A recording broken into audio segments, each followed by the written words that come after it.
This family is defined by pure competition. The patriarch, the strongest swordsman in the empire, wants to see which of the dozens of family members can take his place. The competition is fierce, but all the older brothers are scared of the youngest. That's because he's evolving at an extreme rate, humiliating everyone around his age, and has already been recognized by the patriarch as someone with immense potential. And yet none of them know that this boy has a contract with both a shadow god and a dragon. But this is not where the story begins. We have to go back to the ceremony day. The patriarch declared that whoever chooses Barasada is destined to become the family's greatest. And that's exactly what our boy did when he was just a baby. He had chosen the perfect path. For a while he was sure his life was set. But that wasn't the case at all. As time passed, he discovered that he was actually a talentless loser. The Daytona brothers would always laugh whenever they saw him training. He was terrible with the sword. And since the family prided itself on competition, he was constantly humiliated. Even though he kept training with fierce focus for years, he believed that one day the family would recognize his efforts. But on his 25th birthday, he was banished from the family. They said he was only spared from death because he had truly tried, but he had become a shame to everyone. Devastated, he wandered to another city, where he met his master. With her, he discovered two crucial things. He possessed an insane talent for magic, something he had never realized because magic was strictly banned in the swordsmanship family. He had a curse suppressing his swordsmanship skills.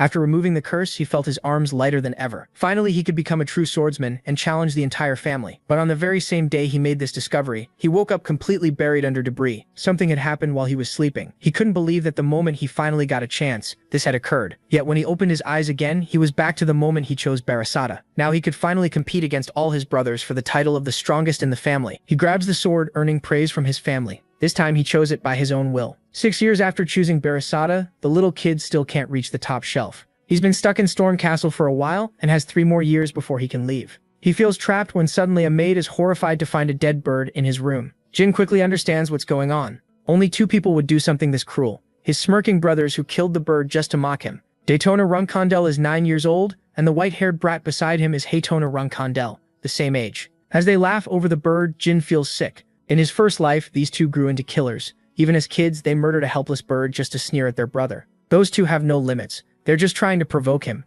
mocking him for not using Barasada. He gets ready to answer, but Haytona lunges first. Jin blocks the punch, and even Haytona freezes because the protagonist isn't holding back anymore. He fires back with a hard hit to the face. Then MC gives Haytona a brutal beating. Without even using his full strength, he overwhelms both brothers and leaves them with a warning to stay out of his way. Khan shows up shocked that he beat them both. He calmly says they fought each other. That explains why they're in such bad shape, or at least that's the story. Even so, Khan wants to take them to a doctor. The protagonist refuses. Instead, he has them taken somewhere else. He leaves them out in a heavy storm. It's harsh, but Jin believes they need to learn there are consequences. Khan isn't in a position to question the young master's order. Still, he feels something strange. A dark aura coming from MC. Khan wonders if he used mana and realizes MC is the one who put his brothers down. So Khan decides to report this to the Patriarch. Back in Storm Castle, Jin notices the report being made. He knows Khan tells the Patriarch everything. That means Khan likely sensed the Shadow Force, the power he got from the God of Shadows. It also means that even in this second life, that dark power is still active, protecting him from the curse that ruined his first life.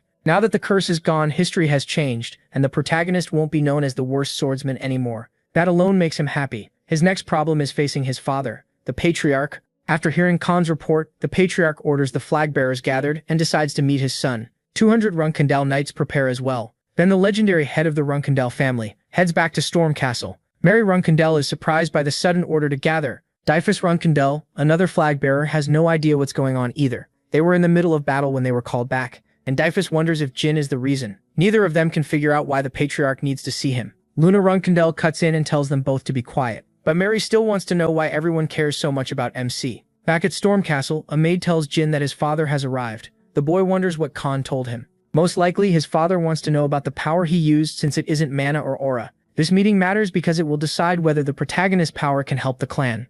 The Patriarch arrives with his knights carrying his blade. His first order is to bring Haytona and Daytona before him. Once they're there, he asks what they did wrong. The brothers act smug and claim they did nothing, that Jin attacked them with some strange power like magic. They're clearly trying to set their brother up, but that weak trick doesn't fool the Patriarch. He answers with icy words, basically saying, boys with minds this weak won't last in the clan, then orders Jin to be brought in. MC stands before his father, Chiron Runkondel, the family head and the strongest of them all. He's so powerful that people see him as a divine star knight, almost a demigod. After reaching that level, Chiron's human feelings have grown dull. The one thing that still drives him is the strength and future of his clan. In his first life, he meant nothing to him. Back then, Jin had nothing to show. Now he walks in with confidence, knowing he can't be looked down on anymore. The flag bearers watch as he kneels before his father. Chiron asks why the protagonist called him patriarch instead of father. Jin says it felt right to show proper respect. Then Chiron asks him the same thing he asked the other two. MC clenches his fist and says their only mistake was taking revenge poorly. He repeats the Runkandel rule, always repay what is done to you,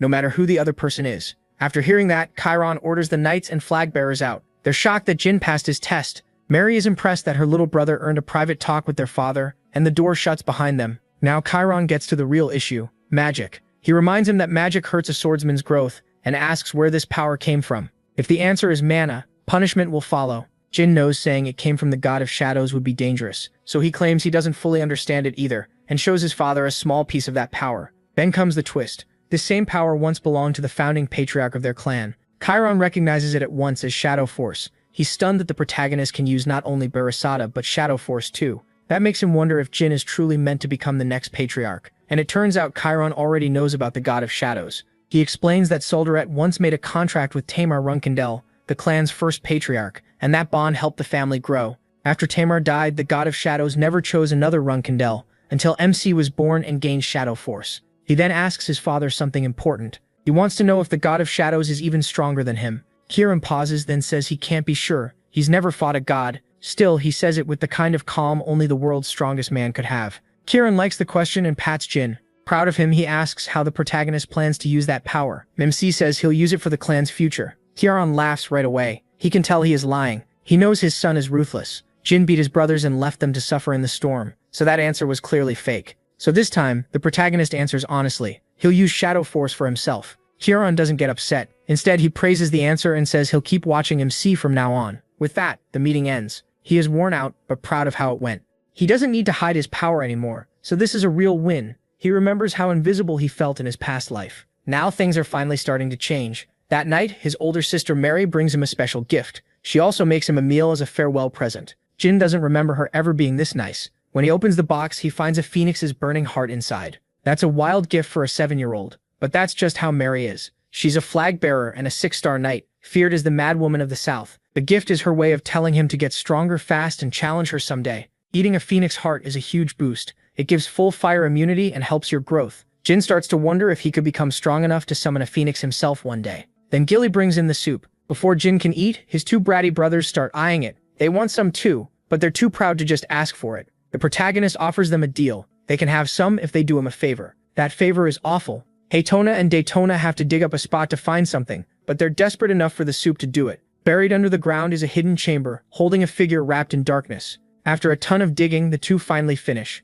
They come back exhausted, ready for their reward. But Jin has already eaten almost all of it. He leaves them barely a spoonful. It's a brutal move, and his brothers are furious at the cheap trick. Then MC heads to the hole they dug. He's satisfied with the result, and figures one simple spell should break through the rest. He's glad he can finally use mana again, and with it he shatters the hollow wall. Behind it is the Runkantel clan's secret library. In his past life, this place was hidden from him. There's a passcode to get in, and Jin confidently says the phrase to calm Muraken. The door opens. This is where the Runkandel clan stored relics from defeated enemies, and only flag bearers were allowed inside. In his old life, he learned that phrase from Dicufus. Now that knowledge helps him, but even Jin is stunned when he sees a dark figure sealed in a capsule. The scaly skin makes him wonder if it isn't human. Then it hits him. This is Murakan, the dark dragon. According to legend, the first patriarch defeated the dragon and left it in a deep sleep. Standing before that legend, Jin starts searching for old books. Once he finds them, he starts studying the secrets of the Kongan clan. The writing is too hard for him, and taking the books out would be risky, so he decides to copy them by hand. Every day he studied at home and copied texts in the library. Then one day, things changed. Someone else came to the library at a strange hour, and it was Murakan. Suddenly awake, Jin tries to stay calm since the dragon should be an ally of the clan. He speaks politely and calls him a dragon, but that only makes Murakan snap and yell at him. Murakan is furious that he's been reduced to a guardian for the Runkandels. He grumbles about what he's become. The only reason he woke up was because he sensed something from Jin. Murakan is shocked to find traces of Shadow Force inside him. He says only Soldaret's contractor could have that scent, so he decides to test him and shows his power. The dragon stammers, then collapses in defeat. He's crushed to learn the newest contractor is just a tiny kid. Murakan sadly explains that he once made a promise with the god of shadows, and because of it, his partner is apparently Jin. He says he'll explain the rest later. For now, he gives the boy a proper introduction as he reveals his true form. Murakan is a servant of the god of shadows, and the last descendant of the shadows. He made an oath 1,000 years ago, and now he must partner with the protagonist, because the protagonist is Solderet's contractor. MC introduces himself as the youngest Ronkondel, and greets the legendary dragon. The mountain holding Storm Castle was named after Merkan, who ruled those lands for ages before losing to the first Ronkondel patriarch, so they were never truly enemies. Anyone chosen by a god is supposed to have a guardian dragon, which is why people always wondered where the dark dragon went. They never knew he was sleeping here. Jin starts to think Merkan may be his guardian dragon now that the dragon has awakened. In human form, Merkan can talk with him and answer some of his questions. For months after Merkan woke up, he kept returning to the library. He wanted to know why Tamer, Ronkondel, and Merkan had fought, but the dragon can't remember the real reason. What he does care about now is strawberry pie. Jin tells him he's been making copies of the books in the library. He still can't understand most of them, but Merkan is impressed that he kept going when most kids would have quit. The protagonist says he's only average for a runce candle. He has many older siblings and amazing parents, and he wants to surpass them all. So he asks how much Tamer Runce Candle understood at that same age, since Tamer is supposed to be the strongest man in history, and Jin wants to know how far behind he is.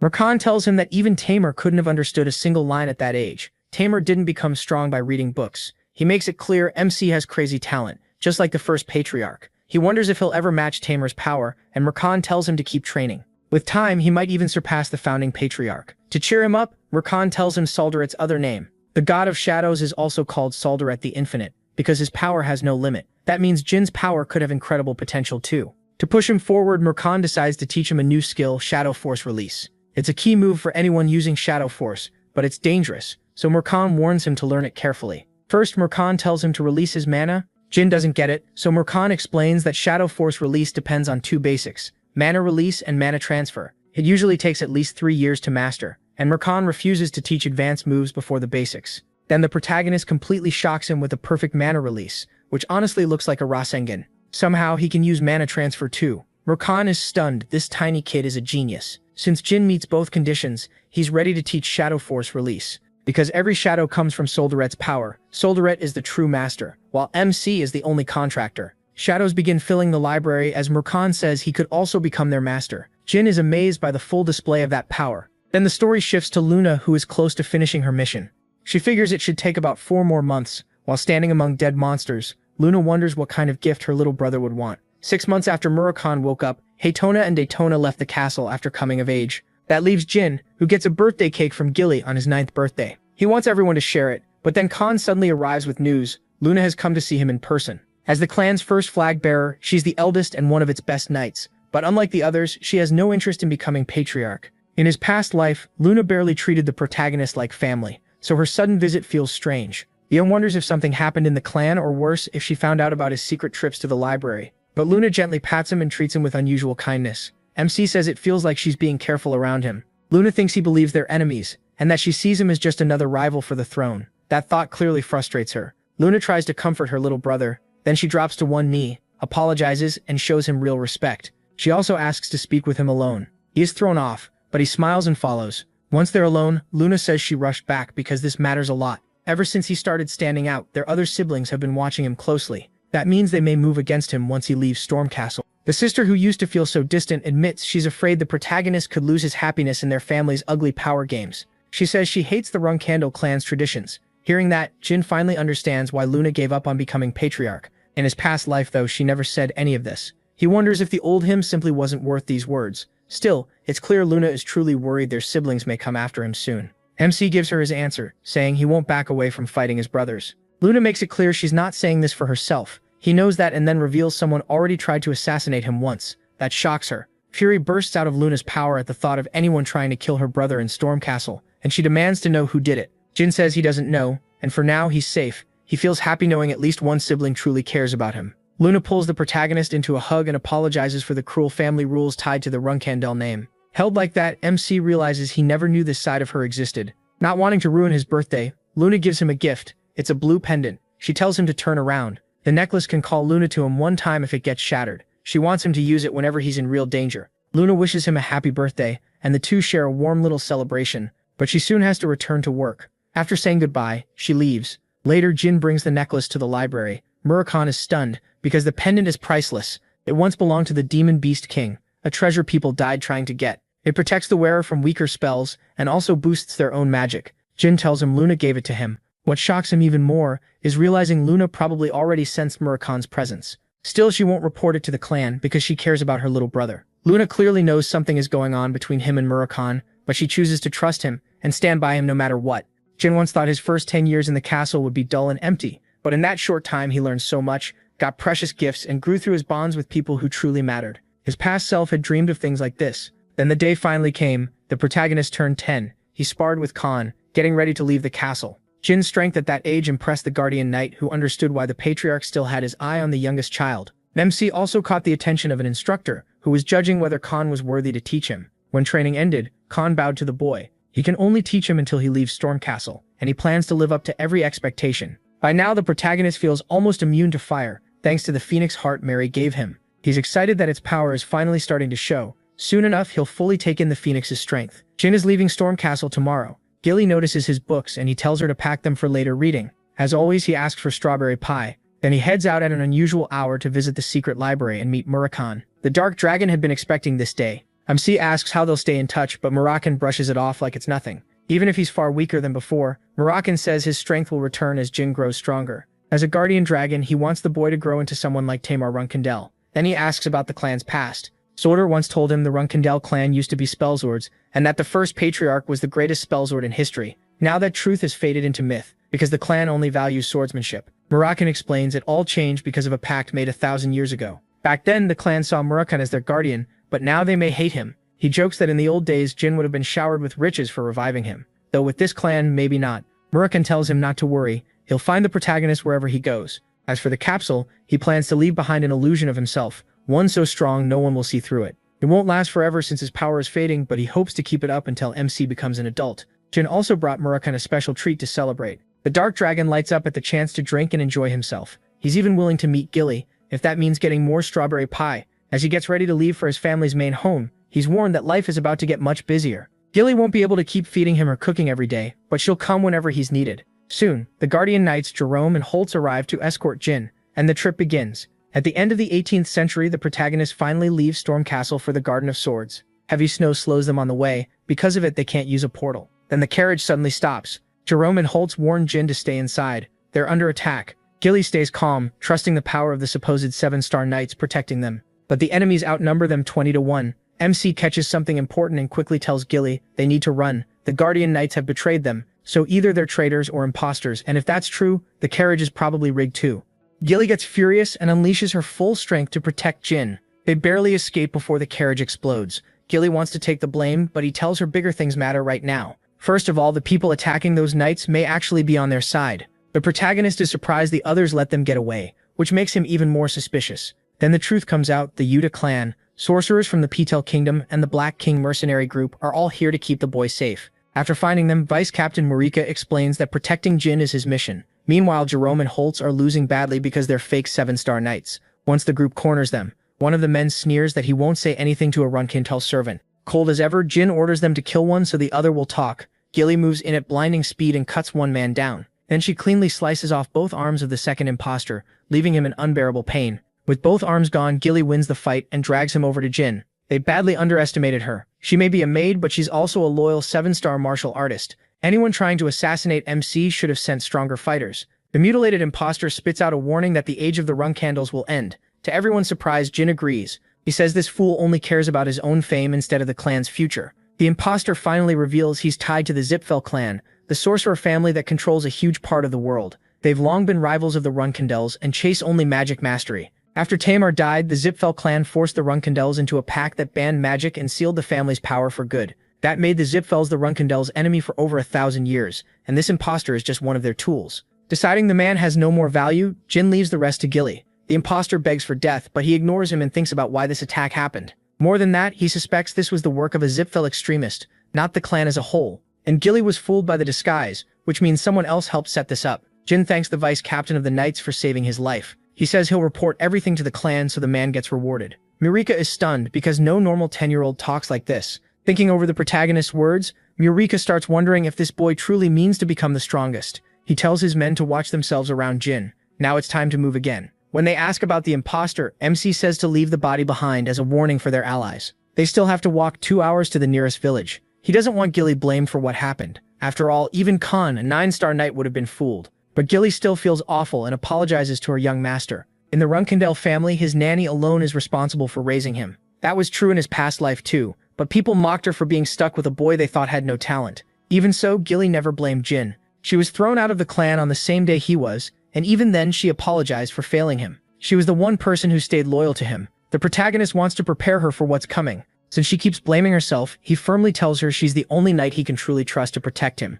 Later, Gilly thinks back to the way MC scolded her. She realizes he only did it so she wouldn't blame herself. That makes her want to do even better for him. Soon they reach the village inn. Jin is now almost sure the Transfigurator was involved. Bubori Gaston, a man known for using a dragon's power of transformation at a level beyond even monsters. That skill let him commit crimes all over the world. If Bubori is part of this, he knows the situation could get ugly fast. In his past life, Bubori's rampage only ended after he was finally captured. Now Jin wonders if he should try to bring that man to his side this time, even after nearly dying to one of his plots. Worn out, the protagonist collapses onto the bed. Gilly tucks him in. When he wakes up, MC figures his brutal training is finally wearing down his body. Then he notices an annoying cat at the window. A second later, he realizes the cat is Murakhan. The dragon really turned himself into a cat just to keep following him. Murakhan gets mad and hisses back. Jin lets him in, though he's still irritated. Murakhan changes back and starts lecturing him, but he's so clumsy he slams into the desk. Hearing the crash, Gilly rushes in and spots the intruder. She's ready to cut him down before Jin can explain anything.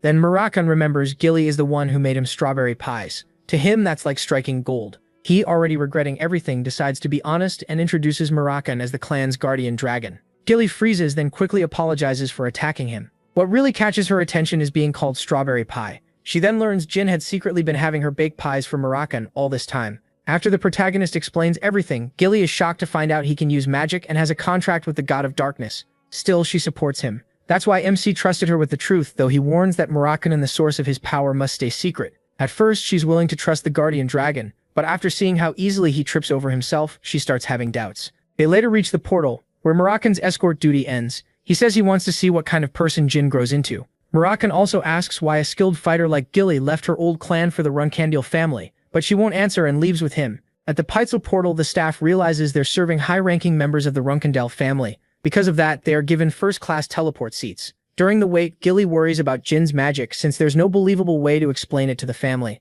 The protagonist plans to hide where his power comes from. Then he notices a noble mage from the Ziphiel clan in first class too. The man openly shows his disgust but suddenly takes interest in the cat. Murakhan answers by slashing the rude noble, leaving him stunned that MC stays calm despite all the taunting. Veridine introduces himself and offers Jin a handshake. He remembers him well. In the future, Veridine would become a brilliant mage and a top candidate to lead his clan. Even with talent in magic himself, the protagonist knows he can't compare to Veridine, so he stays careful and points out that Veridine's men nearly drew their swords, which could have gotten them killed. Veridine throws back a teasing comment, but Jin makes it clear he wasn't joking. That sends a chill through Veridine.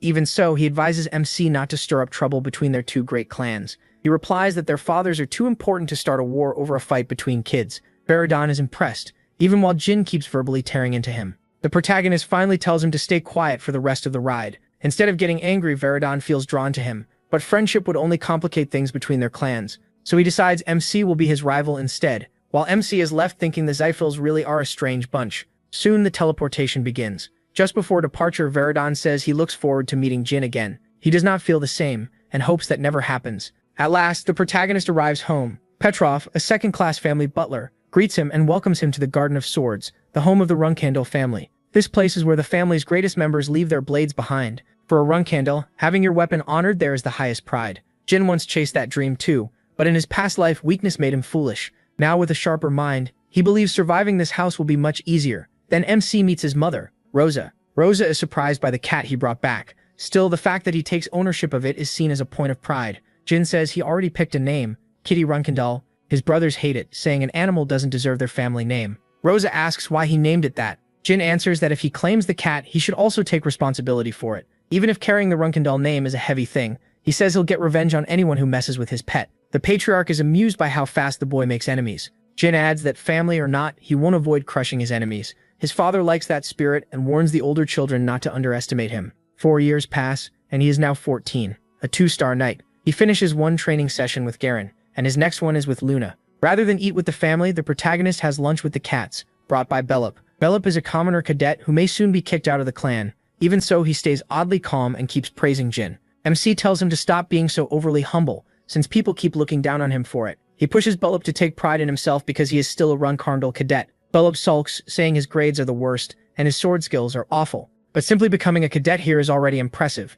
Bad by clan standards still means better than most people. Jin can't understand how someone this timid became a dangerous enemy in the future, or why Belop eventually took his own life. That's why he is set on changing that future and making sure Belop stays in the clan. Later, the protagonist looks over his current level. He expects to reach 3-star swordsmanship in the next few years. For now though, Luna changes up his training from the day before. She tells him to picture the training with his mind's eye. For a swordsman, the mind's eye is one of the strongest tools there is. It's a form of advanced meditation, usually only mastered by 7-star knights, so Jin doesn't get why he's learning it this early. Since Luna also bans aura during practice, he's even more confused about her goal. Still, he trusts his older sister and focuses harder to learn it. The session finally ends. Luna is amazed. Jin's focus is far beyond what someone at his level should have, and she knows it's only a matter of time before he grows even stronger. Later, the story moves to a sparring test. This is a big day for MC. If he beats 10 cadets, he can move up to the intermediate class. He is confident, but Belop is in nervous mess. The instructor orders the cadets to spar 3 times against different opponents. Then the top 10 fighters will challenge Jin. The matches begin, and the cadets show solid sword skill. Once the top 10 are chosen, everyone else sits down, and the protagonist steps forward. So far, his best streak has been 8 straight wins. The one he worries about most is Mesa, the strongest cadet. She charges first and Jin barely blocks, already feeling how much stronger she's gotten since last time. But even if he beats Mesa, he'll still have 8 more after her. She's thrown off by how he uses only simple, clean moves instead of flashy ones. Then Mesa realizes MC is looking down on her. Angry, she rushes him again and draws out even more power. She's fully determined to beat him. Mesa goes in for the finishing blow, but Jin breaks her sword and wins the match. She's left in shock that he struck the exact same spot again, chipping the blade until it shattered. Their strength and stamina were close, but his precision decided the fight. Mesa vows to train harder and impress him next time. Even with 10 cadets waiting, Jin is glad he beat Mesa first because it crushes everyone else's confidence. He then defeats the last cadet and clears the challenge, earning a place in the intermediate class next year and real training from a true Runcarndal instructor.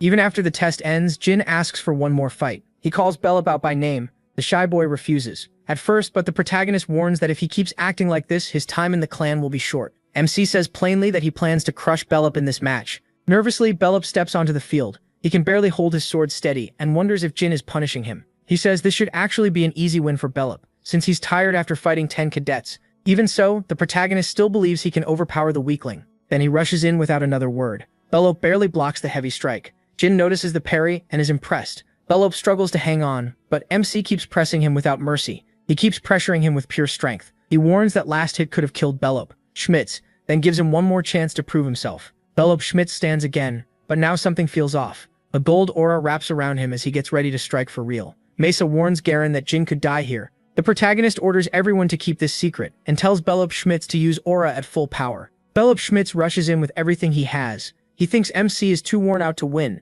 but MC still blocks the blow, and his sword breaks from the impact. Jin always knew Belop Schmitz had hidden talent, but he never guessed the boy could use aura. Even without a blade, he fires back with a heavy hit and locks Belop Schmitz in a headlock. Then he suddenly lets him go, catching Belop Schmitz off guard with mercy. The protagonist decides to speak honestly. He admits he never wanted to fight him like this. Even though he still doesn't know much about Belop Schmitz, he wants him to grow stronger too, because kindness alone won't keep anyone alive in their clan. Jin shows a softer side, asking Belop Schmitz to stand with the others, get stronger, and protect what he believes in. Then it's time to eat. At lunch, MC goes to get food for both of them, since Belop Schmitz is usually the one doing that. Chiron is stunned when he gets a report from Khan about Jin being thoughtful toward Belop Schmitz. His father is pleased that he cares for people weaker than himself. Happy with his growth, he decides the boy is ready for his first mission. In the first month of 1795, the protagonist finally turns 15. He's promoted to a 3-star knight and gets a break from training. In the intermediate class, they also start using real swords. Since each cadet gets a custom-made weapon, some of them still need theirs forged. MC also needs a sword, and Luna has been waiting for this day even more than he has. She insists on choosing his weapon herself. Jin trusts her and believes she'll pick the right one, until she pulls out what looks like an oversized sword. Even he is stunned. Luna says she used that kind of weapon at his age and even designed this one herself. It's the prototype for her main weapon. Still, Jin has a hard time accepting it. He turns it down and Luna looks hurt. After seeing that, she decides to choose something else, a weapon that fits his style better. Luna had already spent a lot of time thinking about what he should use. Since he chose the Balasada as a baby, she decides Bradamante is the best next step. It was the first patriarch's weapon. Jin immediately likes it, especially since it's one of the clan's greatest treasures. He had planned to earn this blade one day, so getting it from Luna now feels incredible. Both swords work especially well with Shadow Force. The protagonist never could have claimed it on his own because of all the rivalry among the siblings, so getting it this easily from Luna feels like a gift from heaven. Luna tells him he doesn't owe her anything because she knows he still keeps his guard up around her. Still upset, Luna tells him to close his eyes for another lesson. She reminds him that Runkendel's siblings are always fighting each other,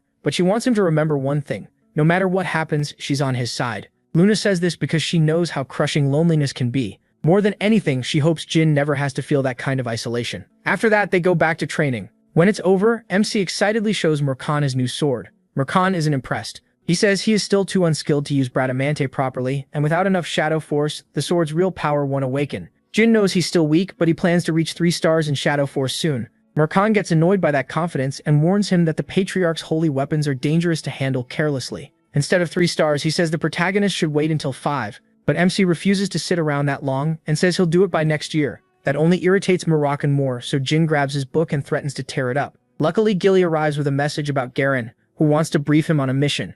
Jin is surprised to hear his first mission starts as soon as break ends. He's happy, but also confused why it has to happen so soon. Jin tells him missions are hard even for intermediate cadets. That only makes the protagonist more curious, and he heads to ask Garen directly. When he enters, he learns he'll be carrying out the mission with 10 novice cadets. They'll work in pairs and scout the border of the MC Runkendel Kingdom, an area usually far too dangerous for beginners. Jin knows it won't be easy, especially with such weak teammates. He suspects his father had a hand in making the mission this strict. For a moment, he even wonders if Belop Schmitz is part of the reason. Still, he is ready to prove himself to the Divine Star Knight and show that his will won't bend. 4 days later, they're on a mission to rescue Sember Bill of the Bill family. They quickly set up camp near the border before starting the operation. Each day, one group will return and share information with the base camp. As leader, Jin tells everyone to treat him like one. Anyone injured is to rest as much as needed so the mission can succeed. The protagonist finds out there are no werewolves in the area, and he's impressed by Belop Schmitz's sharp eye as the team's info relay. MC pushes the search into Area 13,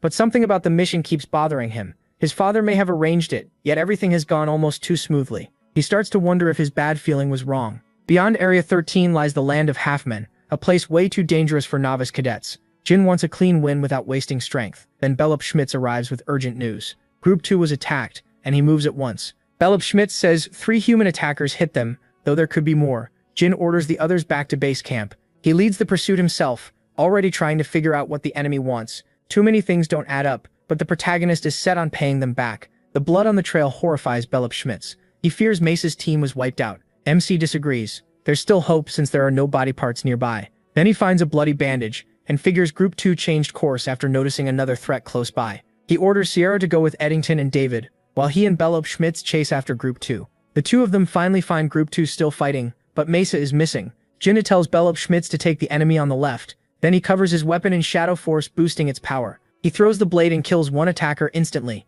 Belop Schmitz charges the second man, but Jin moves faster and cuts him down from behind. Just like that, both enemies are dead. That's when he learns Mesa was captured. He gives the last assailant 2 options, and both end in death. This ruthless 15-year-old even threatens to kill everyone. The man knows. Terrified for his family, the man reveals he works with the Gonzalo faction. In the original timeline, that terrorist group was behind the death of the king of the Jin Runkendel Kingdom. They pretend to fight for revolution, but really want world conquest. The protagonist asks what they're planning, but the man is only a low-level member and knows little about the main base. He does reveal another base holding 20 martial artists and mages. MC's last question is why Mesa was taken, and he learns the order was to capture female cadets for political reasons. After getting what he needs, Jin acts at once and kills him.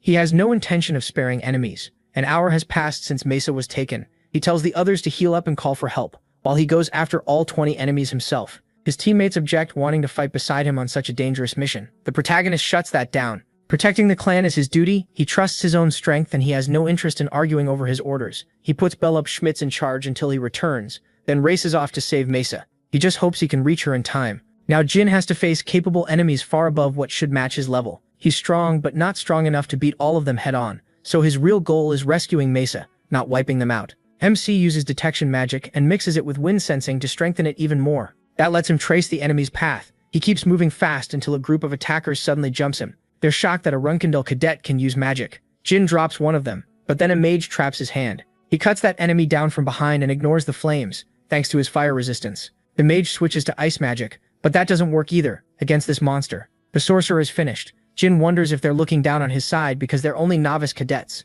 He knows the Kinzalo ranks, and that gives him one hope. Mesa won't be hurt before she reaches an officer. That slim chance is enough. To distract the enemy, he casts fire magic. While they focus on the flames, he moves into the next part of his plan. He reaches their base and waits for them to slip up. Soon Jin spots their leader, who already knows someone caused the fire. Too bad for him. The protagonist kills him before the others can get close, takes the keys and breaks into the cell room. Inside, he finds a trap door and opens it. That's where he finally finds Mesa. She's stunned that Jin came all the way here. He cuts her loose, but then the whole place starts to shake. Mesa tells him to leave her if getting out becomes too hard. MC ignores that and gets her outside, then sees something horrifying. A half-beast has slaughtered a pile of enemies. It's the white werewolf. Jin knocks Mesa out so she won't do anything reckless. The werewolf asks if he started the fire. The protagonist gives his name and says he's the patriarch's son, then faces the beast. The werewolf is surprised a Runkandel underling showed up here. Days before this mission, Jin had been trying to master his sword, but Murakan kept stopping him, calling him crazy. He warned MC not to awaken the sword too soon and wreck his body.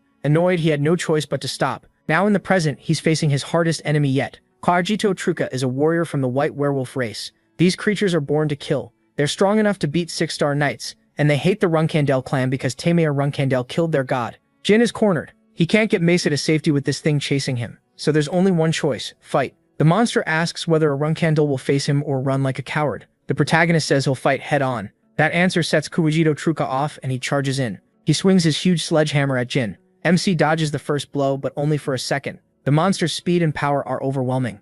He can barely keep up, but he believes he still has a shot. If he can use his hidden weapon, he doesn't want to rely on Luna's pendant. He wants to clear this wall with his own strength. Basic magic won't work on a werewolf, and using his secret powers where others might notice is dangerous too, so his only real option is Shadow Force. Jin tries to awaken the sword because if he can't, he's going to lose this fight. The monster even praises the blade for holding up this long. Still, Jin is being pushed back. Gripping the sword tight, he forces its power to respond. Then a flash of light erupts as the blade finally awakens, blinding the werewolf. The protagonist swings with everything he has. The beast drops to its knees, its stomach ripped open. MC declares the battle over and stands as the winner, but the sword's backlash hits him right away. This is exactly what Murakan warned him about. Voices from his past and terrible memories start swallowing his mind. Murakan appears before him, reminding him what it costs to awaken the sword too early. As the shadows cover his body, he urges Jin to fight back, or lose himself completely. He remembers he has to release the Shadow Force, but the dark energy flooding his body makes it feel impossible. He forces himself to stay calm and finally pushes the pain out.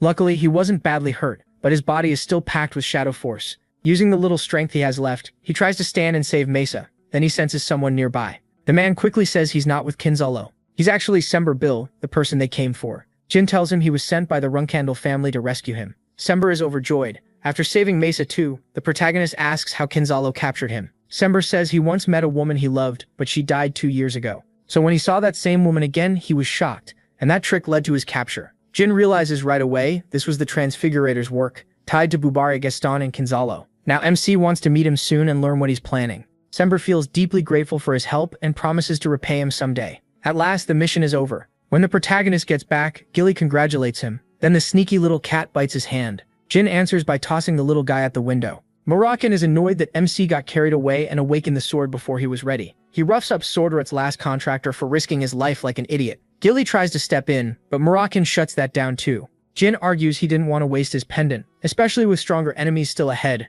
More than that, he wants to know how Murakan sensed the sword awakening. Murakan explains that activating it made his Shadow Force grow fast. Shadow Force overload is terrifying. 9 of the 11 users were crushed by it. Only Murakan and the protagonist survived. Even so, Jin is shaken by how painful it was. Murakan suddenly asks for strawberry pie, then sulks when he gets turned down. Meanwhile, news that MC beat the white werewolf starts raising doubts. Everyone knows he is only around 3-star level, so beating that monster makes no sense. Anne guesses the werewolf must have been weaker than normal, but Mew isn't convinced. The two turn to the Tona twins and ask if Jin really beat a monster that strong.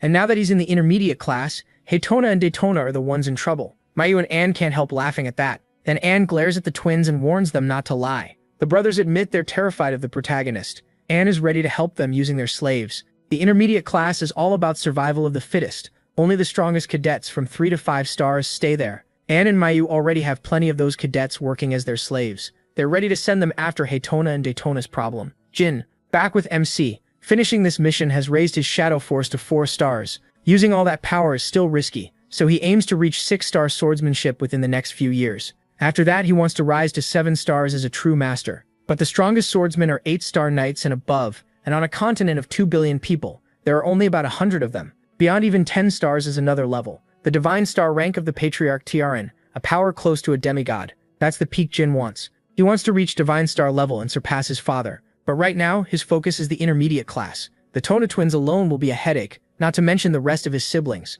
The novice class was easy, because everyone there was still new. The intermediate class is different there, only strength and skill matter. His goal is simple, crush the intermediate class and leave his mark. He's called in to see his mother, who praises him for completing his first mission. At the same time, her butler told her that Jin refused to move into the new room. That special room is meant for someone who could become patriarch, and since it's empty, she offers it to the protagonist. He turns it down. To him, it's just a room, and he doesn't care for large spaces. He says what he has now is enough. Hearing that, Rosa dismisses him, still unsure whether the boy is overflowing with ambition or has none at all. If Jin had accepted, he would have gained strong support, but also become a bigger target for his siblings. The offer was a test, and he passed. Afterward, MC warns the novice cadets about the factions tied to the intermediate class. Since they'll be seen as part of his side, they're going to face pressure and bullying. But he has no plan to sit back. He wants to take over the intermediate class right away. For now, he tells them to stay alert and never be alone. The next day, Zedrun Candle, an 8-star knight and the patriarch's younger brother, gives a speech to the cadets entering the intermediate class.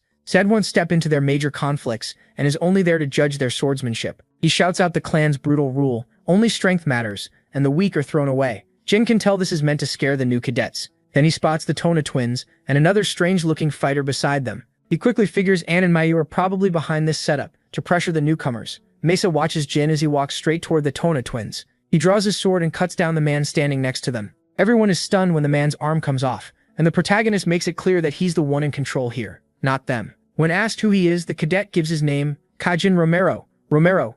The Tona twins try to step in, but Jin warns them to watch their mouths. One of them snaps and blurts out that the cadet belongs to their faction. That's exactly what MC wanted. Then he pushes them even more by saying he cut off the arm for a petty reason. The war between the Runkandel siblings has officially begun. Zed realizes the twins' trap just backfired. Now that Kajin is tied to their faction, Jin's attack no longer looks like some selfish mistake. It counts as the War of Ranks, a Runkandel tradition. Right there, he shouts his name for everyone to hear, and warns the intermediate class that he'll cut down anyone who comes at him. But that bold move also puts him against an 8-star knight. His uncle Zed is furious. Jin Runkandel says he's challenging Jed's decision, and the offended 8-star knight summons his weapon. He warns that if the protagonist's reason isn't good enough, he'll kill him. MC answers that Jed runs the intermediate class, so he should have noticed the attack right away. Hearing that, Jed thrusts his blade to MC's face, and lightly cuts him as a warning. MC calmly says he wasn't offended. He adds that he didn't challenge Jed directly because he knew he would lose, otherwise he would have attacked from the start. Jed says he has no problem cutting down even the patriarch's son. He admits Jed is much stronger, but a Runkandel never retreats when honor is on the line. Jed laughs, yet he likes the answer. He accepts his place in the clan and uses him as an example of what a true Runkandel should be. Then the session ends. As Jin leaves, he gives the Tona twins one last warning. The day will come when they fear him more than their older siblings. Later, back in his room with Murakane, the protagonist Runkandel explains the War of Ranks to Gilly. He's sure Mayu and Anne are pulling the strings behind this clash. The cadet Jin cut was the one who stepped out of line, and that man used to belong to Anne's faction before joining the twins. That shouldn't happen since a faction's leaders aren't supposed to be weaker than their members. Gilly can't figure out what Anne and Mayu are planning, but MC doesn't mind. Being treated as an enemy and rival actually helps him. They might use their power to make his missions harder and try to force him to fail. Still, there isn't much else they can do if he can handle threats. One mission at a time. That's exactly his plan. Since hard missions are coming anyway, he'll use them to pile up wins and grow stronger. Gilly suggests taking Murkon along for safety, but Jin says he has another job for him. The next day, he and the Tona twins meet their uncle and hear about the special training given to Runkandel pureblood heirs. It'll be brutal, but it's meant to shape them into true members of the clan. Runkandel swordsmanship doesn't follow normal rules. They use special techniques only flag bearers can learn, and that strange style is what makes them different from other clans. Jin figures it's because the Runkandel body is different by nature. Their bloodline gives them a natural gift for the sword. They're simply born with that talent. So this training focuses on the basics instead. Their task is simple: hold a steel ball. The protagonist immediately feels there's something odd about it. These balls are called singing stones. They make different sounds depending on the strike, and Jed proves it with a loud clang that rings in their ears. When he strikes again, the sound changes into a beautiful tone. The result depends on how much force is used. Their goal is to hit the stone just right and bring out that clear, beautiful sound every time. Jin quickly sees why this works so well for the Runkandels. Still, it seems too basic to be called a secret training method. Then Jed goes for the third and final sound. MC watches closely, but the moment the blade hits, he senses what's about to happen, and shoves his brothers away as the stone blows apart. The Tona twins are stunned, while Jed is impressed that Jin noticed it in time. Jed explains that a singing stone explodes if it's hit too hard, so this training can cost them their lives. Their older siblings all went through the same thing. He asks how Luna avoided it. Jed says she didn't avoid it at all. She just took the blast head-on and her defense was so strong it didn't hurt her. That leaves all three boys speechless. Then Jed gives them their goal: train until they can make that beautiful sound whenever they want. The story then shifts to Luna, who hears about the attempt on the protagonist's life. She knows Miu and Anne are involved somehow, but they're not stupid enough to attack him inside Storm Castle. If the patriarch found out, their lives would be on the line. Her maid wonders if Jin might have lied to Luna before. It's possible. He was still young then, and in the last 5 years they've found no trace of that assassination plot. Luna remembers how careful he was around her, but when she thinks back to his face, she knows he was telling the truth. So Luna orders her maid to keep watching Miu and Anne's moves. At the same time, she starts wondering what Jin is planning, especially after remembering her own time with the singing stones. The next day, MC can barely keep himself standing. This is the hardest training he's ever faced. Jin watches over the whole session. He had been wrong to think it was about physical talent. The real purpose is building aura, and he needs more of it to cover for his lack of raw strength. He tries to stay calm. It's difficult, but not impossible. The Tona twins managed it in his past life. Jin studies all three as they struggle, and Jin is clearly improving the fastest. He might even break Luna's record with the singing stones. By the end, the Tona twins are completely spent. Jin still respects their endurance. As for the protagonist, his uncle is almost annoyed that the youngest one is turning out to be such a gem. Little by little, Jed is becoming his nephew's biggest fan. A month passes, and the intermediate class finally gets its first missions. One team is assigned to protect recruits from the Minche Blacksmith Guild. Faction after faction receives a task, and then it's Jin's turn. His group of 10 cadets is ordered to kill 25 orcs, almost twice their number. For newcomers, it's a brutal first mission. Some of them may not survive it. The other factions mock MC's team, just as he expected. Mesa cuts off the arguing and tells her group to keep their pride as run candles. They don't get to choose their mission. The only answer is to finish it and silence everyone after they win. During training, Daytona hits a singing stone too hard, and it explodes on the spot. Jin barely avoids the blast and gets irritated, since these idiots don't even watch where they're training. The Tona twins keep blowing up their stones, but something different happens with him. His senses sharpen so much that he can feel danger coming from far away. Now he's sure he can dodge the steel fragments if a stone explodes. He starts wondering if this connects to the mind's eye training he did with Luna and wants to test it again, but Jed suddenly arrives with news about their missions. The Tona twins are furious when they hear theirs involves a ceremony with the Vymanth Empire. It won't put them in real danger, but it'll be exhausting. Jed tells them every mission matters no matter how dull it seems. Strong warriors from many places will be there, including Run Candles, and he wants the twins to see what they're up against. Drunkai's assignment is completely different. A target mission. He has to kill Talaris's beloved lover. The secret palace is the giant tower ruled by powerful leaders, and its current ruler is Talaris Indorma, a woman known for showing no mercy to anyone who harms her lovers. Drunkai's makes it clear how dangerous this mission is. The protagonist's target is Alcaro, a man protected by secret palace agents. Normally a job like this would go to Guardian Knights, which shocks Haytona and Daytona. Jin is interested and asks if the Alcaro Chenderer family really wants one of their own dead. Jed explains they tried many times to bring Alcaro back and protect the family's secrets. After failing, they finally ordered his death. MC accepts without hesitation, and even Jed is shocked because the mission is far beyond his level. Still, Jed decides to go along with it. He gives all three boys 3 days before departure. The Tona twins are actually worried about Jin, because even they know how bad this mission is. They tell him to reveal he's a run candle, thinking that might save him. He is honestly surprised by their concern and then strikes the singing stone perfectly, drawing out a soft, clean note. He's already mastered it, and when he returns, the Tona twins will have no choice but to stand with him. Even Jed thinks following the protagonist would be the smart way to stay alive. When the mission day comes, the protagonist heads to the dangerous Mahomet lawless zone. He wears a slight disguise to hide who he is, and while his faction is supposed to hunt monsters, they still don't know they're meant to face 25 orcs. The whole group looks miserable, and some have already given up hope. Jin tells them he's coming back alive no matter what. Gilly finds their worry for him kind of adorable. Murkan tries to brag about being the mighty dark dragon, without noticing that for now, he's just a dumb little cat. MC tells Gilly to enjoy the break while he's away. She worries because Mahomet is a deadly place, but he promises to return and heads out. Mahomet is packed with the worst kind of criminals, people full of poison and cruelty. Jin arrives ready to wreck them. The locals have never seen him before, yet he walks in like he owns the whole place. One thug even wonders if he's secretly a 9-star knight. The man tries to lecture him about how power works here, but he isn't interested in pointless talk. The protagonist drives his blade through the man's head and the whole room goes cold. No one mourns the dead thug, they're all monsters anyway. Just like his teacher taught him, the protagonist makes it clear he's not someone to test. Thankful for that advice, he calmly takes the drink without worrying about poison. He throws down the money and starts eating. When the bartender asks if he's searching for someone, MC says yes and asks about Hister. The answer is no. No one by that name is in town. Jin then asks where he can stay. The bartender points him to Moonlight, well, a secure inn used by Mafmit's top people. It's a fancy place, and since Alcaro grew up rich, he'd naturally choose somewhere like that. At heart, he's just a fool ruled by pleasure. He's only still here because he wants the ruler's attention, but she's already lost interest. That leaves him hiding in the one place where he can still feel safe and entertained. So Jin figures Alcaro must be heavily guarded. With guards all around him, he stays in the lobby to watch and plan.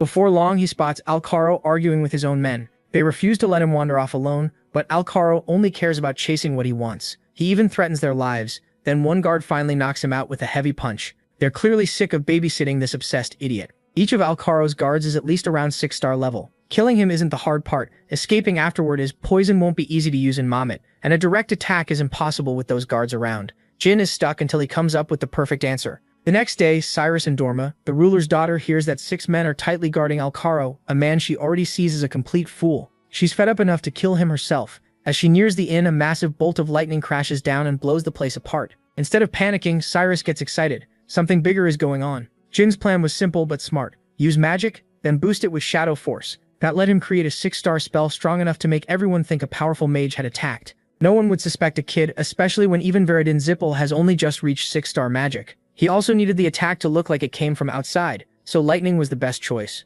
Using shadow force, the protagonist released a lightning spell, and the huge strike hit before anyone could react. Right away, they assume a sorcerer is behind it. Cyrus quickly understands how serious this is. Even if that trash Alcaro dies, she still wants to protect her people. But when they move in, another thunderbolt blasts them back. Now they start wondering if the Zippel mages are taking revenge on the secret palace. Then a third bolt slams down. Cyrus hopes there won't be a fourth and prays no one took too much damage. But MC is badly hurt too, since he had to endure the force of his own spell. The guards survive, but Alcaro is missing. MC wants to finish the job while he can, but then Cyrus spots him and tries to help. She doesn't care much about saving Alcaro anyway, and would rather see him dead. At the same time, she orders her people to capture the sorcerer who cast the spell. He is relieved he may not need to kill Alcaro himself, now that Cyrus and her squad are here. Still, things get dangerous if she figures out he's a run candle. Soon the guards report that Alcaro is dead from the spell. As Talaris's daughter, Cyrus takes control of Moonlight well, but the local thugs challenge her authority. She answers by cutting them down with her icicle blade. She says she'll repay the damage if the sorcerer was targeting the secret palace, but if the real target was one of the criminals, she'll make everyone involved regret it.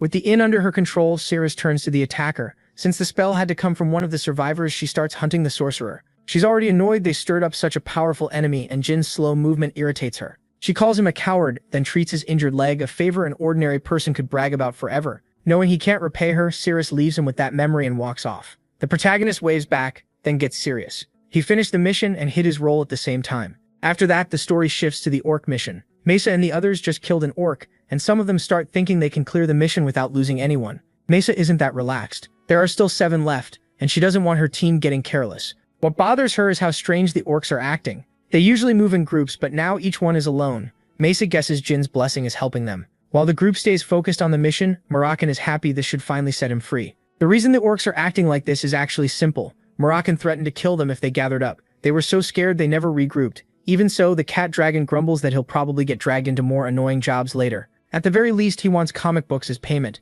He's glad everyone's still alive, but then he senses a terrifying dark energy he didn't expect. Something huge is coming for Mesa's group, and Murakhan quickly spreads a shadow barrier that no one notices except Bellup. Then he takes his true form to wipe out the creature daring to unleash power in his area. Tomb giants were supposed to be extinct, gone for nearly 2,000 years. Murakhan can't figure out why one appeared here, so he fires a deadly beam and erases it with a pillar of darkness. Once it's over, Murakhan feels the strain through his whole body. He hasn't used that much power in a long time, but he's sure the Zippels are connected to the tomb giant showing up. The whole thing feels too strange, though. He has no interest in telling Jin about it yet. Murakhan knows the day will come when MC faces the Zippel clan himself. Then the story moves to the Transfigurator, who is stunned that his tomb giant was destroyed instantly. He hates how badly it failed, but Vishkal is focused on something even worse. A shadow dragon killed the creature, almost like a warning. Vishkal wants to meet the Zippels as soon as possible. Chiron feels proud when Jin returns after such a huge success. It also humiliates the flag bearers who gave him that deadly mission. After the intermediate class is dismissed, he catches up with his friends and finds out they cleared their missions too. Most of the other intermediate knights are jealous that this pureblood Runkandel seems blessed with insane luck. They're stuck where they are, so they mock Jin as just a 4-star knight. Still, because he's a pureblood, they can't do much more than talk. They're waiting for new orders from Mew and Anne when the protagonist walks straight over to them, grinning as he says he heard everything. He calls out Kajin, who admits he was talking behind his back. C says he knows he doesn't hold a higher rank than the others. Kajin brushes him off, saying he only cleared the mission through luck. MC doesn't deny Kajin is a 5-star knight while he's seen as 4-star. But instead of arguing, he tells Kajin to duel him and says aura is allowed.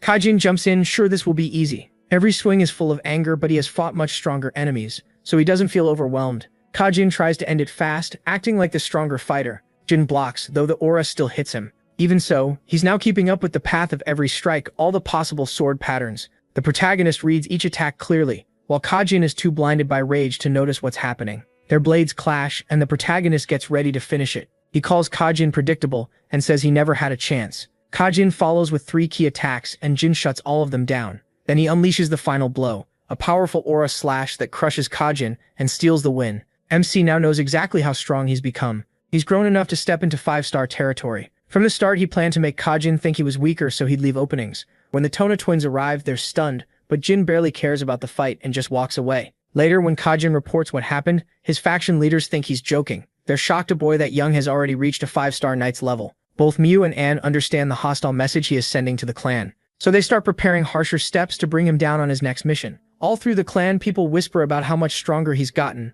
Only the most gifted members ever reach this level at his age. Even Jin didn't expect growth this fast. He hasn't trained sword skill much outside his special lessons, but progress in one area boosts the others. As Shadow Force improved, his aura and mana flow improved too. In the whole clan, he's the only one mastering all 3. Back in his room, Jin notices flowers he's never seen before. He leaves them alone since they don't seem dangerous. One thing is clear after his latest feat, his siblings will be even more desperate to get rid of him. Joshua is one of them. Ever since Luna gave up becoming patriarch, he's been next in line for the throne. Joshua is trying to strengthen his place in the clan with their mother's help. At first, the protagonist wanted to hide how strong he'd become, but he changed his mind. Soon everyone will know what he's done. Still, he isn't showing off. What Jin really wants is his father to notice him. Kajin was never fully happy with Joshua as the heir. He wanted Luna, but she gave up despite her great talent. After Luna stepped away, Joshua became the next choice. That was before MC started proving he might deserve the throne too. He knows his father will test him with something brutal. He may even protect the protagonist himself until that test, so no one can kill him first.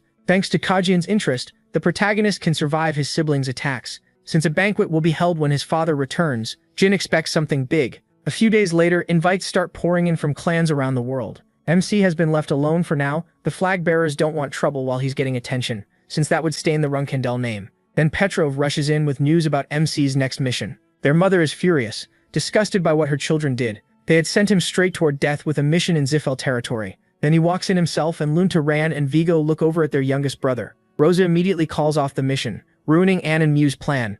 She tears into them for openly trying to get their own brother killed. Mew and Anne answer with open hostility, acting like this isn't a big deal. But they're on thin ice. Competition was always allowed in the family, and they all went through harsh training in the intermediate class. Rosa admits that kind of competition was necessary, but neither Anne nor Mew became a 5-star knight this young. Jin is simply different. Rosa has no intention of losing a talent like him over their games, and Luntia, Ran, and Vigo are punished too for being involved. They have to return valuable swords to the clan, and Rosa warns she'll take every sword they own if they resist. After all that, she waits for the protagonist's answer. She wants to see whether he'll accept the punishment quietly or twist the whole thing to his advantage. This is her way of testing his will. Jin speaks up and says he'll take the mission. Rosa is stunned that he would accept something so dangerous. Jim speaks up in territory is deadly, but MC still believes he can win. He says he's happy to take the mission. His dear sisters prepared for him. He even thanks them for giving him a task he can handle. Rosa mocks his brave act, but the 15-year-old argues that changing the mission now would hurt the clan's image. Rosa shuts that down. She knows he's being used.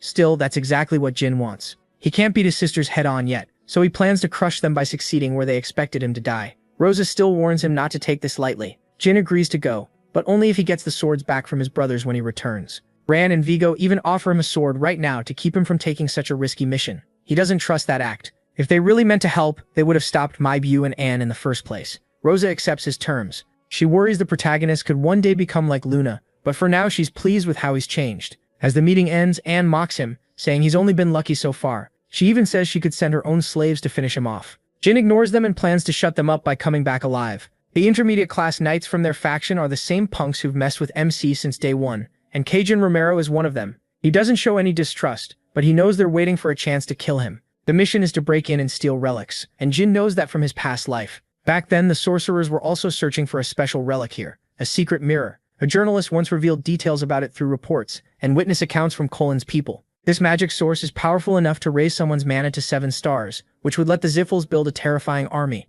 In this timeline, it still hasn't been found, and Jin wants to keep it that way. The relic is in the 3rd warehouse under Ziffle guard, and they need to watch out for the sentry spells there. Kajin Romero offers full support, but the protagonist knows it's fake. Kajin's group says they should travel efficiently, yet Jin has no interest in playing nice. He slips sleeping drugs into their food and they drop on the spot. To him, it was obvious they planned to kill him all along, so he moves on to finish the mission alone. MC jumps into the fight right away, slipping past the enemy attacks. After taking down 2 low-level guards, he checks the plane lock. He opens it easily and finds a magic circle on the floor. Rumor says only certain bloodlines can use circles like this, but that rule mainly applies to demons and humans. Jin cuts a defeated guard's hand to get the blood he needs. He could use his own, but that would leave traces. The circle activates when the blood touches it. Then it suddenly reacts the wrong way, even with the guard's blood. Jin realizes the enemies he beat weren't normal people at all. They're monsters. He jumps back and hits them with wind magic. He had wanted to hide his mana, but these creatures force him to use magic. He drives his blade into one with a clean strike, but it still knocks him back. Then the protagonist draws the holy blade, and the twisted pair recoil. They regenerate insanely fast. Jin is sure these aren't normal demons. They were human just moments ago. In Ziffle land surrounded by sorcerers, that can only mean something worse is going on. The answer is obvious. They're biological golems. That means the Ziffles are using Colin's people as test subjects. These things are only around the level of a 4-star knight, so MC can handle them. He targets the core, their biggest weakness, but even driving a strike through one's head isn't enough. That only makes the monster angrier. He pierces its abdomen next, but that still doesn't bring it down. The real weak point is the heart. Jin finally kills the golem, feeling sorry for the human turned into that thing. He takes down the second one the same way. With both monsters finished, what's left of the human begs for death, and he grants it. Now he's sure some outside evil is turning innocent people into mindless monsters. The truth about the Ziffles fills him with rage. He even wonders whether his sisters knew. Even so, Jin keeps going. He has no real power to stop the Ziffles yet, but making biological golems is forbidden, and proof of it could hurt them badly later. So he keeps the little evidence he has.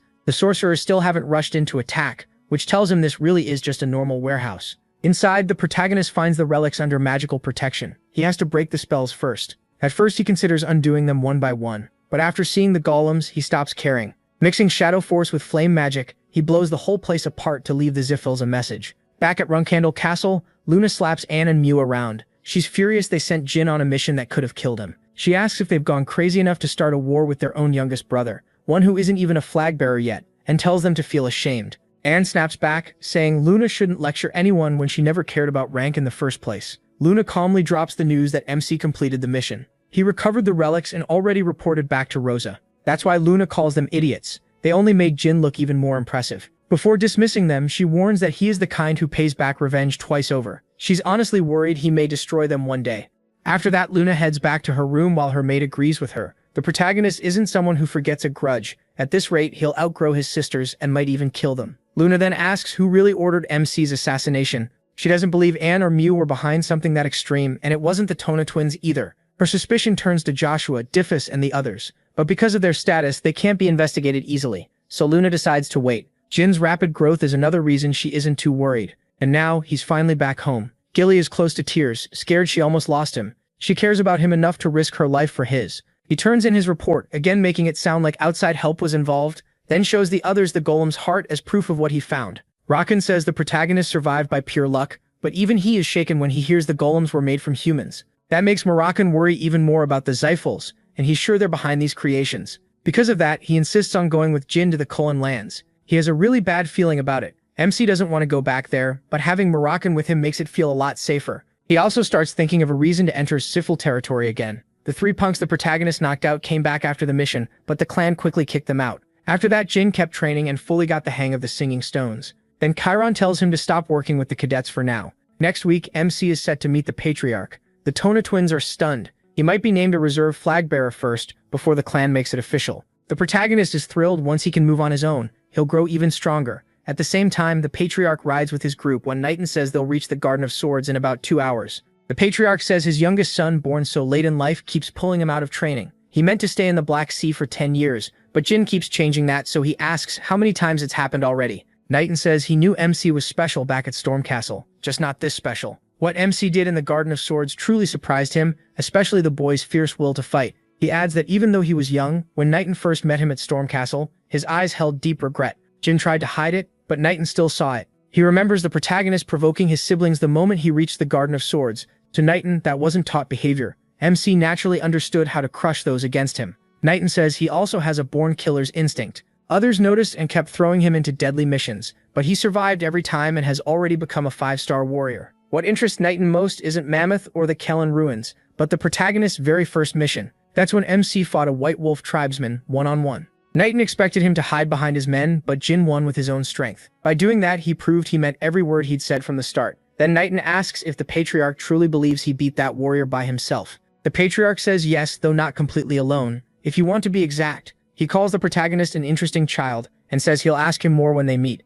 Not long after, the group reaches the palace. Rosa waits at the entrance and says they've been expecting him. The Patriarch greets her and praises her hard work. She answers modestly, saying he handled most of it himself, so she didn't do much. He replies that if his grown children really could manage things alone, he wouldn't have had to leave the Black Sea. He also points out that today's guests will be watching him too closely and asks if that won't make things harder for the children. Rosa agrees and invites him in, saying she prepared his favorite meal. He smiles and praises her, saying he's looking forward to it. Once inside, the Patriarch notices the 2 swords Jin has with him and calls for Ran and Vigo. They answer right away. He asks if those are the swords he let them keep as gifts for the youngest. Vigo explains that MC actually stole them. They only let him keep the swords if he cleared the mission at the Akalan ruins. The Patriarch pats Vigo's shoulder and says that's fine, but next time steal them back. The youngest is sharp. With a grin, he jokes that sometimes he wonders if Jin is even really his son. Later, the Patriarch stands with him by a window and asks if this is his first banquet. He says it is. In his past life, he had gone to a few banquets hosted by other families because of his teacher, but this is his first one held by the Runkandel branch. Back then, on the rare times banquets were held, he hid away like he didn't belong. Now he's standing beside his father as the guest of honor. The Patriarch tells him their family almost never throws banquets. They only do it for events worth celebrating, which means Jin's achievements matter a lot. The protagonist thanks him for saying that. Then the Patriarch asks how many guests MC thinks came. MC guesses about 1,000. The Patriarch says he's right. They've heard there are around 1,000 guests tonight, which is about 200 more than the last banquet 7 years ago. He asks him what that means. He says it shows the Runkental family's power has grown in those 7 years. He adds that while other houses may gather 1,000 people too, every single guest here today holds real status. The Patriarch says the family kept rising while he spent 7 years only training and hunting demonic beasts in the Black Sea. Even in seclusion, their influence grew because he is this era's only Genesis Knight. But that also means if he vanished, most of the people at this banquet might turn away from the Runkandel family. Jin says that's true. Without his father, their house wouldn't hold nearly the same power. Runkandel stands as one of the 2 great families besides Zippel. But if his father disappeared, the gap in military strength would grow fast, and then the Zippel family would likely take the lead. The protagonist says that if his father's absence alone could make people abandon the family and leave it open to Zippel, then he'd disown the family. The Patriarch is caught off guard, so the protagonist explains that if Runkandel falls apart because of one man's absence, that only proves the next Patriarch is incompetent. He says he has no plan to die under weak leadership. Then he asks what weaknesses their family has. The Patriarch asks what kind, and Jin explains. In exchange for returning the sword he took from Vigo, he got access to the family's commission records, which only flag bearers can see. From them, he learned the Vera family had tricked the Emperor, stole imperial treasure, and still came to this banquet shamelessly. He also saw that the Vera family recently asked Runkandel to kill Zippel mages.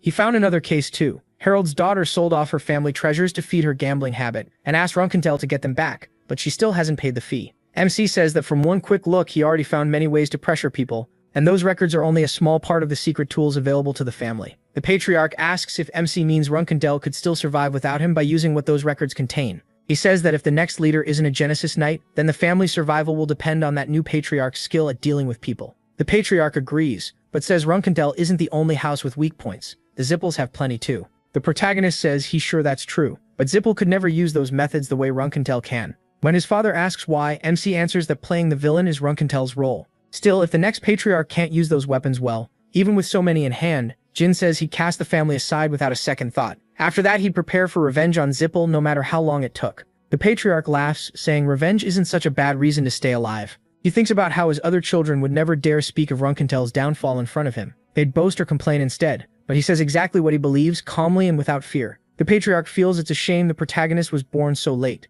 To him, the protagonist has Luna's talent, Mary's wild side, and his own fighting spirit. He figures he has 10 years left, 15 at most, to protect the Patriarch's seat. Maybe that's long enough to see whether the youngest overturns the whole line of succession. Then he changes the subject, saying most of the guests must be here by now, so it's time to go in. MC nods. The patriarch adds that he wants to speak with him again after the banquet, so MC should wait until he's called. As they move, he thinks about what it means to become a reserve flag bearer. It looks like he'll have to leave the family for a while after the banquet, and with the celebration lasting 4 days, the wait is going to feel long. Just then, Heinz rushes over and calls for the patriarch. The patriarch asks what happened, and Heinz says unexpected guests have arrived. They came without sending notice first. The patriarch wonders who would dare show up uninvited. Heinz says it's the Zippel family, 5 of them, including Andre and 4 others. The patriarch clicks his tongue, calls Andre a rude fool, and orders Heinz to tell Andre to get lost while allowing only the rest of the family inside, but he says not to deliver that message personally. The servants can do it. Heinz bows and leaves. Jin thinks Andre was definitely rude, but humiliating Zippel's second-in-command at the door is a huge insult.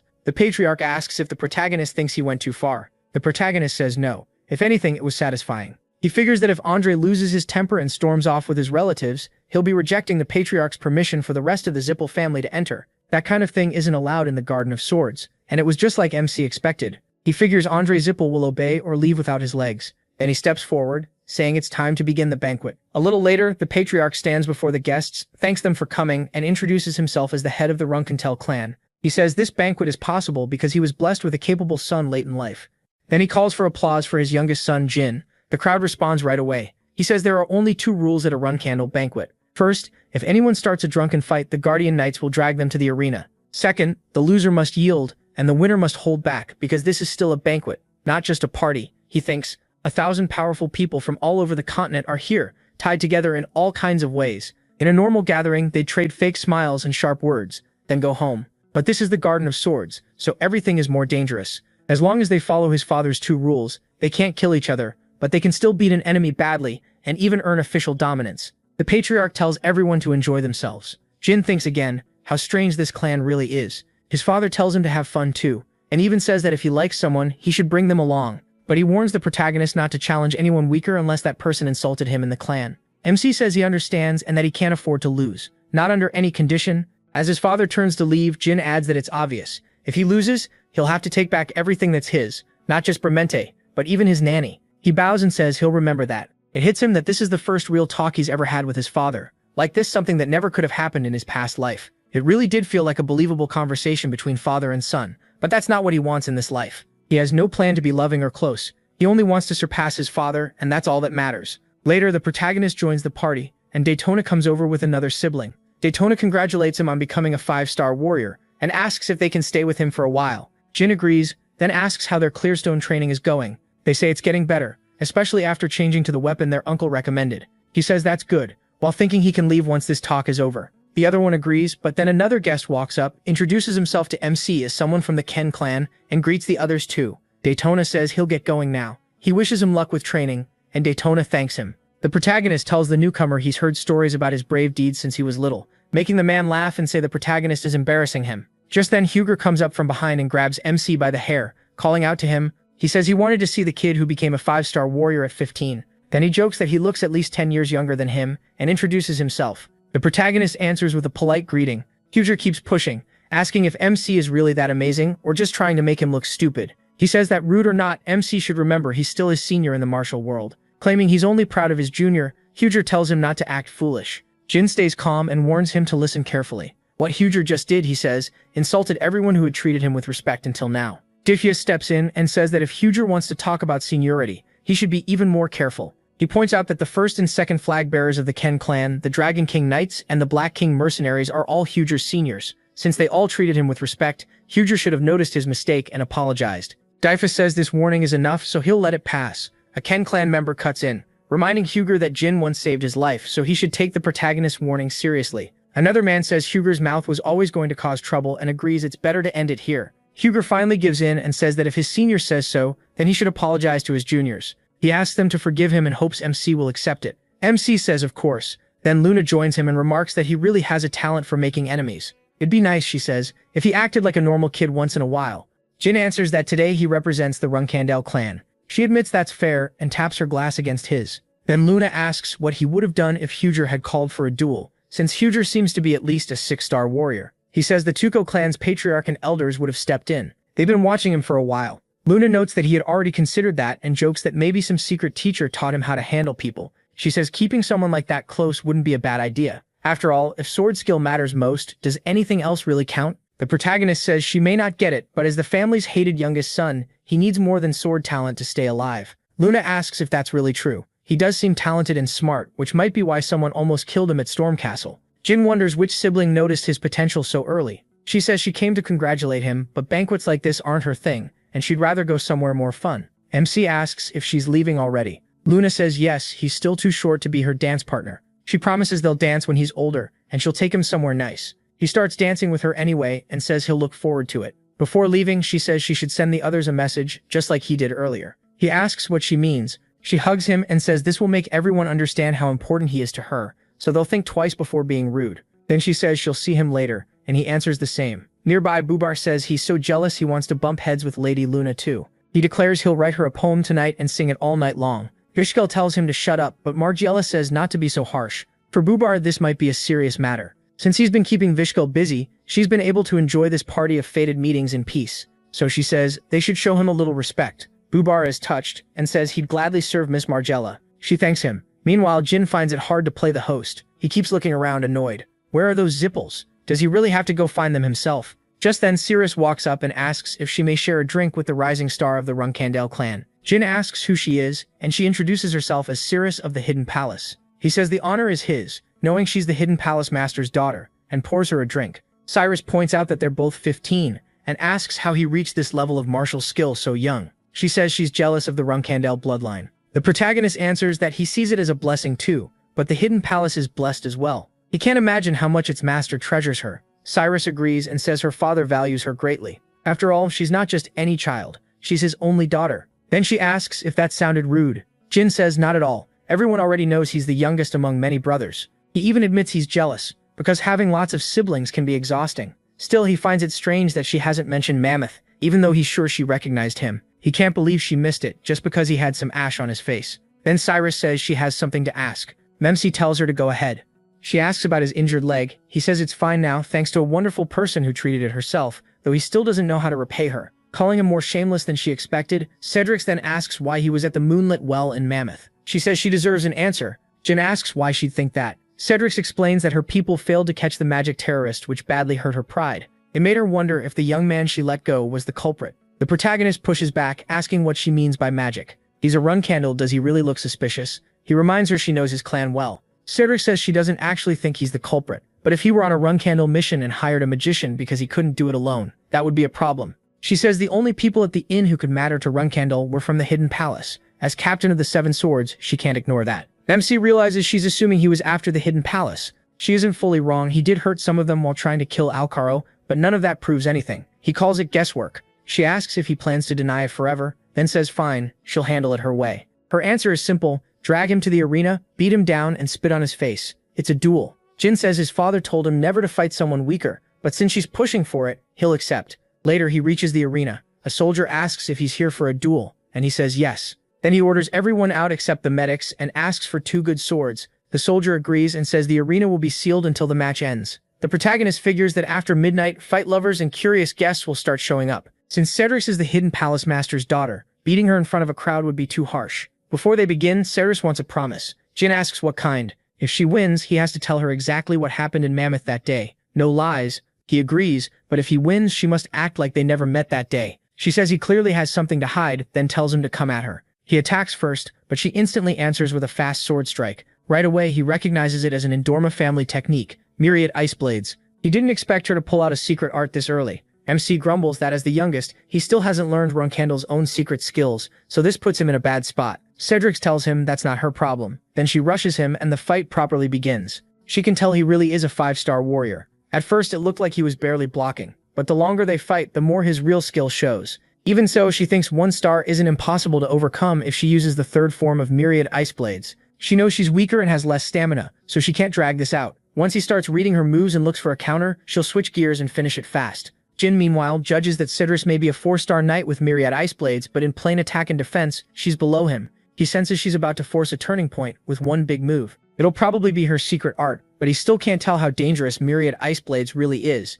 So he thinks he may need one of the hidden techniques he learned at Storm Castle. Out of all of them, one stands above the rest. Cyrus lunges in, saying it's over, and fires off the 3rd form of myriad ice blades. Jin catches it with his sword and notices the ice shards are packed with condensed aura. He smirks. She sees that look and thinks he's mocking her, but she's already unleashed Avalancha, a move so strong even a 15-year-old 5-star prodigy shouldn't break it. Still, for some reason she feels uneasy. Then he slashes straight for her eyes, forcing her to dodge and strike back. The sudden blast of magic catches him off guard. He realizes he may have picked the wrong move. The Atella family's Stormblade hits too hard for a 4-star like Cyrus to take. If she hadn't moved, she might have died or been horribly hurt, and yet he still swung. Cyrus drops to one knee, thinking about how much she wants to live. That fear saves her, and she avoids a killing blow. Jin walks over and asks if she's okay, apologizing for nearly killing her. He thinks Cyrus heard his warning but still didn't try to avoid the Stormblade. Still, no matter how proud or honorable she is, she's only 15, too young to crush her survival instinct. He says he would have dodged in her place, and he's sure she would have told him to do the same.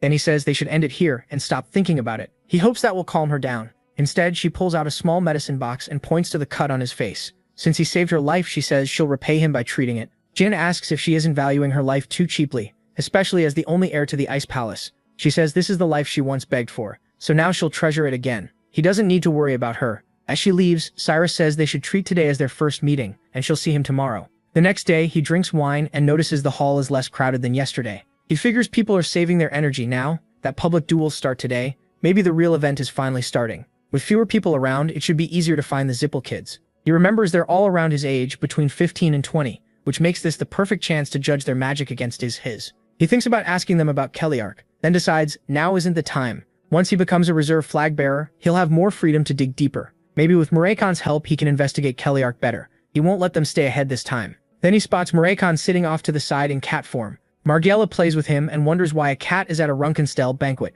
and where its owner went. She lifts his pendant and reads the name on it, finding Butterfly. Jin confirms that's Butterfly Runkendel. Margiela asks if he named him. Just then, Barak Zippel walks up, saying he knew he'd find the protagonist if he followed the cat. At last they've met again, so how could the protagonist forget him? The protagonist just asks who he is. Barak is stunned and asks how he can say that after they finally meet. He's thought about MC every day to help him remember. He says his name starts with B. Margiela thinks he's weird and takes Murkan away with her. Barak asks again if he remembers now, and he says nope. Frustrated, Barak reminds him they first met at the Middle Kingdom teleport gate. Jin still says he doesn't remember. At that, Barak grabs his shoulder and says, the protagonist's memory is worse than he thought, so listen carefully this time. His name is Barak Zippel. MC tells him if he's pretending they don't know each other, it's because he doesn't want anyone learning about their connection. Why can't Barak get that and stop bothering him? He even squeezes his hand to make the point clear, but Barak still doesn't catch on. Instead, he just asks if he remembers now. He wonders how someone this dense became a 1-star magician before 30 and got picked as the next Zippel head.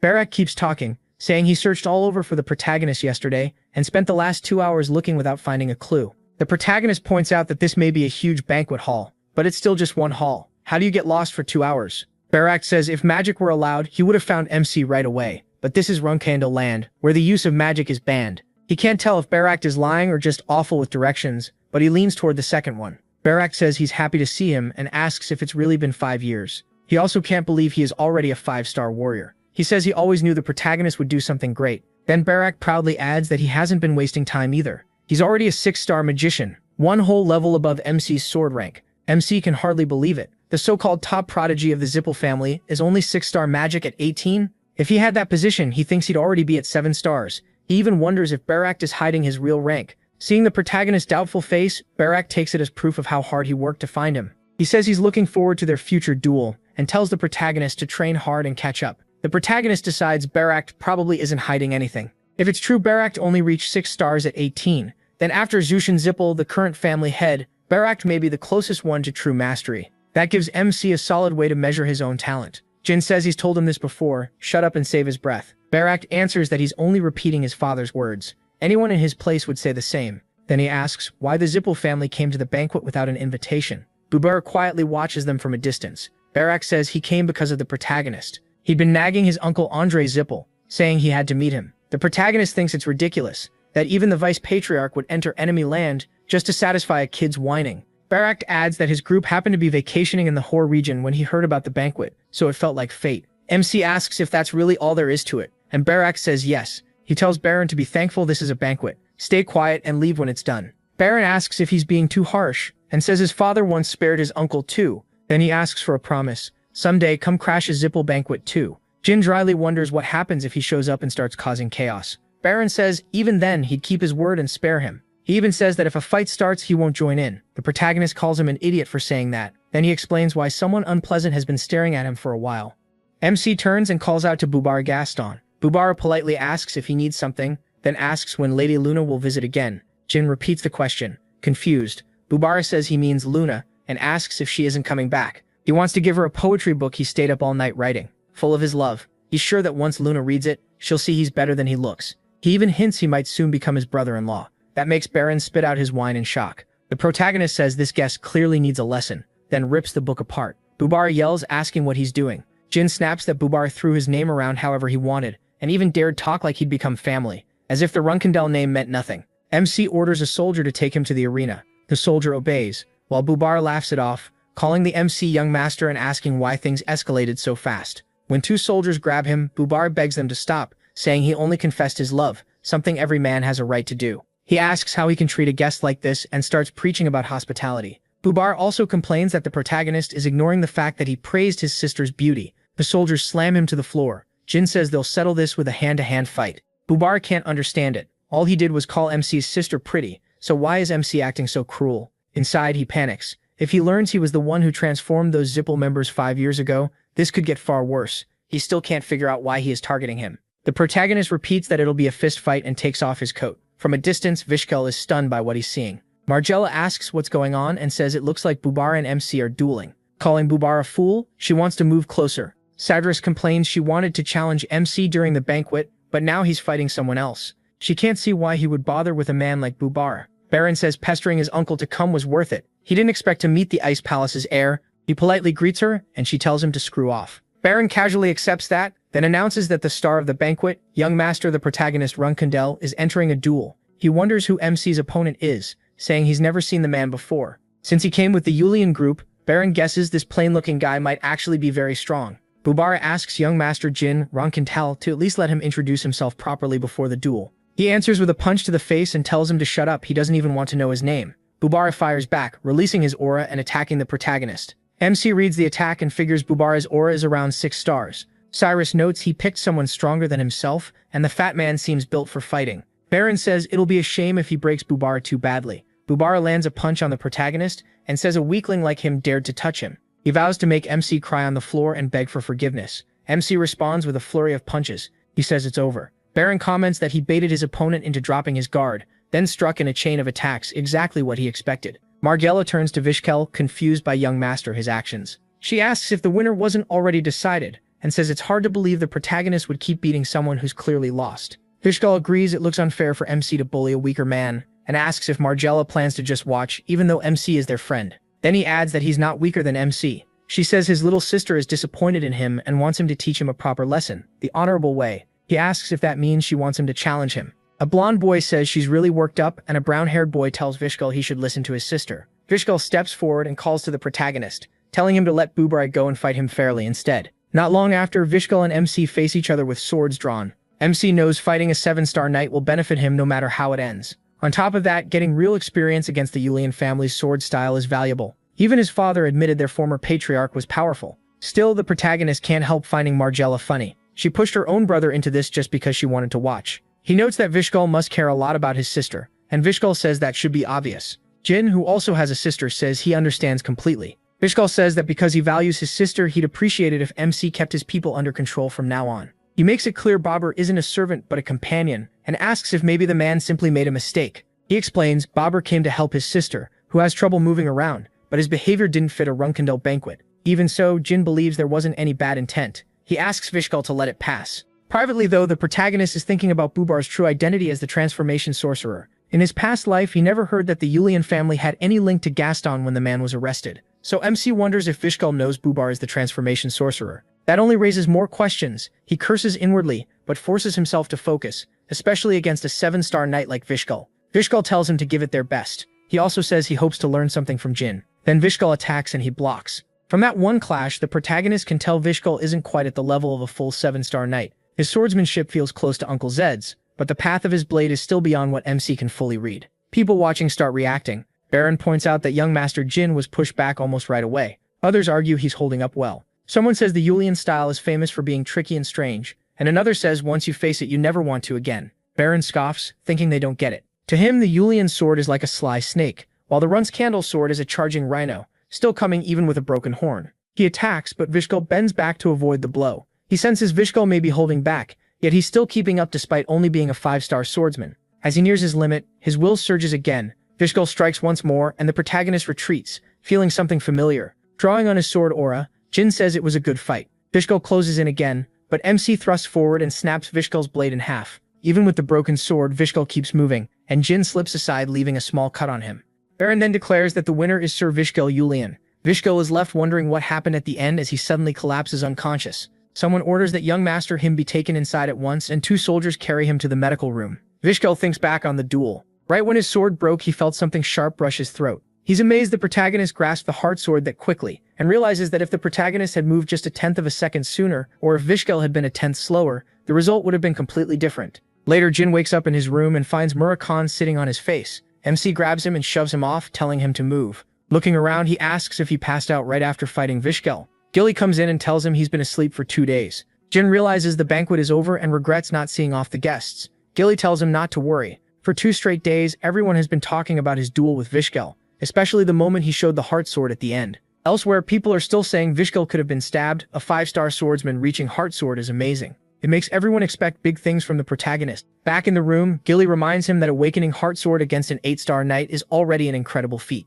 MC thinks his heart sword is still incomplete, but it did what he needed. He remembers Luna telling him never to open his eyes during training, and now he sees how much that strange advice helped. Even if heart sword only shows up in desperate moments, Jin still finds it amazing that he stood against an 8-star knight, even if it was messy. Then he reviews what the banquet gave him. He confirmed Barad-dûm was tied to Zippel, started a friendship with the Ice Palace heir, and learned Bubarak Aston was connected to Vishkal Ivaliano Yulian. As for the transformation sorcerer, Jin decides that mystery can wait. He needs more clues before making any judgment. Gilly sets a pot of flowers on the table in front of him, Runkandel. When he asks about them, she says Cirrus from the Ice Palace left them. Rukan jokes that maybe Cirrus likes young master, the protagonist Runkandel, but Gilly explains the flowers don't mean love in Ice Palace custom. They stand for an endless duel. MC Runkandel says that must mean Cirrus wants a rematch. Murakhan laughs and says getting flowers from a girl is still a big deal, even if they're really a challenge. Then he asks Gilly what she thinks. Instead, she says the patriarch ordered Jin to come see him as soon as he woke up. He asks if his father really said that,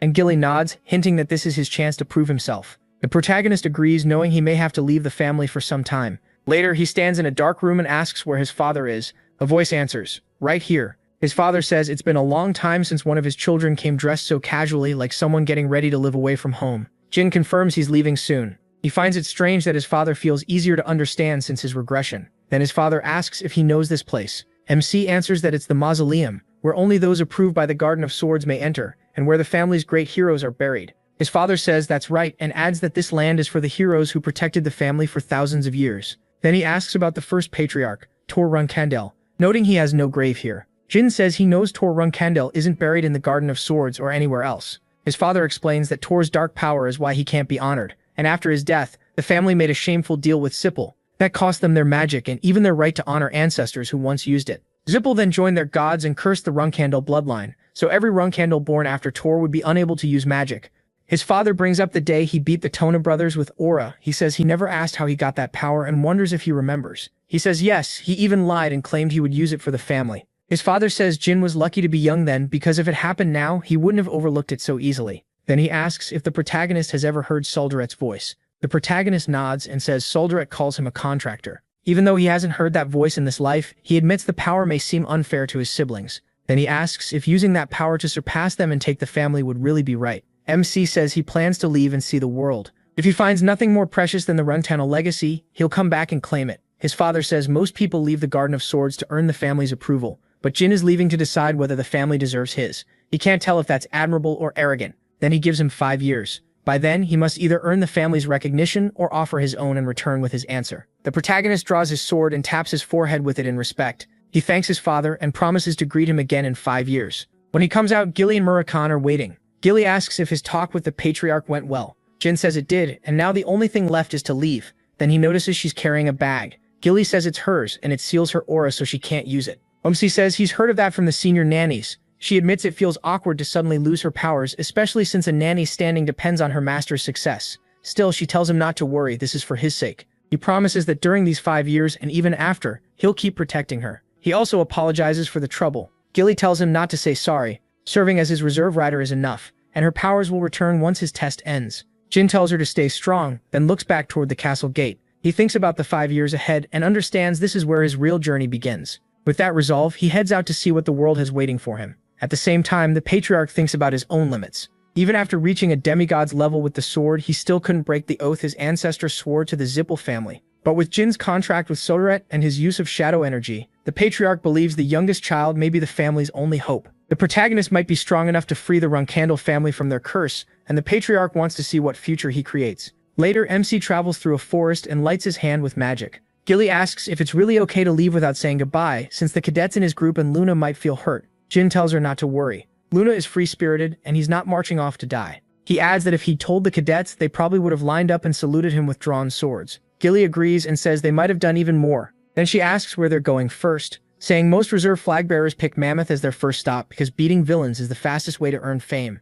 He thinks about that. Reserve flag bearers have to build their names from nothing in the outside world before they can be accepted as full flag bearers, and they can't expect help from the family out there. He thinks of Mary, who beat many dangerous enemies in the southern part of the continent and earned the name Mad Woman of the South, or Winfrey Mary, before becoming a flag bearer. Aside from her, his other siblings came back in 6 months to 2 years. But his father gave him 5 years, and there's a reason for that. Jin wants to learn everything he can about shadow energy before he returns. He says they're heading to the Erring Kingdom. Gilly asks if he means the country tied to the Lyro Magic Federation, and wonders why he'd go there since it's not Zippel land. The protagonist says that during his mission to the Kallen ruins, he heard about many unregistered mages causing trouble there. They're working with martial artists and making life miserable for the people of Erin. Gilly says that sounds like a good target. She always liked taking down bad guys back when she was an active soldier. Jin feels more excited because he never learned this in his current life. He knows it from his past one. The unregistered mages and fighters there are all pawns of a dark family called Tessing. But what he really wants is their underground auctions. He expects to find rare items there that others don't understand the value of,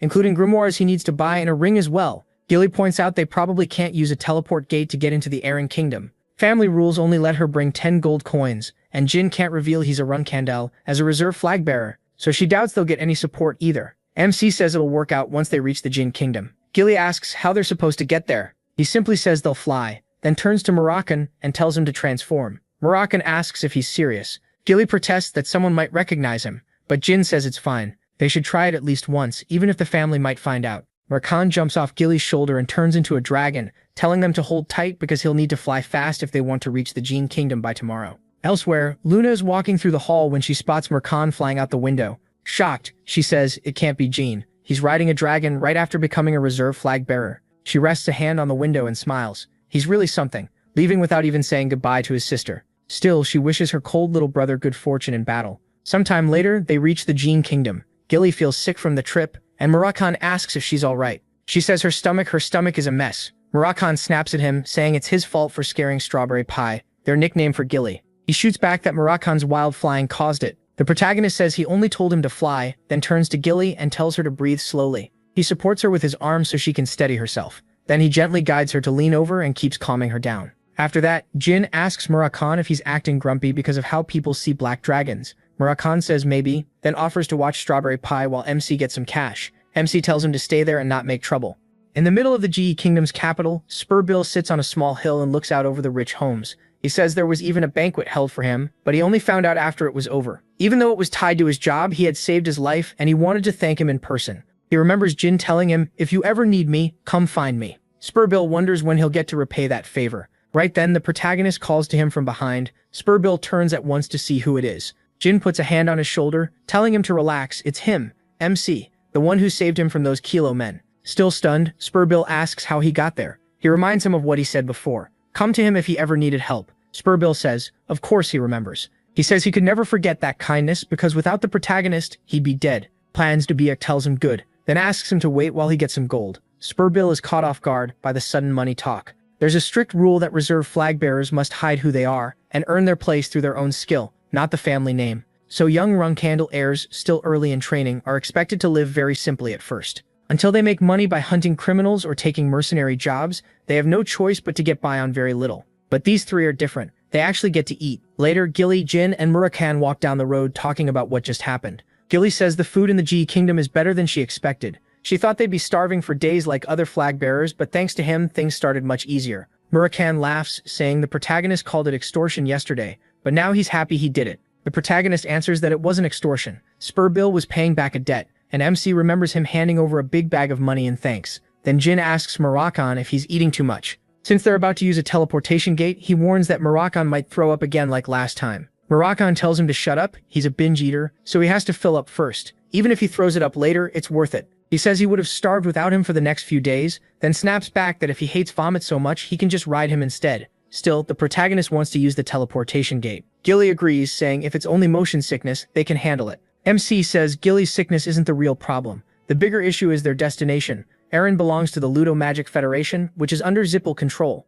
Around 80% of active dragons are under them too, so flying Murakan in there carelessly would be almost like declaring war. Still, Jin adds that more than half of those dragons would probably panic the moment they heard Murakan's name. Annoyed, Murakan mutters that those bastards strut around proudly, showing how much the world has changed. He reminds him that he warned him not to transform out in the open. He thinks about the dragons, the gods tied to them, and all the contractors serving those gods, all of them backing Zippel. On the Runcandle side, he's the only one with a god contract. If Jin's father didn't exist, Zippel would have wiped Runcandle out already. He can't help wondering how Zippel gathered so many contractors, because having that many in one generation feels like more than chance. A little later, the protagonist stands before a guard who asks for identification. MC thinks they got here fast enough and hands over 2 cards, introducing them as him Gray and Gilly McCrollan. Python. He says they're heading to the Eren Kingdom just to sightsee. Soon, Jin waits with the other passengers as an announcement says they'll be teleported to Eren shortly. It warns them to stay seated because the trip may cause headaches and dizziness. Gilly says a family-made ID really works. They got through without any trouble. The protagonist replies that it's normal. A Runcandle fake is good enough to fool even special investigators. The system thanks them for waiting and says teleportation will begin soon. Gilly hugs Murakan in cat form, while Jin thinks of Eren as a place tied to his old life. Even after 15 years, they arrive in the Ludo Magic Federation's Eren Kingdom. The system announces their arrival and welcomes them to Eren. Once outside, MC thinks the capital looks almost the same as it did in the last year of his past life. Even after 15 years, not much has changed. The streets are busy with vendors, but homeless people sit beside them with dark, empty looks. Gilly says the place feels strangely gloomy for such nice weather. Jin figures it's because of the Tessing's oppression, and remembers hearing that things were especially bad around this time. He says they should get a place to stay first, then go after what they came for. Gilly nods and agrees. After a while, they stop in front of an inn. Murakan asks if they really have to stay in a dump like this. Gilly says the young master probably has a reason. Smilbrukan argues Jin has money, so they don't need to stay here. He heads for the door and points out that a bunch of unregistered mages flashing money in a neighborhood like this would be asking for trouble. Murakan fires back that they're choosing a place even orcs wouldn't sleep in. The protagonist tells them both to be quiet, and they go inside the inn, where Jet is asleep at a table. Jin calls out and asks if he owns the place. Jet wakes up and sizes them up. A flashy guy, a rookie swordsman, and a pretty woman who looks like a maid. He welcomes them and offers juice. Saying there are plenty of rooms open, he hands over the inn's special orange juice and tells them to pick any room they want. Rakan takes a glass, while Jet thinks that once they drink it, they'll wake up in the underground auction house and their old lives will be over. Rakan glares at the drink, calls Jet an idiot, and splashes it in his face. Jet freezes, and Rakan steps in with a punch, demanding to know how he dared poison them. Jet tries to deny it, but Rakan says he'll die for this betrayal. Jet begs them to calm down and talk, but Murakan kicks him in the face. Jin remembers Jet from his past life. Jet called himself an informant, and really did have useful information. Back when MC had been cast out of the family and had nothing, Jet helped him settle in Eren, but that relationship was messy. Jet tricked him over and over, pretending to guide him to underground Tessing auction houses, and taking almost everything naive Jin had, everything but his clothes. Just remembering it still makes him mad, but this time he plans to use Jet instead. Jet says if they keep treating him like this, he won't just sit there claiming he's a star despite how he looks. Rakan hits him again and says nobody cares. Jet instantly folds and says he was wrong. It isn't poison, just a sleeping drug. Rakan snaps that it's the same thing. Jin says that's enough, and tells Murakan to stop. They should hear Jet out first. Rakan grumbles, asking why they should listen to someone who tried to drug them. Jet begs to live and promises to make up for it, but Murakan tells him to shut up until he's dead. Jin says he'll ask a few questions. If Jet lies, he dies. If he tells the truth, he lives. Then he adds that the judgment will be totally based on his own feelings and instincts. Jet nervously agrees, and Murakan says fine, do whatever. The protagonist asks Jet what he does for work. Jet says his name is Jet. He runs the inn, works as an informant, and also admits he's a scammer and human trafficker. He says sparing him would help them, because he knows everything about Eren, and this time he's telling the truth. Jet says Jet tried to drug them because he wanted to take them somewhere. Jet apologizes and admits it. When MC asks where, Jet says he planned to bring them to a Tessing underground auction house. Jet gives them masks and explains that while Sala is known as Tessing's boss, the real leader is someone else. If they're staying for the auction, they should keep their faces hidden. Jin asks who runs it. Jet says it's a man called Spyhan Alu, and the whole place is decorated to match his taste. According to Jet, Alu does that to cover up that he's just an ignorant gangster. The protagonist tells him to keep going. Jet says Alu isn't some petty street rat. He can control the whole area, and he's also a 7-star fighter from the Arabella lands. There's even a rumor he has ties to the pureblood Runcandle family across the sea. Rakan brushes that off, saying the Runcandles would never work with gutter trash like this. Gilly agrees, but Jin isn't so sure. He remembers one person who could be linked to both the Magic Federation and the criminal underworld, the one who cursed him so he couldn't use a sword. If Tessing is tied to the Ludero Magic Federation, it could be him. The curse was the 9-star bladed illusion. MC doubts anyone inside Tessing could cast something that strong. But after 10 years in Storm Castle and 5 more in the Garden of Swords with no answers, he can't ignore even the smallest clue. 15 years without a lead is too long, so he decides it's worth digging into Alu. Since they came here planning to wreck the place anyway, checking Alu's identity makes sense. Morenkin asks what the plan is, warning that slaughtering every gangster on their first day in errand sounds reckless.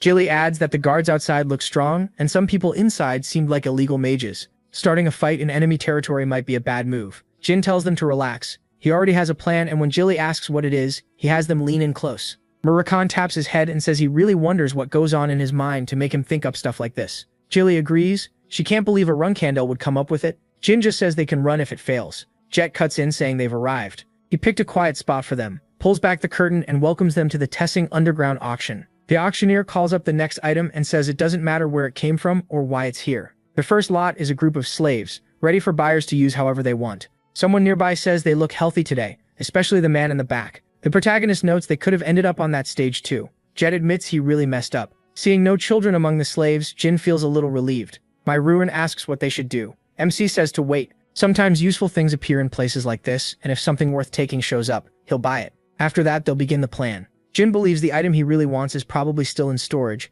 and once things start, he can take it. The auctioneer announces the bidding has begun. He tells everyone to stay patient and wait for the right time. A week passes. The auctioneer shouts out the bids 20, then 130, and asks if anyone will go higher. Jet tells the protagonist he's been watching for a full week, and if Jin leaves without buying anything today, Tessing may get suspicious. MC asks if handling that isn't Jet's job. Jet says sure, do whatever you want. Out loud, he stays polite, but inside, he's panicking. If he doesn't buy something soon, Jet knows he'll get thrown out, no matter who he is. He urges the protagonist to buy anything before things turn ugly. Then the auctioneer brings out the first magic book of the day. He claims it's a tome by Matthew W.C., a mage who once ruled the world. They can't read it, but he insists it must hold amazing magic. Someone bids 80. As the auctioneer asks for more, Jin thinks the man got the name wrong. It isn't Matthew Walk. It's Matthew Miak, a fraud. All of Miak's real books are under Zippel control, so this can't be genuine. MC thinks the past week has been the same every day. The seller talks nonsense and foolish mages buy it. The auctioneer moves to the next item.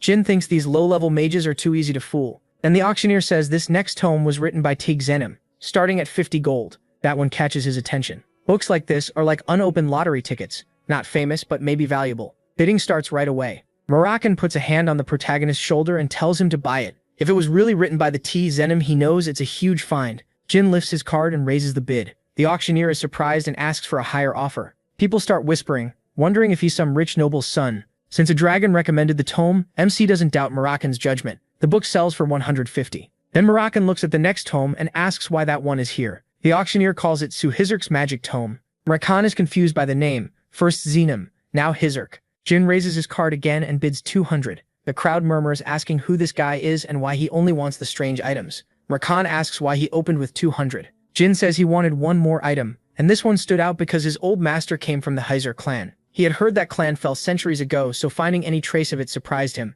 The tome sells for 200 to the protagonist. He thinks maybe he can give it to his master someday, if they ever meet again. Then he says that's enough. They're leaving. Moroccan checks the books and lights up. Jackpot. This really is the Zenim tome he thought it was, but there's also a strange complex code on it. Jin says only he and his master can read that. Jet, relieved MC finally bought something, says it would have been a problem if he walked out empty-handed today. He calls Jet over, and when he answers, the protagonist tells him to arrange a meeting with Spider Handu. Jet asks why, saying that's impossible even for a customer. Jin tells him to send Alu a message instead, say that Baird Zippelful wants to see him in person. Jet hurries off, thinking that MC must not be from some special unit after all, but a true-blooded Zippel. As he opens the door, he imagines that getting close to Zippel could finally get him out of this filthy place. He tells a messenger to bring Alu out because Baird Zippelful is waiting. Guards stop him, and a huge one asks if he is really Baird Zippelful. then says the boss wants to see him inside. He answers with a punch to the face. He asks if this is some kind of joke, then uses fire magic and demands to know if the man is Alu. Dazed, the guard says no. Mr. Alu only ordered him to escort Jin and 2 others to a meeting. Right then, a huge explosion erupts. The protagonist is furious. He already gave his name, yet Alu still sent underlings instead of coming himself. So he shouts for Alu to come out in person and says he better crawl to him on all 4s. A moment later, a voice answers. The speaker says he is Alu, caretaker of Tessing. He says he failed to recognize the one above and asks for forgiveness. Jin thinks that if anyone else had claimed to be Baird Zippel, Alu would have laughed. But with him it worked. Was different. His energy felt strange and strong, and that fireball from earlier was at least 5-star mana. MC realizes only a Zippel could use power like that at such a young age. Then the story jumps back a week, when Runkandel said he would pose as Baron Zippel. Murakan couldn't believe it, and Gilly pointed out that if Alu knew anyone tied to the Zippel family, it would probably only be some old servant. That made Jin's plan simple. No one could really prove he wasn't Baron Zippel. Gilly thought it through and realized this was bigger than just getting caught. If the Runkandel family, or worse, the Patriarch, ever started to doubt him, the fallout would be brutal. Back in the present, the protagonist Runkandel tells Alu to stand, and Alu quickly obeys. He brings over 2 books and asks Jin to look at them and say what they are. Before MC can answer, Alu admits they're magic books and apologizes for getting them without Zippel approval. He says his family treasures both of them. Then he asks how much money Alu has made from deals like this. Alu fumbles out an excuse, saying he's mainly a fighter and didn't understand how valuable the books were, so he ended up offending him. He begs for one more chance and swears he'll get them back. Jin cuts him off and orders him to bring the account book and the customer list, adding that his family will start investigating tomorrow. The protagonist thinks this is the end for Tessing. Even if they tried to build a name in the Aryan Kingdom, there's still just a tiny gang next to the Zippel family. If the investigation gives Zippel any reason to be upset, Tessing is done. Later, they sit with the books and papers while Alu says this is everything that was at the auction. Jin asks if that's really all of it. Alu admits there are more items, but they're under heavy guard in the workers' quarters. He asks to leave for a bit and promises to bring them back within 2 hours. MC Runkandel coolly asks if he's planning to burn any important records. Then he says he'll confirm the truth by questioning the people Alu bribed. After that, he tells Alu to go do what he has to do, but not to forget he's still being watched. Alu apologizes again and says he'll be back soon. Before leaving, he tells a brown-haired guard to show Sir Baron the storage rooms, and the guard agrees. Once he is out of earshot, Alu quietly orders him to keep him inside the mansion until he returns. As he heads down the hall, Alu boils with anger at the protagonist's attitude, muttering that the brat acts like he owns the place. He sees over all the money he's already spent on the Zippel and decides he'll do whatever it takes to buy them off or take back control. At the same time, the others search through the library. Murakan tells Gilly to grab anything she wants. She asks if that's really fine, and he says it is. Most of this stuff was probably stolen anyway. While they dig through the shelves, a brown-haired guard gets smacked in the head with a book, and Murakan says it's all junk. He then warns that Alu will probably figure out MC Runkandel is a fake once he gets back. When he asks MC what the plan is, he just shrugs. They're taking whatever they want for free and leaving before Alu comes back. Then the protagonist opens a box, finds a ring, and thinks, got it. Still rattled by how bold they are, Gilly asks if they always do reckless stuff like this. Jin Runkandel takes it as praise just as Jet walks in with papers. He says he found the slave records with their birthplaces and ages, just like MC asked. MC praises him and says they're done here, but the brown-haired guard blocks the way, saying they should wait in the mansion until the boss brings the rest. MC answers with a punch, dropping the guard. Jet claps, impressed that he can fight as well as use magic. Still, he can't understand why the protagonist is beating up Alu's men. MC Runkandel asks whether Jet has a family. Jet says he has a son, so Jin tells him to take the boy and run. Best case to the Emir Bementh Empire. Jet is stunned. He tells him to hand over the account books and come forward as a whistleblower, because that's the only way he'll survive. But Jet refuses. He says he'll stay with the protagonist to the end, thinking he didn't work this hard just to lose this chance. Begging now, Jet asks to keep serving him and share in whatever great things come next. With some regret, Jin Runkandel admits he's not really Baron Zippel. Jet is left speechless. 2 hours later, Alu returns after hearing through the Zippel line that Baron Zippel has long silver hair. He spots one guard unconscious, and another rushes up to him. Alu orders him to report, and the guard says they stole the slave records and customer files, then ran. That means Tessing is finished. Alu immediately orders everyone to chase them, but the guard says they're already gone. Enraged, Alu grabs the man's face in one hand and throws him across the room, roaring that every remaining man has to hunt down those frauds. He swears he'll skin them himself. Meanwhile, Murakan sits by the fire with the group and asks why MC is still hanging around. MC says worrying about Alu won't help. What matters is finding out whether he's tied to the Runkandels. Murakan agrees and says they can treat this as one last goodbye before leaving. He points out that he gave up a Lucchini grimoire and even a masterpiece, and Alu panicked the moment he saw it at the auction. That makes Murakan wonder how Alu recognized something so old and got his hands on it in the first place. A group of guards suddenly finds them, and one of them shouts for the others that they're over here. He calls for the boss. Murakami complains about the noise, and Jin Runkandel says they should go have a short talk. Alu spots them and yells that he found the scammer. He demands to know how he thought he could fool Alu and get away. He swears he'll hang the protagonist in the market to show what happens to anyone who crosses the head of Tessing Spiderhands. Jin Runkandel fires back with everything he found: records of slaves kidnapped from Amir Bementh, a ledger showing the sale of the ancient grimoire the Zippel family wanted, and a customer list naming the nobles who ignored Alu's crimes. He tosses the papers into the air and says he's already sent the information everywhere. By tomorrow, everyone will know what Alu has done. He adds that magic mail is useful, and Alu's end is close. Alu spits out threats, saying MC won't die easily. He promises to skin him alive and keep reviving him with fire whenever he blacks out. Jin Runkandel calls to Murakami, who answers with clear annoyance and says he wants Alu one-on-one. Murakami sighs, what a pain. Furious, Alu calls him insane and asks what he thinks he can do by himself. Then he orders his men to stop standing around and attack. The men strike with magic crystals, and Alu tells them to keep the kid alive but kill everyone else. They rush Murakami, but he tears through them one after another as he moves forward. He jumps high and smashes another guard down with such force that the rest freeze in shock. Alu screams at them for hesitating, but a gray-haired guard says if they fire now, they'll hit their own men. Alu snaps back and tells him to aim for the people in the rear. Jin Runkandel tells Gilly to step back. Fire and water spells fly at them, but he throws up a shield around himself and Gilly. The guards are stunned. He says this got easier thanks to his sister Luna, who once complained that he left without even saying goodbye. Murakami looks at the enemy and says they only rely on numbers because they're weak. Then, still grumbling that this is annoying, he mutters that they should all just die together and unleashes light magic, leaving everyone shocked by how powerful it is.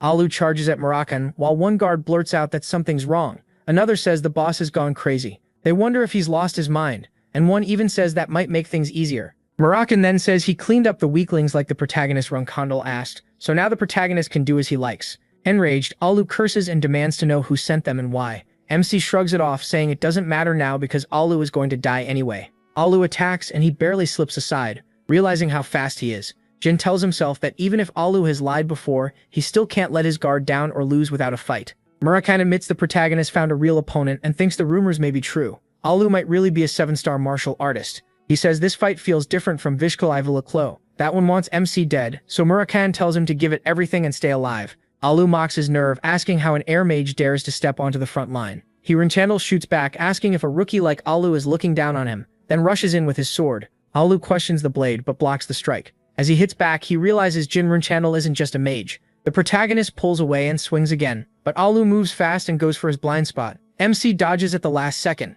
Alu's blow slams into the ground, and he mocks MC for that weak exchange. Jin Runkandel realizes Alu is incredibly fast, and if this still isn't his full power, the fight is already pushing him to his limit. Alu realizes the fireball the protagonist used at the auction house wasn't from an artifact at all. He got fooled by a simple trick, and that's what put him in this mess. But that isn't even the biggest problem. The real issue is the man who wiped out all his men by himself. Alu is sure that guy is even stronger than him, and he can't figure out why Murakami is just standing there. Murakami watches MC take a few heavy hits and clicks his tongue. Gilly asks if he's going to step in. She reminds him that Jin wanted to fight a 7-star warrior himself, but says it may be too soon. Murakami brushes it off. This kind of fool needs to learn how valuable life is. Gilly admits he has a point, and Murakami notes that she clearly thinks the kid might lose. Meanwhile, Alu rushes in again, and Jin tries to catch the attack. Alu's brutal offense shocks everyone watching. He charges once more, saying this is where he dies. The protagonist only smirks, gathers fire magic, and says that when Murakami and magic swordsman fought, even a gap of 2 stars didn't matter. Then he blasts Alu with fire and sends him flying back. Stunned, Alu asks if that really wasn't an artifact after all. That's when he realizes Jin is a magic swordsman. MC's blade flares with magic as he calls down lightning. Alu tries to block, but his sword slams into the ground instead. He sneers that Jin is leaving himself wide open and is asking to be killed. He steps in, activates the ring on his hand, and orders the helmet to let Alu go. Alu panics, asking what's happening. The protagonist grabs his sword and carves a deep wound into him. As he strikes, a dark magical aura wraps around his body. Then he calmly puts his sword away. Murakami is surprised by what he just saw. He says it must be MTO's rune, and Gilly asks what that is. Murakami explains that long ago, MTO was made for Amir Bementh, the first emperor, who loved a demon. During a war, it was known as a masterpiece that could block anything below 7-star power. He can't understand how an artifact like that ended up with a gang. Jin thinks about MTO's rune. In the future, it was supposed to be presented to the Amir Bementh emperor in 5 or 6 years. He remembers the exact time and place it first appeared, and how the academy and the papers went wild over it. He hits Alu hard again, and says he wants one answer before he dies. MC brings up Alu's connection to the Runkandel family, and asks if it's true. Murakami says he should have asked sooner. What kind of honest answer can you expect from a man who's dying? Olo admits that's fair, then says he now knows who Jin really is. He confesses the rumor was true and that he failed, but adds that he is only the youngest of the family. Olo says he can't stop the other person. Murakami asks who he means. The protagonist brings up Spider and guesses that isn't Olo's real name. He says they need to dig deeper, because a gang led by a 7-star fighter with ties to Runkandel is far too suspicious. Murakami says that part alone isn't so strange. One of his own ancestors, a 9-star, once ran a bar. Still, he agrees they have to find out who Olo meant, especially if Jin plans to lead the family one day. MC thinks it through. Olo said he failed and couldn't stop that person. If Olo figured out who he was, then that failure was probably tied to the blade illusion. And by calling him the youngest while saying he couldn't stop someone else, Olo showed he knew about the fight for power among the siblings. Jin starts sorting through the possible suspects and rules out his older sister. She already left the family. Mabuyu, Ann, and the twins are out too. They're too young and too inexperienced. The rest aren't sharp or driven enough to pull off something this dirty. That leaves someone obsessed with rank, someone who started moving the moment his talent showed. Joshua. The protagonist decides no one else has that much influence. Right or wrong, he'll learn the truth soon. The next morning, a paperboy shouts that Tessian has been destroyed. After a joint investigation by the Zippel family and Amir Bement, the gang that preyed on innocent people was wiped out in a single day. Jin reads the headline and says Jet handled things well. He figures Jet may catch heat from Zippel and Amir Bement, but that's a small price compared to staying alive. Murakami says those criminals deserved worse. Still, he's happy Zippel and Amir Bement are taking the credit. That means MC gets the real reward. MC agrees. He gained a valuable ring, talented mages, a 7-star fighter, and experience from a real battle. Just then, Gilly walks over and calls him young master. She warns that beating a 7-star knight once doesn't make him invincible, and he shouldn't get reckless after taking down Alo. Jin agrees, saying he's nothing compared to someone truly skilled like Gilly, and promises to be more careful. He thanks Jet, saying their location will stay hidden because of him. Then he suggests they rest and move on. Ramakan asks where they're headed next. The protagonist says it's Tekken, an independent city. Gilly adds that Tekken is famous for its 7 colors, and Ramakan asks what that means. MC hands some coins to an old man nearby. Gilly explains that Tekken has a huge information center, one of the most trusted sources around, right up there with Runkandel, Zippel, and Amir Bement. Ramakan realizes MC wants intel on future enemies, just like he did with Jet, and asks if that's the plan. Jin says that's one possibility. Soon, someone calls that everyone's on board, and they set off by boat. He thinks about what matters now, using the memories from before his regression well, with Gilly and Murakami beside him. He also needs to look into Vishkel, Yulian, Warkalo, and Alo's old ties to Runkandel. There are too many loose ends, including the Kellen ruins and taboo magic. For all that, Tekkan's 7 colors is the best place to start. Later, Murakami says he figured out what the power left behind by Chenny really was. He believes it was light magic. Jin is shocked. He thought that kind of magic vanished in ancient times. Murakami says it did, and explains that Chenny was once an enemy of the Zippel family. Zippel erased people like that from history. That's how they work. Anyone who becomes a problem gets wiped away. Murakami says that's why no records remain, and warns that if the protagonist can't break past his current limits, the Runkandel family could end up the same way someday. That makes light magic even more important. Jin says he'll show Murakami something, and adds that he adapts fast. He tells him to watch closely. This may be the magic he needs most right now, then reveals glowing energy in his hand. MC tells Murakami not to blink and watch carefully. He calls it light magic, though Murakami asks why it's black. He pours in more power, laughs, and asks how it feels to see it for just a second, yet already feel like your eyes are swelling. Covering part of his face, Jin says this spell can be used for both attack and defense. It's called Flashbang, one of Chenny's best spells, and he's thrilled to have learned it. Then he brings up a certain Hister mage. Murakami cuts in, asking why that mage matters. The protagonist suddenly pulls out a book and says it's written in a code so annoying even he can't crack it. He isn't sure what's inside, or if it'll be useful. For now, he says they'll leave it alone, and Murakami agrees someday they'll find someone who can decode it. A week later, they arrive in Tekken, the independent city. Gilly excitedly looks around, saying the place is beautiful. Jin thinks about what makes this city special. An island city in the south-central continent, tied to neither Runkandel nor Zippel. Its population isn't huge, but it's a famous travel spot. Gilly says the whole city feels lively and asks if they should find somewhere to stay, while Murakami jumps off her shoulder. MC agrees and says they should head to the center first. Murakami turns human and grumbles that he refuses to stay in another awful place. Jin scolds him, reminding him not to transform in the middle of the city. Murakami says humans never notice much anyway, but Gilly does notice, points at him and excitedly yells that a cat just turned into a person. She starts calling out that a black cat became a black-haired man and asks how he did it. The group freezes at her reaction. Then she suddenly shouts, "Teacher." After a moment, he tells Gilly she must have seen it wrong. How could a cat turn into a human? While eating ice cream, Gilly insists it wasn't her but her friend Yuri who saw it, and says she's sure that black cat became that man. She asks why he's lying. Jin says he isn't lying and that he isn't some mister. Julia argues that he is lying and that he is a mister. Trying to calm things down, the protagonist reminds her he bought her ice cream and asks if she can just pretend she saw nothing. She refuses, saying she won't lie. Standing with Mercan, Gilly asks what they should do. They thought Julia was lost, so they planned to take her to the garrison. But if rumors start there, they could draw unwanted attention. Mercan brushes it off, saying no one will take a little kid's story seriously. Gilly snaps back that if Mercan had listened to the young master, this mess never would have started. A little later, Julia points at a building and says it's the information center. She adds that she hates the garrison. Gilly asks what's wrong with it. Julia says they always bother her mom, and they bother her too. That makes Gilly worry it might be the kind of place that bullies regular people. Jin thinks Julia's mother could just as easily be a criminal, and says they should go in and find out. At the entrance, a guard notices Julia and asks, "Aren't you Julia?" Then he calls for the leader, saying little Miss Julia is here. MC politely asks if he knows the girl. The guard laughs and says of course, she's the leader's daughter. When MC asks about that, Julia spots her mother, Elisa. He studies the leader of the center, wondering if that title is really all there is to her. Meanwhile, Julia runs to her mother and throws her arms around Elisa. Elisa gently scolds her for wandering off, but Julia complains that her mom never has time to play. Elisa says sorry and promises she will after work. Julia quickly points out she said that before and didn't keep it.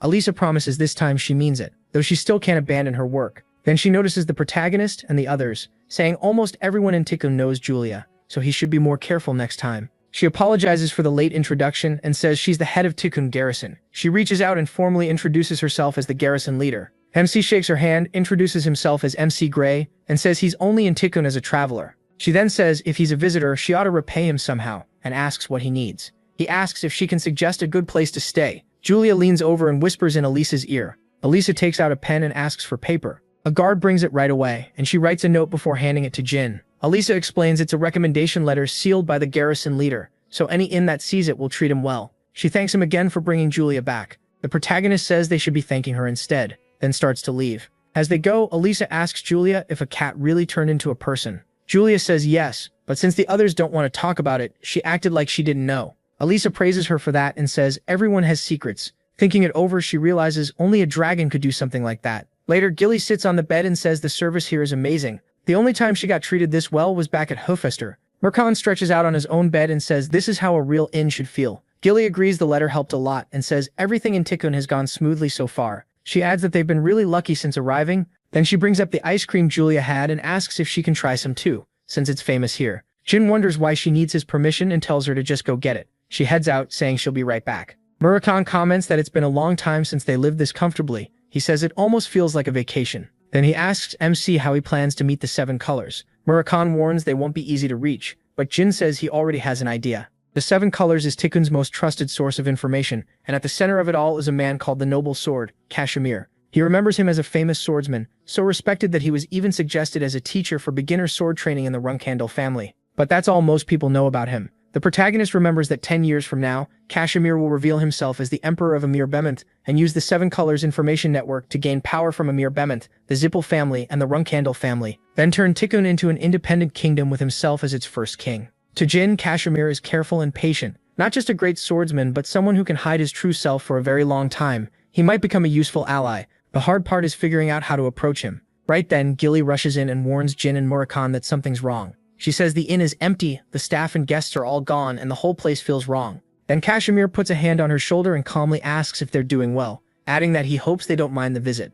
MC stares at him, wondering why Kashmir is here. Murakami instantly moves to attack. Jin stops him and tells him not to kill anyone. Murakami still shifts into his shadow dragon form, and mockingly repeats Kashmir's greeting, asking if he seems fine. Then he answers for himself. No, he's not. He asks if Kashmir is stupid for thinking otherwise. Jin can't understand why the Noble Sword is here all of a sudden. They only just got to Tikkun and haven't done anything. Then he notices Kashmir didn't come alone. More guards are outside. At this rate, they could get surrounded. The protagonist tells Murakami to calm down because the room is too small and a fight here could hurt Gilly. Murakami changes back to human form and demands to know if Kashmir even knows who he is. Kashmir asks what he means. Murakami repeats himself, mutters that he's an idiot, and pulls Gilly close protectively. He's clearly annoyed and keeps complaining about Kashmir's rude tone, asking if he talks down to everyone just because he has a sword and a bunch of followers. Jin notes that Murakami is actually holding back for once. Kashmir says that's not what he meant, but Murakami cuts him off, angry that he barged in without permission and demanding an answer again.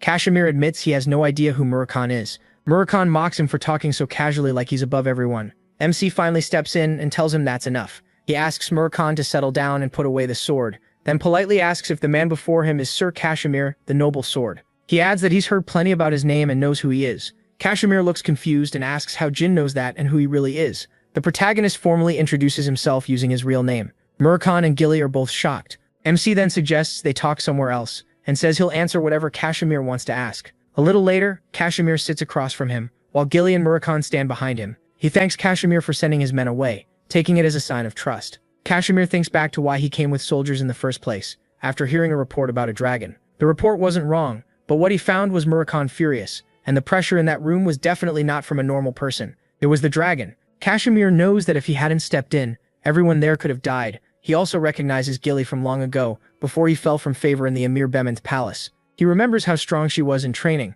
but now he can't sense anything from her, and starts wondering what ties she has to the people she's with. Then Kashmir asks if Jin really is who he says he is. It doesn't seem like a lie, but he still has questions. The protagonist tells him to ask. Kashmir starts with why the protagonist is traveling with a dragon, since dragons have usually made contracts with magicians who serve a god or hold special power, usually someone from Zippel, not Runkendel. He then asks if Jin's family knows about the dragon. MC says they don't. Kashmir warns that if this gets out, the Runkendel family won't let it slide. He points out that he is sharing a secret big enough to get him killed, so this clearly isn't just about him being a Runkendel. He asks the protagonist to explain why he joined hands with a dragon. Instead of answering, the protagonist asks why Kashmir wanted to meet the dragon. Kashmir says that since Jin shared one major secret, he'll return the favor. He explains that Julia said she saw a cat turn into a person, so he came to check. MC asks if he really trusts the word of a child. Kashmir says Julia isn't an ordinary child, she's a contractor of Azmul. He asks if he means the god of sight. Kashmir confirms it. A contractor of Azmul doesn't mistake what they see,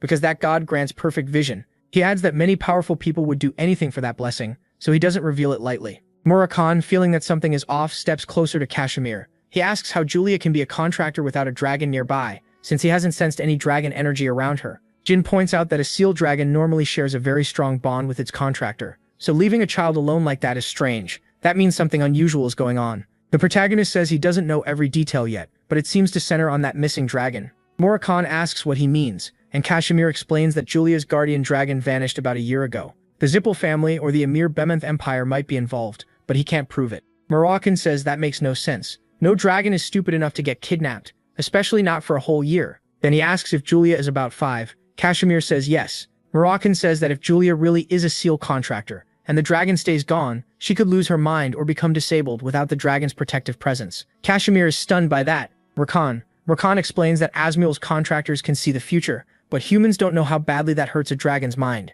Julia is still so young that she can't fully tell dreams from real life, so the worst signs haven't shown yet. He adds that if she keeps going like this, seeing the future with no protection, her power will spiral out of control within a year or two. Jin asks him to explain, wondering if future sight can really leave someone disabled. Kashmir says it's tied to causality. If someone sees the future, they have to follow it. If they try to change it, Azmul's punishment starts, especially when lives are involved. He warns that contractors who go against that rule are ruined in the end. Kashmir says his daughter has been living in a different reality from everyone else because of her gift, and Jin's reaction shows he understands how serious this is, so Kashmir says they have to find her guardian dragon fast. There's no other way. Then Kashmir Alfin drops to one knee before Murakhan, and says that even if the inn manager left it out, he leads the Seven Colors Information Center and trusts his network. But for a whole year, he still hasn't found his daughter's guardian dragon. Hearing that, Murakhan says he's sure now that meeting Julia when they first arrived in Tikon wasn't random. Azmul must be asking them to help his young contractor. Kashmir begs Murakhan to step in, but Murakhan brushes it off, saying there's only so much he can do. Then he points at Jin and says the choice is his. MC walks over to Kashmir Alfin and tells him to stand. They may not know each other well, but this is about a child's safety, so Jin says they should be smart about it and work together to find Julia's guardian dragon. Kashmir thanks them and says he'll never forget this. Still, even though things went better than he hoped, he can't shake the bad feeling. If even the Seven Colors couldn't find the dragon, they may need information from the Runkendel or Zippel families. Murakhan asks if Tikon is tied to Zippel, and he says it's just a city with no side. Murakhan seems fine with that, and asks Kashmir if his network is really that good enough to track dragons. Kashmir says yes, and that they know which continent each dragon lives on. Murakhan likes that answer, and asks for every record on dragons in the Emir Bemet Empire. Jin quickly tells him not to share too much, but Murakhan ignores him, saying this is a last resort move. Dragons are supposed to know everything anyway. Elsewhere, Enya walks up to Quick-Intel with a newspaper and asks her to look. Quick-Intel asks if she's arrived, but Enya says it's another story about Jin. She gushes that he's their age and already a 5-star knight, then asks if she can become like that too. Quicontel says yes. Since Enya is a god's contractor, she can go even higher. When Enya doubts it, Quicontel tells her she has more potential than some black-haired guardian family kid because she's Ulta's contractor, and the god of time is far greater. Then she tells Enya to go home and stay there until she returns. Enya asks if something happened.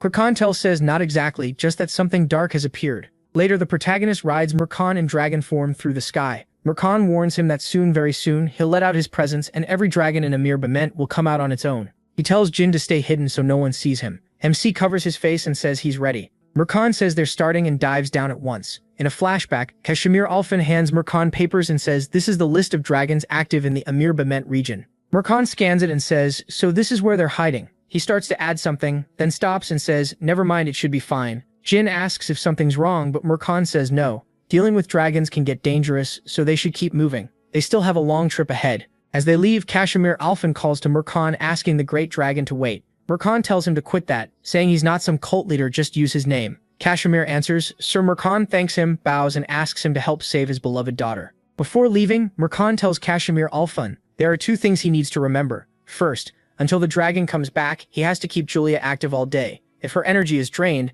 Asmul's pull on her will weaken. From the moment she wakes up, Kashmir should keep her running around or doing anything that tires her out so she falls asleep fast. Kashmir agrees and says he'll keep her busy and worn out. Then he asks for the second point. Mercan says ice candies. Kashmir should bring some, since they missed their chance because of him. Gilly says he really is a gentleman. Mercan laughs and says she was the one who wanted ice candies earlier. Gilly explains she didn't mean that. She meant how Mercan gave extra advice to ease Kashmir's fears. Mercan answers that he doesn't care about the feelings of that kind of creature. Back in the present, Jin thinks Mercan acts cold, but he's actually pretty considerate. That's just who their black dragon is. Mercan cuts off his thoughts and says something's coming, pointing to dragons flying in from the other side. He names them Rabiz and Yunel, saying those two used to get beaten by him the most. Moroccan tells Jin to put on his helmet. He says Moroccan must have beaten them a lot if they rushed over the second they felt him. Moroccan casually replies that anyone entering his territory got beaten. That's how things used to be. The protagonist asks if he feels proud of that. Then Rabiz calls out to Moroccan, demanding to know why he's here. Moroccan greets Rabiz, the Earth Dragon, and Yunel, saying he woke from his long sleep because he needs their help. Yunel, clearly uneasy, says he doesn't know Moroccan's full situation, but this is the worst time for this and begs him to stay away. Rabiz adds that a young contractor is still in the area and Yunel doesn't want to fight on the Amirbi-Spana coast. Moroccan fires back, asking if they're really ordering him to retreat. There's nowhere in the world Moroccan has to avoid. Yunel, fed up, tells him to just run because everything's already a mess from the pressure he's spreading. Moroccan asks what Rabiz means, and Rabiz says Quicontel is on her way to kill him. Moroccan checks if he means Quicontel, the silver dragon, then asks what that has to do with the time god's guardian dragon. At last, Moroccan admits Quicontel is his ex. Rabiz begs him to leave, saying their contractor is still just a kid and could be caught in the crossfire. Yano warns that the other dragons still don't know Moroccan has awakened, and if he stays, that secret won't last. Moroccan tells Jin Rancantel to hold tight, then charges straight at Rabiz and Yano, smashing into them hard enough to send them flying. Rabiz panics, curses Moroccan, and says they should run. MC asks what in the world Moroccan is doing, but Moroccan tells him to focus, more are coming, then attacks again. As the dragons fight back, Jin realizes that even these lesser dragons are using ultimate moves above 8-star level, and they're throwing them out over and over. Then Quicontel arrives, cursing Moroccan. She says he should have died back then and demands to know what gave him the nerve to show up here. He asks if they really have to fight that monster, and Moroccan says it looks like they do. The protagonist asks how long they dated. Moroccan says 500 years, about 5 years for humans. Then he tells MC to stab her with Bradamanti the moment he gets a chance. MC hesitates, saying she's still his ex, and asks if that's too harsh. Moroccan shrugs it off. He says he doesn't keep people around if they have no class, and if things get ugly, Jin should pour everything into one strike. That's what it'll take just to touch her. Moroccantel turns into her dragon form and says it's too late to run, she'll bury him in the sea. Moroccan tells Quicontel to wait and calm down. He knows she hates him, but there are bigger problems to handle first. She ignores him and fires magic instead. Moroccan dodges and pulls back. Quicontel chases him even harder, snapping at him as she attacks. Moroccan asks why she's this mad while they clash in midair. She fires another spell at him, shouting in anger. Then at close range, Myron Zippel quickly spreads his black shadow aura to block her sight and buy them time. Watching the mess unfold, he thinks it's lucky he came along. If the silver dragon had caught Myron Zippel alone, nobody would have even known. But Quicontel blows the shadow away and mocks him. If he thought shadow liberation would work, he was wrong. Moroccan is startled and asks how she did that. She snaps back that he still doesn't get how much weaker he's become if he thinks he's still the same as before. Moroccan tries to calm her down, telling her to stop and remember their past. He says he came to ask something, but she snaps that even thinking about those days makes her want to rip him apart. She rushes in again, and Myrakan tells her to settle down, asking if she's this mad just because they broke up. Quick and Tell fires back that the breakup is only part of why he's getting beaten, then smashes him in the face.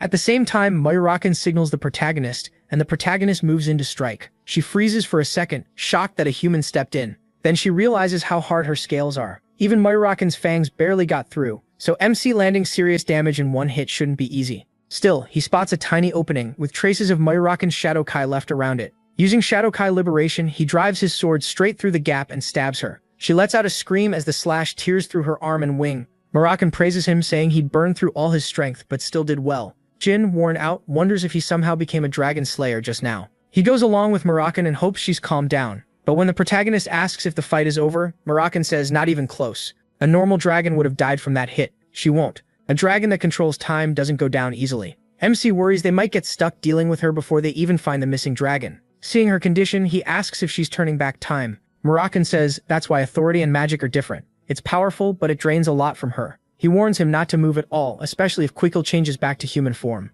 Then Myrakan asks if she's calmed down yet, joking that he had no idea she still felt this strongly about him, strongly enough to go wild like this. He asks if they really didn't end things well, and Quickle is offended. She reminds him he dumped her on his own and never gave her a chance to talk, then sarcastically asks if that's his idea of a clean breakup. Myrakan admits she always gets mad when the breakup comes up, but says he never cheated. They just didn't fit well together. Jin can only think about how absurd it is that ancient dragons are arguing like this. Trying to move on, Myrakan says he didn't come to fight, he came to ask something. Quickle cuts him off and tells him to wait. First, she wants to know about the human with him and whether he's the contractor. Myrakan brushes that aside, saying it doesn't matter right now. One of their own is in serious danger, but Quick and Tell just calls him shameless. She reminds him how many dragons he's killed and can't believe he's suddenly acting concerned. To her, it sounds like another game. Myrakan admits she has a point. Among the dragons he killed was the enemy of her older brother, and that kill was revenge for someone else, not because he wanted to get involved. He says maybe asking her was a mistake. Maybe he should have gone to another dragon.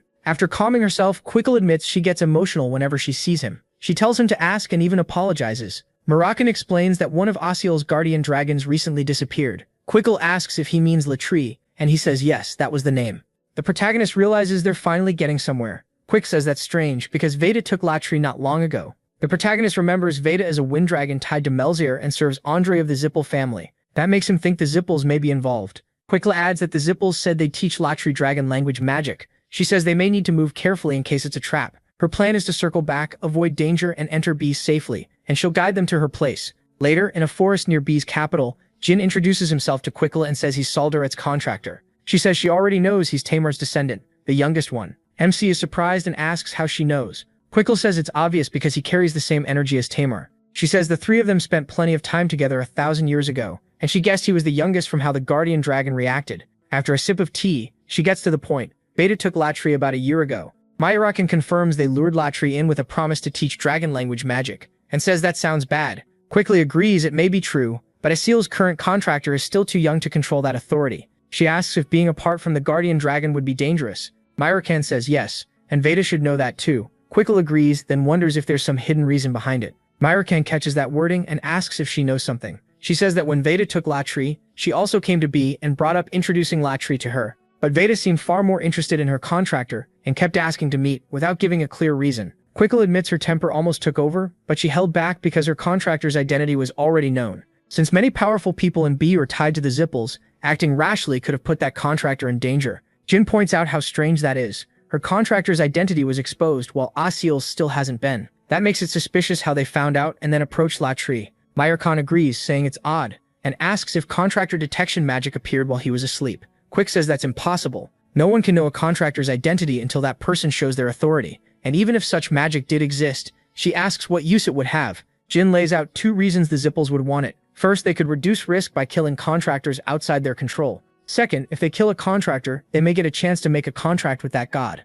Then he thinks deeper. It may be more than just a chance. They probably have a method. In his past life, the contractor of Ulta was officially revealed at the stone statue. 10 years later, that contractor was a pureblood Zippel, so he believes that if they kill a contractor, they can take that god for themselves. That makes him suspect Julia's guardian dragon was kidnapped for the same reason, since he never heard of the Princess of Tikan in his past life. Quick says there are already many guesses about Cedric's contractor, so it's hard to believe the Zippels still need another. If they already have so much, why go after other contractors? She suggests Jin may be too suspicious because they're his enemy. He pushes back, saying she clearly doesn't believe him. but human greed has no limit. Even when people reach the top, they still want more. And the Zippelmayne family has ruled for thousands of years, so doing anything to keep that power wouldn't be surprising. Quickly admits the Zippel leaders are definitely planning something, then asks why Mayura-kan acts like he doesn't know. Is he scared of them? She keeps pressing, wondering if fear is making him play dumb. Mayura-kan cuts in and tells everyone to calm down. He says everyone knows how greedy the Zippels are, and as much as he hates to admit it, they're skilled. Being careful is never wrong, and she should get Amir out first. Quickly laughs, saying he's changed a lot. It's rare to see him read the room. She agrees to send her contractor away first. Then she says she'll help. Mayura-kan asks what she means, and quickly explains that she wants to face Veda and learn the truth. If they're right, the Zippels are waiting for a chance to attack, and if she falls, they'll probably move at once. As Quickly starts to leave, she rests a hand on Jin's shoulder. Seeing one of Tamar's descendants gives her a sense of duty and reminds her of the old days. She says even his arrogance feels like Tamar's. Then she adds that she's going to call Veda. Right then, Enya returns and asks who the others are. Quickly scolds her for coming outside, then stops herself and says maybe this works out better. She introduces Enya as Ulta's contractor, and the protagonist as the contractor Mayura-kan is protecting.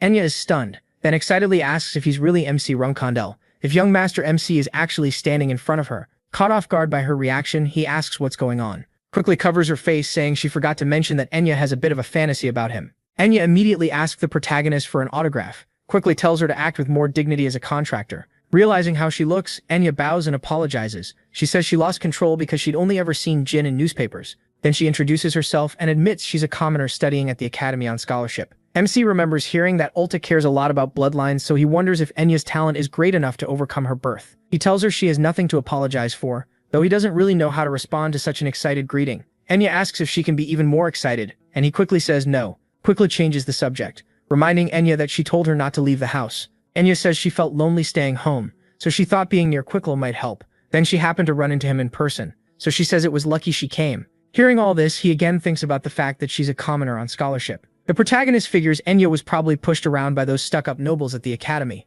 never knowing how important she really was. To him, that was no surprise. That's exactly why he stayed away from those pathetic brats. Enya asks MC why he came. He tells her he's here because of her. There's a chance someone is after her for being Ulta's current contractor, so he asks her to come with him and promises to keep her safe. Then Jin holds out his hand. Shocked, Enya asks if he really wants to take her with him. She lights up, saying her prayers to great Ulta have finally been answered, and starts gushing in pure excitement. Quickly Kanto cuts her off, but Enya is still ready to leave. She says she can go right now, then starts chanting, "All hail Ulta! All hail the god of time!" Quickly knocks her out on the spot and says she was worried Enya might refuse, but clearly that wasn't a problem. At this rate, she'd follow him even into the Runkorn underground prison. He just stares, saying his clan doesn't have anything like that.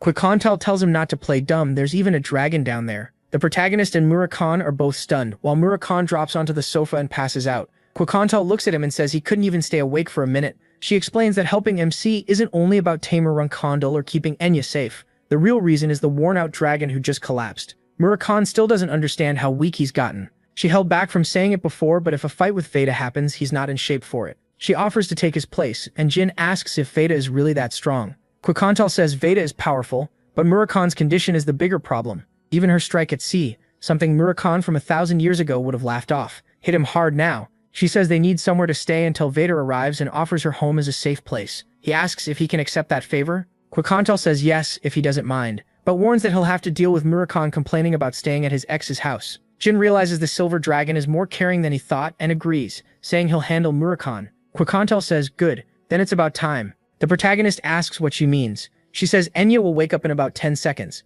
so he should think carefully about how to explain everything. MC is shocked. Someone knocked out shouldn't recover that fast, not even a trained fighter. Right then, Enya wakes up and calls out to him. Quickhantal says some things are beyond logic and maybe Enya is one of them. Then she leaves the explaining to him. A little later, Enya sits across from Jin and asks if a group really is targeting Tikan's contractor and if she might be next. She says she believes it because the protagonist is the one telling her. To her, plots, dragons, danger, and the protagonist showing up all sound kind of romantic. MC admits he gets why she sees it that way. Enya says it's better to stay positive and no matter what, she'll need to get ready to move to Tikan with her family. She asks when she should leave and he says the sooner the better. Enya says she can be ready by tomorrow. Her family is just her 7-year-old brother and an old dog named Poofy, and Jin says that's manageable, so she should start packing now. Quickhantal tells her to go home and get everything ready today before it gets late. As Enya leaves, she says she'll see them tomorrow. Quickhantal adds that they'll need an excuse for the academy, saying Enya is sick would be best. The protagonist agrees since claiming she dropped out might make people ask questions.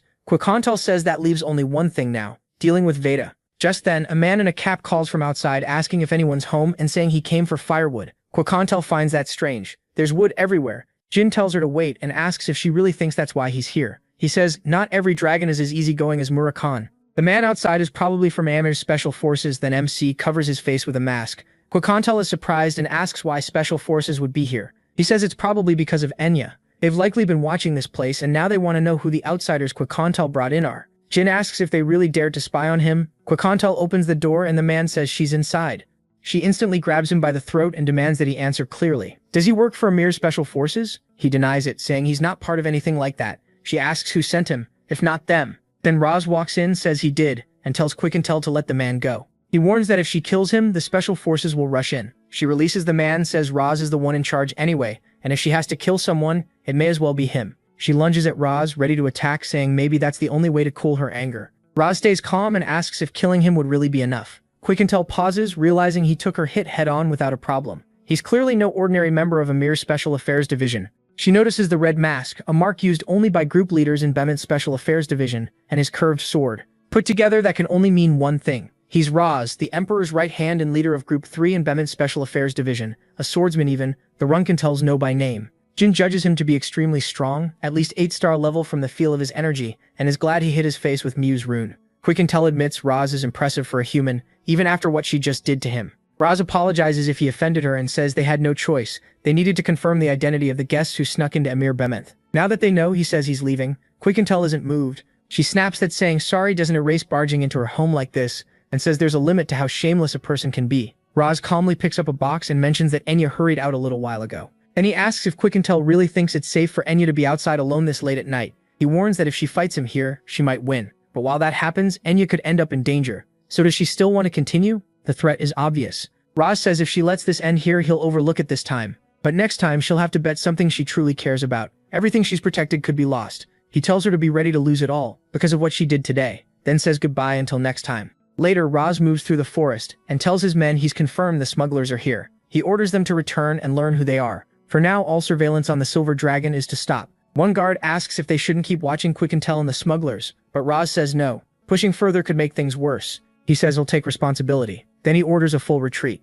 After noticing a cut on his hand, he starts thinking they may be planning something. He warns that everyone could be at risk and orders them to stop all close-range surveillance unless something unusual happens. The guard accepts the order, saying he understands. Quikantal is furious. Back inside, she slams her fist onto the table and curses herself for leaving Enya in this awful town. If Jin and Murkan hadn't shown up, she doesn't want to think about what might have happened. The protagonist says they should be thankful they stopped things before they got worse, and that Enya's safety now has to be their top priority. Quikantal agrees they'll move tomorrow. The next morning, MC and Quikantal watch ships leaving the coast. MC says he's relieved he found a merchant ship bound for Taiken, and assures her he paid the captain well to keep Enya safe. Murkan is escorting her, though Quikantal says that part worries her. She gets ready to leave, saying she'll contact Veda right away so Jin can meet her. Once Murkan comes back, a week passes. Murkan stands in front of a house when he comes over and praises him for handling things. Murkan says Quikantal is more bitter than he expected, and the protagonist asks why he's bringing that up now. Murkan reveals that this house was built back when he and Quikantal were together.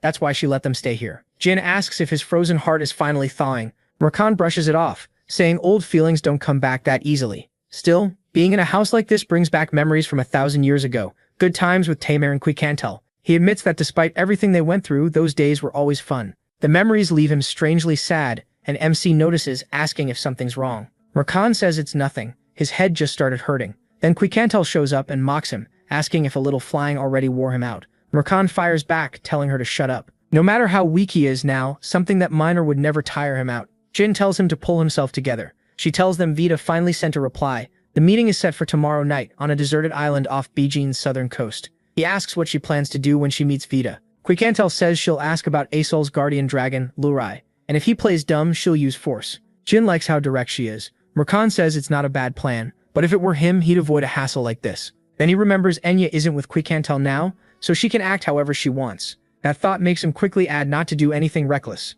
Murkan says that even if he's weaker now, he doesn't need pity from his ex. She fires back that it isn't pity. This is for Enya, and the other side clearly takes dragon honor seriously. Quikantal says that means he'll probably come alone, then asks if Murkan really thinks she'd lose to someone like that. She tells him to relax, but Murkan figures they're probably not coming alone at all. If they really took Litri and are plotting something with the contract, they'll come fully prepared. Quicantel shifts into her dragon form and takes off. Sometime later, Andre Zippel says it's an honor to meet Quicantel, the silver dragon of time, and that he's glad to finally see her. Via notes the winged dragon, the vice head of Zippel, and Melzier's contractor. He introduces himself as Andre Zippel. Quicantel reminds Via that he promised to come alone. He says that when her letter arrived, Andre Zippel was already with him. Since Andre was interested in the story about Ulta's contractor, he brought him along and hopes she can overlook it. Quicantel says she's been rude lately. He moves past that and says they should get to the point, because he has something important to discuss about Ulta's contract. She asks where Lad is right now. He laughs and says he gets it now. He's been led around, so that's what she really wanted all along. She tells him to answer. He took Litri a year ago, and since then Asol's contractor still hasn't found his guardian dragon. He says he doesn't know what answer would satisfy her, but Litri is fine. Quicantel asks how he can joke at a time like this. He says he doesn't know what ties she has to Asol's contractor, but she should stay out of Zippel's business. She snaps that he's out of his mind. Taking a young dragon who knows nothing about the world is a terrible crime. Hidden behind rocks, the protagonist and Murakkan watch as Murakkan curses Vita, and the protagonist comments on how arrogant he is. Vita says this talk is going nowhere, then summons a storm of wind. He offers her a deal. If she hands over the contract, he'll let her live. She laughs at him and calls him an old lizard. He attacks at once, saying if that's her answer, she should get ready to die. Quicantel turns into a dragon, pulls back fast and gives her own offer. Return Litri now, and she'll make his death quick. Andre Zippel laughs, noticing she brushed off Vieta's attacks with ease, then starts gathering mana into his staff. He says it's been a long time since he could fight at full power with full support. Jin sees this and realizes it's the first time since his rebirth that he's watched a 9-star mage's mana. He remembers Andre Zippel was turned away by the Runkendel family, but he still belongs to the powerful Zippel clan, so MC wonders how strong he really is. Andre Zippel calls to his side, saying it's time to regroup. The silver dragon of time is ready. Quicantel senses the danger and tries to dodge, but suddenly she can't move or fly. Andre Zippel says the wind has turned on her, because every current on this island belongs to him. He declares himself the king of Melgar, the god of wind, and says no one flies without his permission. In his eyes, she was never his equal. Viota throws in a spell too, but Quicantel just mocks them and asks if that's all they've got. Andre tells her she's not enough, and says he'll show her the real thing. If she thought wind was all he could use, she was wrong. Then he releases a raging lightning spell and shouts for her to die. Jin tells Murakkan to help, but Murakkan says not yet. Quicantel did get careless, but those fools are just as cocky. When the spell hits, Quicantel uses her power, and he feels time itself stop. She turns Andre Zippel's attack aside and sends it elsewhere. Andre Zippel is stunned. The power to control time, even freezing magic, is something he hasn't seen in ages. Quicantel vows to tear that smug mouth apart. Andre Zippel says she got furious after only one spell, and tells Vita to fire the next attack, but Vita doesn't move. Andre Zippel yells at him to hurry, and Vita realizes his body is frozen. It has to be the effect of her time control. Quicantel takes the opening, grabs Andre Zippel by the tail and hurls him away. He slams into rocks and screams. Andre Zippel calls to Vita and roars, asking how he dares defy him. The answer is to keep talking if he wants. He's still just a worthless little lizard. Andre Zippel orders the silver dragon to stop. She tells him to shut up and watch. Vita is next, and she thinks he's already handled, but she's used too much of her power and realizes she needs Jin and Murakkan to deal with the mage. Andre Zippel says she crossed the line. Only the strong get to be arrogant. Murakkan stares and asks if that's an origin stone. No way, it should have been destroyed already. He can't believe Andre Zippel has it. Andre says Quicantel was born the silver dragon of time and lived like she was the strongest, but she was wrong. Humans, dragons, even gods, he says all of them will end up under the Zippel family. Quicantel tells him to stop denying reality and accept it. Murakkan is sure it's the origin stone. Long ago the gods made it as a last safeguard when the world faced ruin. But because it held all their power and could destroy the world itself, they destroyed it in the end. So why is something that should be gone in a mage's hands? He calls out to Quicantel while she stares at it and asks what it is. Andre Zippel laughs and says this is how the weak should face the strong. Where do the weak belong before true power? Quicantel warns him to get away from her, while Andre Zippel notices the black dragon and asks who he is. There are only 2 black dragons left in the world and Murakkan is clearly one of them. If he woke from a 1,000-year sleep, then the boy beside him must be his contractor, Jin Runkendel, the one who left the house not long ago. Andre says he came to claim Ulta's contractor, but now the feast has grown bigger. To be fair, he says he'll wake up his sleeping friend. He mutters that he shouldn't have held back his strength, then says sorry old friend, as the black dragon appears. Murakkan says he thought he was really dead and mocks him. It's been a while. The black dragon tells him to get lost. Vegeta says even if he has to sleep, Murakkan attacks with the black dragon. The enemy blocks it and says good. If Murakkan were too weak, this would have been disappointing. He tells Murakkan to be happy because he'll go down in history as the one who killed a legend. Murakkan tells him to quit talking crazy. Andre Zippel asks if they still want to fight. He says he planned to go easy on him, but after seeing that face he has to kill him. Then another voice cuts in. She was here too. Jin says, letting a kid join in won't change anything, and the attack comes at the protagonist. Vidya tries to stop it and warns, telling the kid to dodge. MC catches the chain and snaps it, then shatters the mirror too. She says he never contacted her once, but it looks like he's in serious trouble. It's their youngest, Rung can tell. Rung can tell looks up as Andre Zippel stares at her and wonders if she's the white whale. She answers that she is the vice patriarch of Zippel's opponent and his wind dragon's equal. Good, that's enough of a reason to call her here. She asks her youngest brother if he really held out that long against enemies like these, and whether he's hurt anywhere.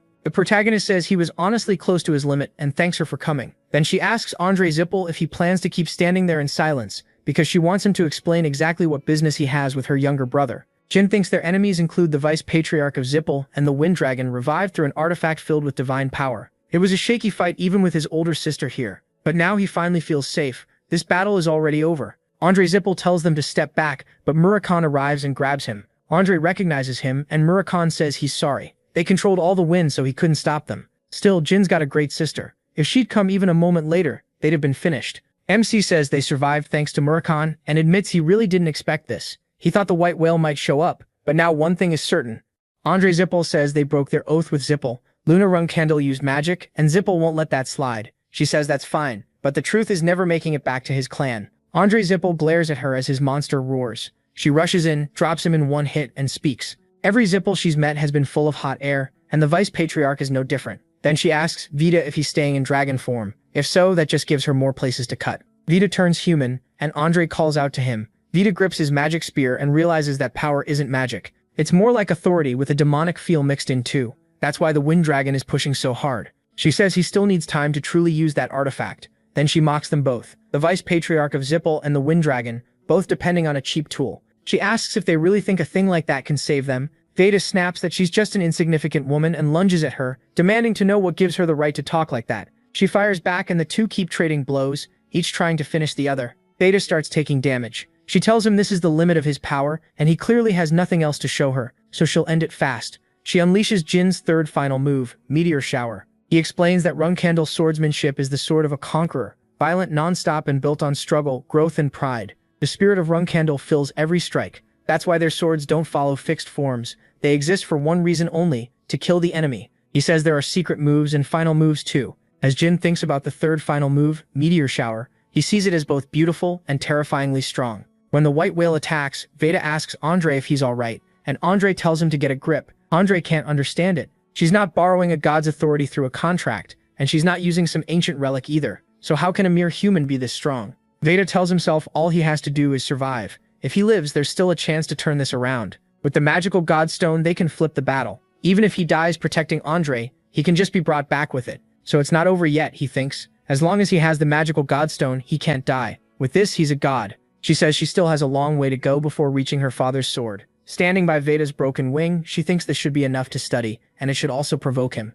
He thinks that even if she never reaches her father's level, the youngest one will learn from this. Then a monster appears behind her, and she says now it's starting to hurt her pride, and if he keeps acting this stubborn in front of her brother, she's really gonna get annoyed. She slashes at the monster. The protagonist asks what that thing is, and Murakhan says it's clear now. Zippel made a source stone using factors. The protagonist asks what a source stone is, and Murakhan explains it's a weapon made so gods can keep each other in check. Luckily this one looks unfinished, but it's still dangerous. The black dragon says they need to leave, then tells Myron to wait. MC wants to stay and fight. He can't leave an enemy that dangerous to his sister alone. But Murakhan says she can handle that much herself, and right now they're only in the way, so they need to fall back. He thinks about his contract with Soldaret as he goes to meet Myron. He was born with luck and talent far beyond others, yet now he's forced to retreat without putting up a real fight. At this rate, it'll be just like that time. Not again, he thinks. He can't feel that helplessness again. He has to become stronger. Moroccan knows Jin is reckless, but after seeing that spirit in him, he feels oddly proud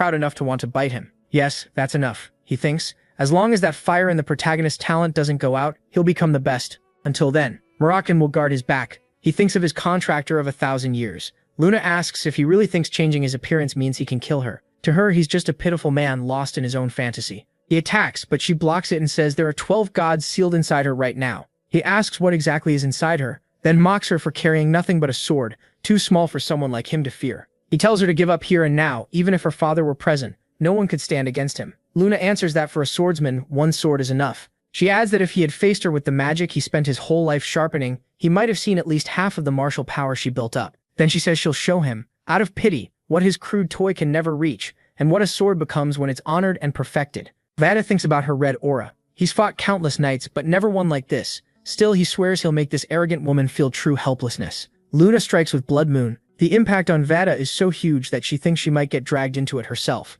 Jin calls out and tells her to grab his hand as she falls. He thinks that today, the youngest will be the one to save her, and she reaches for his hand. Elsewhere, codename Raz reports to Amir, who asks if the island is completely gone. Raz says yes, and that a strange vortex swallowed nearby matter too. A huge amount of mana was found around the area. Humans were involved as well, but one thing is certain, the Silver Dragon and the Wind Dragon's power were there. Amir asks what he means by Wind Dragon, and Raz says their division believed it was Veda of the Zippel family. Before the incident, Veda had been seen crossing the border. It seems the Wind Dragon is dead. Amir asks about the human mana. Did he learn who it belonged to? Raz says it appears to be contractors. Amir asks what he means by appears. Raz explains they were contractors, guardian dragons, and there was also an ominous energy. He thinks it may be tied to something they're making. Amir asks about Andre. Raz says they're still investigating. Amir says too much has been missing from recent reports, then asks if they've figured out who Quickentel's guests were. Raz admits he has no excuse. Amir says fine, if Raz can't do it, who can? Then he orders him not to let anything leak to the press.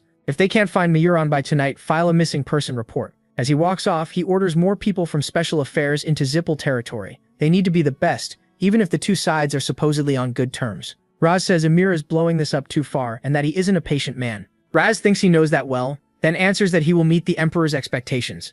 Later, two people sit in a room. Sir Bashal asks for forgiveness and says they used a devil stone. The reply comes at once. They did, and there was a massive battle on the coast of Bint involving the Silver Dragon and the Wind Dragon. By the end of it, an island vanished. In its place, a vortex remained, so he's sure a devil stone was broken. Bargaston cuts in, furious, asking how they dared destroy his product like that. He warns them not to waste it again before it's finished. He chews his food, then spits and tosses it toward his companion's mouth. He says he can't forgive this and wants to confront those idiot mages right now. They don't know the value of what they ruined. Sir Bashal shields his face from the flying food and thinks those stupid Zippel fools have made a huge mess. Because of them, he'll have to delay killing this pig. Bargastan says he knew it. Sir Bashal is angry too, and he can feel the killing intent. Sir Bashal says the leader is furious because of this and is reconsidering the alliance with Zippel. For now, all messages from them should be ignored. Elsewhere, Luna attacks with a magic sphere. She says Andre is dead, while Kajin says he must have escaped with Veda, and he even took the Devil Stone. Luna says it had to be one of two things.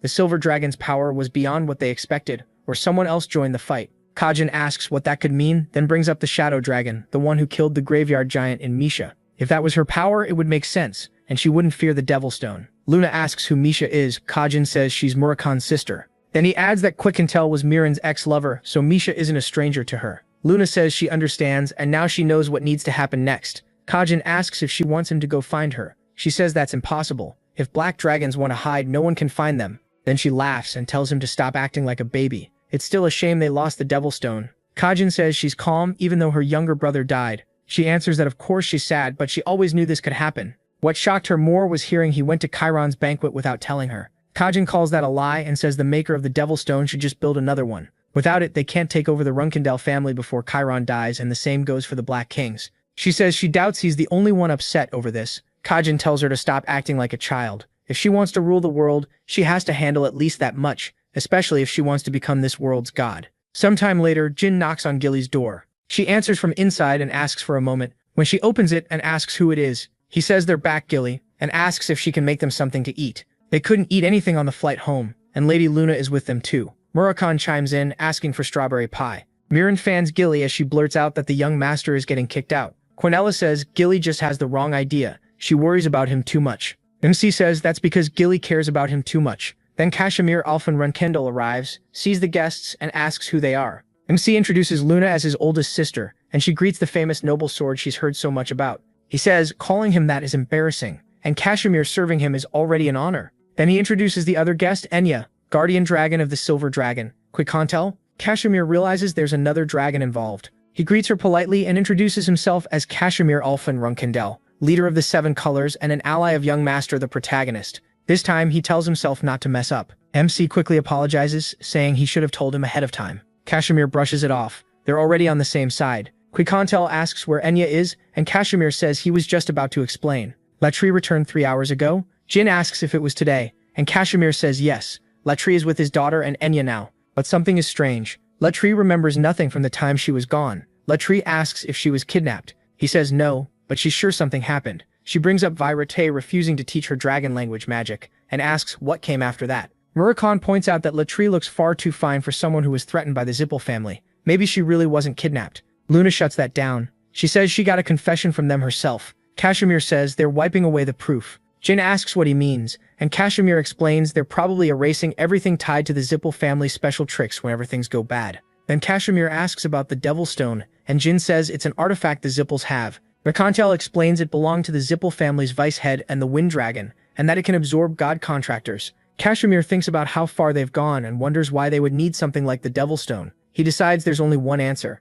If they made a copy of the real stone, they want to become gods. They're trying to collect the power of every god and destroy anyone in their way, so they can stand alone as the one god ruling this world. Kashmir tells them to rest for now. If Luna agrees, he'll have the 7 colors dig into this fully. He also offers to take her to Enya. She agrees and says she'll go. Kashmir nods and leads the way. Gilly asks Jin if she's okay now. Gilly asks him if she's feeling better. She says yes, then passes out again, making Murhan call her strawberry pie. Later, Luna sits down with a bottle of wine. She says that after Jin wiped out the underground groups Tashing and Taiking, the Free City got a lot safer. On top of that, the Zippel vice head and Violetta ended up dead. He pulled all that off in just 2 months as a reserve flag bearer. She adds that he even used magic without official approval. If he'd been caught, he could have been killed. Gilly admits she thought it was all over when she got caught, but now she sees Luna already knew everything. Luna laughs, frightening her by accident, then says she can let it slide once, as long as the Patriarch doesn't see it. She says their father already knows everything from the Tashing mess to Andre Zippel's death. Soon he'll know she was involved too.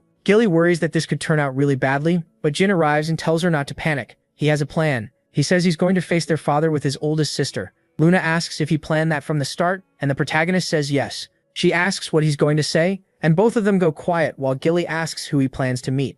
MC says when the time comes, he trusts Luna to stop him if needed. Even their own family fears her, so Gilly must have had it rough. Luna agrees to go with him and asks when they leave. Jin says they'll take the first teleport gate tomorrow. Luna says moving fast is best, while Gilly tries to speak up. Luna adds that since their family is always busy fighting each other, she should at least act like one warm family member for him, and be his shield. She says she knew he must have already thought this through, and he says of course. After a while, a magician shows up and mocks her for bringing him back instead of talking him out of it. Luna calls him over and he answers. She says they should treat him properly, and Luna agrees. One Run Candle calls the whole thing insane, and asks if the protagonist cares about anything at all. Why come back and walk into the Garden of Swords as a future flag bearer? Another says this only happened because their oldest sister went easy on him, but Luna fires back that he's dodging the duty of a reserve flag bearer. She says she knows he also thinks this has gone too far, right, older sister? She can tell everyone came ready for this. She wonders if their father already knew. Shocked, she asks if the youngest gave up his right to be a flag bearer.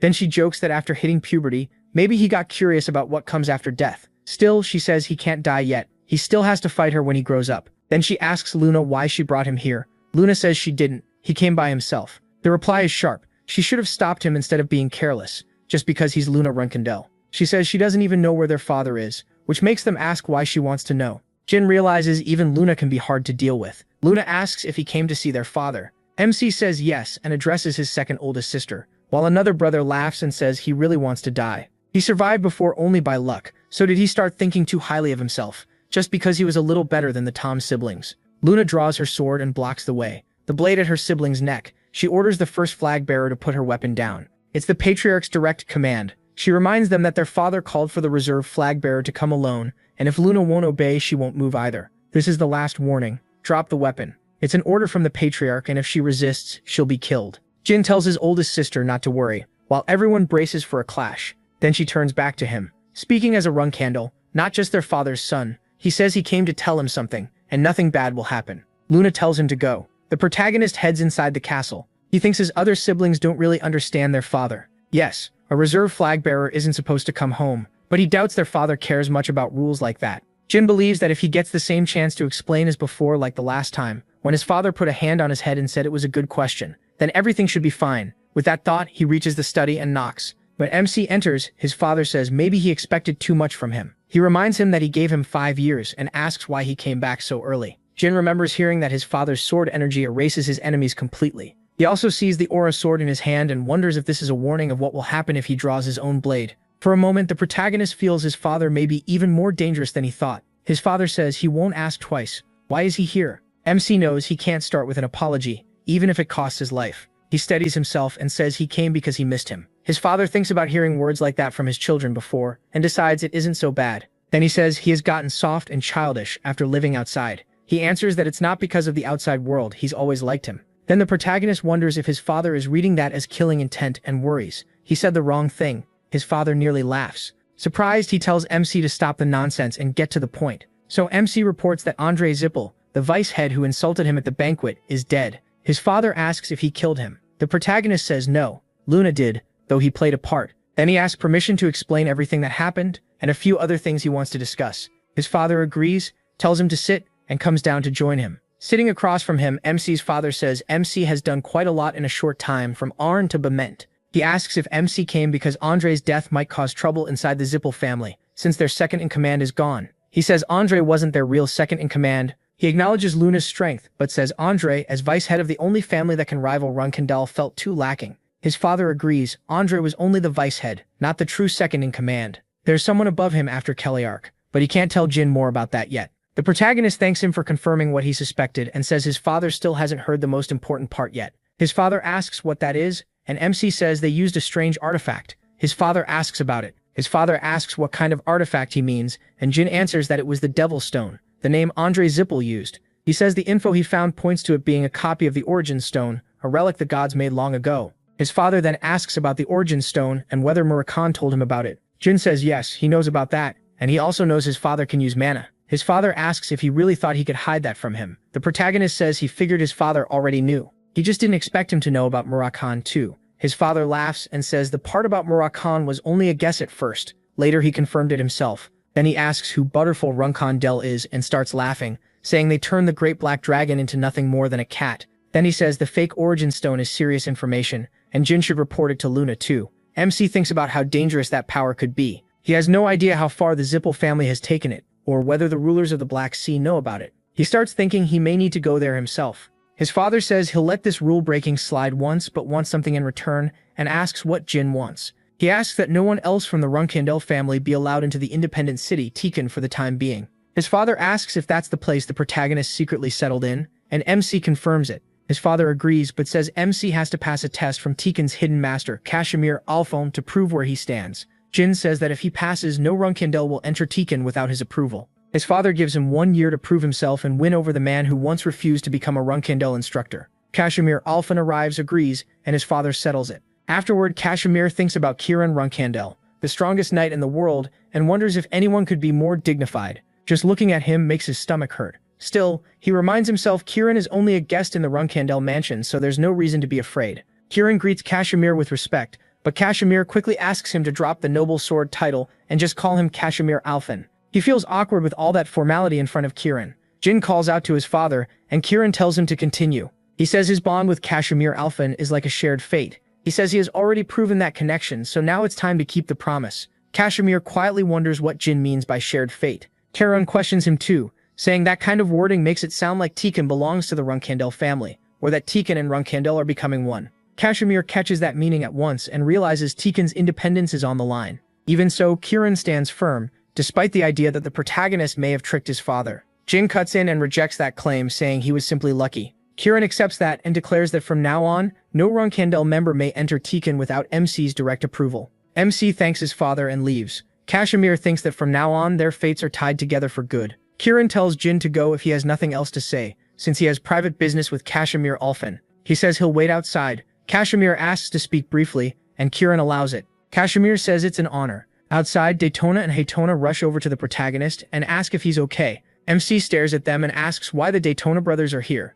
Daytona asks why he would pull something like that and whether their father said he could live. He thinks they must have been hiding somewhere nearby because the mood was so bad, then asks them for a favor. They ask what it is, and he says it's simple. Look after the cadets in his faction until he returns. Daytona blurts out, "Your faction," then changes course and asks if he's okay. Jin walks off wondering since when they worried about him and tells them he's counting on them. Haytona says the protagonist is the same as ever, way too carefree. After meeting their father, and Daytona agrees, saying that as usual, he's a little scary. As they watch him go, MC leaves the palace and calls out to another sibling. He says he needs to see father too because he has questions about that day. Miyu calls after him, asking if he's seriously ignoring what's going on and ignoring them too. Jin apologizes and says it's important, which makes it hard to explain. Maichu demands to know how he can act like this. Then Kashmir Ulfin arrives, and he asks if his talk went well. Kashmir says it did, which is a relief. Mindyu asks what Kashmir is doing there, pointing out that he went inside a while ago and now dares stand in the Runkindel garden. Lunta steps in and tells them to stop, saying the head seems finished with what he needed to do. She sheaths her sword, making it clear there's no need to push this any further. Jin thanks his eldest sister for her help and says he's always in her debt. Lunta tells him it's fine, and he thanks her for backing him up. Then Luna asks if he's leaving now, and he says yes. He plans to throw himself into training for a while. She tells him to take care, and he says he'll see her again, along with his eldest sister and older brothers. 1 month later, in the underground training hall at Kashmir Ulfin's mansion, Kashmir notes that in Jin's 30th spar with Alisa Betzer Badger, the protagonist has now lost for the 30th time. Still, the protagonist asks for one more round, a 31st try. At the start of August 1795, the Zippel family officially announces the deaths of Andre and Vigo. Since they don't reveal how they died, rumors spread fast. Some say it was an internal power struggle, others blame a clash with Cold's group, and some claim they were killed after angering the Emperor of Amirbament.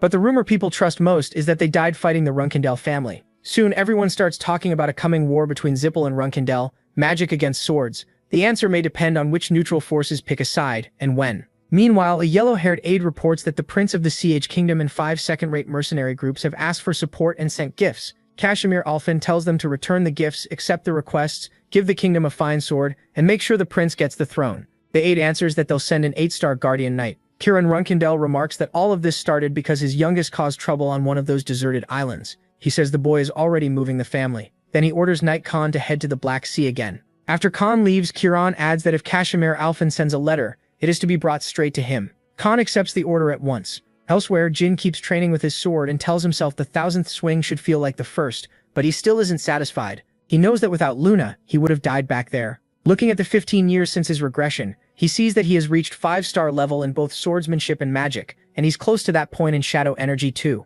Even so, thinking about what's coming, he knows he must get stronger. In the 5 years his father gave him, he has to become so strong that he can surpass his siblings. Kashmir Ulfin cuts in and tells the young master to stop. He warns that if Jin keeps pushing like this every day, even a Runkindel body won't hold up. MC asks why Misha and Kashmir Ulfin are here. Misha sees that his hands are torn up and worries about the blood. She grabs his hand and he admits he must be getting impatient. Kashmir says that while no one his age can match him, the enemies waiting ahead won't be ordinary. This kind of impatience is poison. It'll only drag him backward in the end. Jin says he's ashamed because he knows that already, but it's still hard. Misha starts healing his hands. Kashmir tells him there's nothing to be ashamed of. He's doing more in one day than most people ever could. If anything, it's incredible. Then he suggests changing the training to something that can calm him down. The protagonist asks what kind, and Kashmir says sparring with someone far stronger. Jin asks if he means Kashmir himself, and Kashmir throws the question back at him. Even after showing some weakness lately, Kashmir draws his sword, slashes through a wall, and presents himself as the noble sword, Kashmir Ulfin. He says they can spar once MC can block that. Until then, he should settle for fighting Taekun's strongest guard, Alisa Betzer Badger. Alisa arrives and says it's been a while since she's seen her husband's student. Kashmir gives Jin a goal. Beat her within 6 months using swordsmanship, magic, and shadow energy together. Julia asks her mother if she's going to fight Brother Him, and her mother says no, they're just building their friendship. Julia asks what that means and says she hates fighting. Her mother then asks who she would cheer for, her or Brother, the protagonist. Julia says she'd cheer for MC. Her mom acts offended and says Julia should be on her side sometimes. MC watches Alisa and thinks that aside from her physical strength, she doesn't seem that intimidating. Julia bluntly adds that he is the weaker one, and her mom always told her to support whoever is weaker and trying harder. Alisa laughs it off, saying her daughter just tells the truth. The protagonist answers calmly that it's okay. Then Alisa suggests they spar every day after she finishes work and dinner. MC is surprised by the everyday part and worries he'd be taking up too much of her time. Alisa just laughs and tells him not to worry. It'll pass before they know it. 2 days later, Jin and Alisa get ready to spar, and he wonders if she's actually far stronger than she looks. Before they begin, she says there's something he should know. She used to work in Bemin's Special Affairs Division. Because of that, she won't go easy on him, so he shouldn't lose heart if he gets beaten. Jin realizes the 6-month plan had a real purpose, and he decides not to take her lightly. Alisa suddenly rushes in with a punch. He nearly slams into the wall, but he barely blocks it. He shifts into his monstrous form, draws his sword and strikes back, but Alisa dodges the attack with ease. The protagonist asks if they need to call a medic, and she says yes, then hits him hard enough to send him flying. Alisa sounds surprised that she landed 2 hits on the first day. She says the first blow wasn't even that strong. then asks if Jin had tried to weaken the ground before the spar. He admits it, saying she caught on near the end. She also asks about the strange light from earlier, and MC explains it was an ancient spell called Flash Veil, which he put on his sword before the match. Still, he admits tricks like that may not work. Elisa corrects him, they're not tricks, they're tactics. She starts to see that he doesn't beat stronger enemies by luck alone. The protagonist realizes every chance he made came from careful planning and prediction, and he can tell because this was only a spar. If it had been a real battle though, he can clearly picture his enemies' faces. This is his first total defeat since returning, and even after using every method he could think of, he lost. He wonders if it's because she came from Bemin's special affairs. If he wants to beat her in 6 months, he'll have to keep facing her again and again until then. And somehow that makes him excited. While Kashmir writes a letter. A month later, on September 22nd, 1795, in the eastern waters known as the Black Sea, Khan defeats a monster, kneels before Chiron, and introduces himself as Guardian Knight Khan. He hands over a letter from Kashmir that arrived 10 days ago. Chiron opens it and starts reading. The letter begins with a long apology for not properly expressing deep thanks and respect. It even says that the stars overtaken tonight seem to praise Sir Chiron's greatness. Signed, Kashmir Alfin Runkendel, humble swordsman. Chiron remarks that he only told Kashmir to report on the youngest, so Kashmir must be a very sensitive person. He decides to tell Kashmir to keep future reports shorter. Then he notes that he's been following the youngest training on the island, and lately the boy has been losing over and over to Kashmir's wife. He mentions that the number of hits rose from 3 in the first spar to 40 by the 30th. In the 40th match, the youngest endured more than 120 hits, showing huge growth. Khan comments on all those losses and wonders if there's really something amusing about watching the young master get beaten. Chiron explains that Kashmir's wife served in Amir Bemin's Special Affairs 2nd Division, so she's not someone the young master can beat with luck. He adds that surviving over 120 hits in the 40th spar means the youngest has already pushed past his limits. Chiron says it's a shame. If the youngest had been the firstborn, he would have handed over the family without hesitation. But things are unfortunate. Khan asks why there was no mention of the heir, saying this is the first time Chiron has spoken openly about him. Khan says he's watched for a long time but never heard the details. He points out that Joshua's place came from Luna stepping down, not from the patriarch choosing him directly. Khan thinks Joshua is still too young and untested for that position. Chiron agrees Joshua has grown impressively, but says talent alone doesn't mean he'll be confirmed. Khan asks why Chiron says that, and Chiron answers that he isn't being harsh. Joshua is simply too gentle. He says Joshua's life was different from his own, and in this family, a person must be able to cut off even family ties when needed. Chiron says that is what a Runkendel is. Khan says he understands and will head back for now. Chiron then asks why a letter that arrived 10 days ago took so long to reach him. Khan apologizes and says he hurried, but too many monsters got in the way. Chiron says that excuse will do for now, and tells him to arrive a day earlier next time. Khan agrees. Elsewhere, Elisa says this is already the 93rd day and praises MC for improving so much. MC laughs and says he still has to keep pushing if he wants to finish this within 6 months. Elisa invites him upstairs for dessert, saying Latree made ice cream. He declines. He still has something to do. When she asks if he's doing that again today, he says of course, he's still far from where he wants to be, then grabs his sword. Elisa thinks the same thing every time they spar. The protagonist's growth is unnatural. His aura and magic are increasing together, and the thing making that possible is the black power linking them. She's heard it comes from a contract with a god, and the idea amazes her. But even that power only matters because Jin can endure so much. Elisa thinks a genius who also works this hard at this rate forgets 6 months. She might lose to him as soon as tomorrow. The next day, MC and Elisa spar again. Elisa calls his move an obvious feint as she rushes in, but Jin blocks her strike. He counters and this time Elisa gets wounded. He quickly asks if she's okay, and she says she is, though it's been a long time since she's taken a hit like that. The protagonist says he'll go get Mia and thinks that thrust should have been dodged. He only got lucky. Elisa meanwhile admits she was careless. His shadow energy blocked her sight, but she assumed he'd repeat the same pattern and stop thinking ahead. She realizes she's gotten rusty since retiring. Even so, she charges again, thinking things just got serious, and that she might lose before the time she promised. Jin stops it and says no, it's fine. He'd rather call this one a draw. It's not a win he can accept. Elisa admits she expected him to say that. She apologizes for being careless and disrespectful. Miss Inia heals him, but they both know they can't just ignore what happened. MC says that if this were him from 3 months ago, then even with her mistake, things never would have turned out this way. Elisa agrees he's grown. His endless drive, fighting spirit, and talent made it happen. She believes he'll soon reach 6 stars in both aura and magic,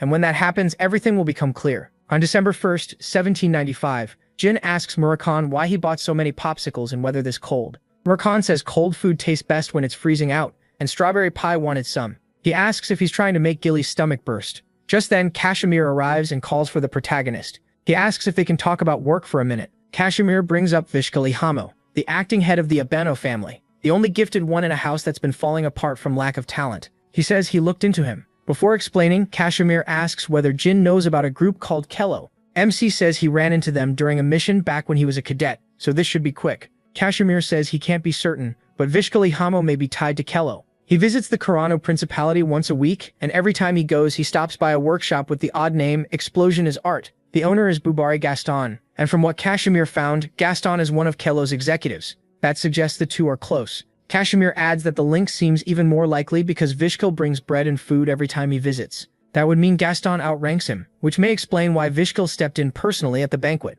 Kashmir then thinks back on Kello. He used to think it was just some radical political group, but if an 8-star fighter depends on them, something else is going on. Jin remembers what those fools did in his past life, and understands why they never dared move recklessly against Runkandel or Zippel. Marakan tells the kid to wait because he is busy, but Julia grabs his hair, calls for the protagonist, casts magic, and Marakan makes an ice ball and throws it at Kashmir, who turns around and asks why she's doing that to Daddy. MC Jin asks Kashmir if he's found anything on Spider Hand's Alu yet. Kashmir says Alu is even more hidden than they thought, and even the 7 Colors' best men are still searching. So far, they've found nothing from before. Alu became the head of Tessing. It's like someone wiped his past on purpose. He thinks maybe he should have killed him after all. Still, he says he understands and thanks Kashmir for the work. Kashmir answers that the informants did their best, and he'll keep digging into Kalo. If anything new comes up, he'll report it. The protagonist says he's always grateful and owes him a lot. Kashmir just shrugs it off. He says it's nothing, though if Jin really means it, he should spend some time with Julia. MC says he'd like to, but today's hard since his sparring match is about to start, then asks if Kashmir wants to watch. Kashmir gladly agrees, saying he wants to see how much he has improved. He tells him he won't be disappointed and says he started to notice something lately. Elisa asks what he means, then spots Kashmir and asks why he's here. He answers that the protagonist invited him, so of course he came. Elisa says he can stay, but she'd rather not let him watch her lose. Kashmir freezes at that. Then he repeats Jin's words. Today might be the last day. Elisa says that if she does lose, she hopes he'll remember her as a worthy opponent. MC corrects her. He'll remember her as a great teacher and a friend. Hearing that, Kashmir thinks it's only been a little over 3 months, yet Elisa may already be about to lose. She asks if they're starting, and MC summons a phoenix. Kashmir is stunned. Once a mage reaches 6 stars, they gain the right to form a contract with a phoenix, but no one can choose which phoenix answers. A mage can only open a gate to the world of fire. The phoenix makes the real choice. That's why every mage hopes a special one will pick them, and the rarest of them all is the one with blue flames. Kashmir can't believe it. Did he really contract Tess? The same Tess only the greatest mages in history ever summoned? He simply asks Elisa if they should begin, and she says she's ready. The fight starts. Elisa reads his fire magic as 5-star level, but the flames carry something else too. If they touch her, her body feels heavier. It's pressure like a force pinning her down. If she gets hit, her stamina will drain much faster, so she decides to end this fast. Tess can only stay out for about 3 more minutes. Before she can act, the protagonist rushes in. Elisa gets clipped and first thinks it's a sword strike, but it's wind magic. Jin notices that all her movements share one trait. She always tries to take control of the fight, and right now she's clearly trying to take that control back. He uses that against her and attacks, but she slips away. MC follows with fire magic, but she dodges that too. Then he grabs his sword and charges straight at her. Elisa wonders if she should evade again, but if she keeps doing that, she'll stay stuck on defense against his attacks. So she decides she has no choice. Elisa asks if he's trying to show her he's a magic swordsman. Jin answers with blue mana and strikes. Elisa thinks she's finally caught him, then realizes he's gone. There's no way he should have escaped her weapon pressure, but he's already behind her. His punch lands hard enough to make her spit blood. Elisa gives up and admits Jin won. Right after that, the protagonist tells Kashmir to call Misha, then asks him to repeat what he said about Murakan.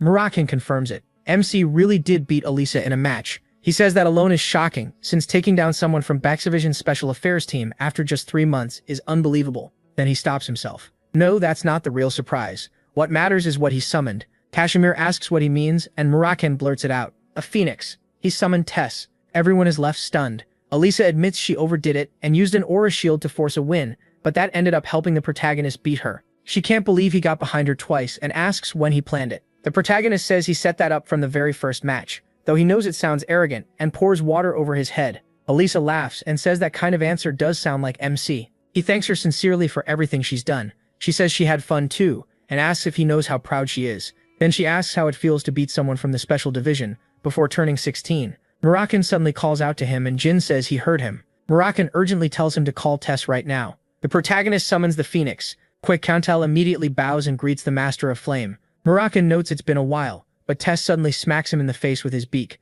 Murakan protests, asking why he did that, and reminds him he doesn't have to act formal, since he's a free being. Tess apologizes, and MC feels a strange freshness from him. Moroccan cuts in, saying he has a message to pass along exactly as it was given, so MC should listen. But Tess pecks him again while Quickentel keeps bowing. Moroccan seriously tells him to send this elder back quickly. He agrees and recalls Tess. Moroccan angrily asks why he keeps hitting him, so he summons Tess again. This time, Tess says he wants to know why the great Moroccan is sucking up to a bluebird. He explains that this isn't Tess's true form. His real body can only be seen in the fire realm. Jin asks if that's the world the phoenixes come from. Tess confirms it's another world. Moroccan says the protagonist hasn't heard of the fire realm because only gods and dragons use that name. It's just the easy name they call it. Not even the highest gods know its real one. Jin asks if even the gods don't know, then if that means the place is beyond their reach. Moroccan says yes. That's why not even the fire god Shinu can control the flames from that realm. Then he says this next part is what really matters. Long ago, some gods left the fire realm along with dragons like Quickentel and Moroccan.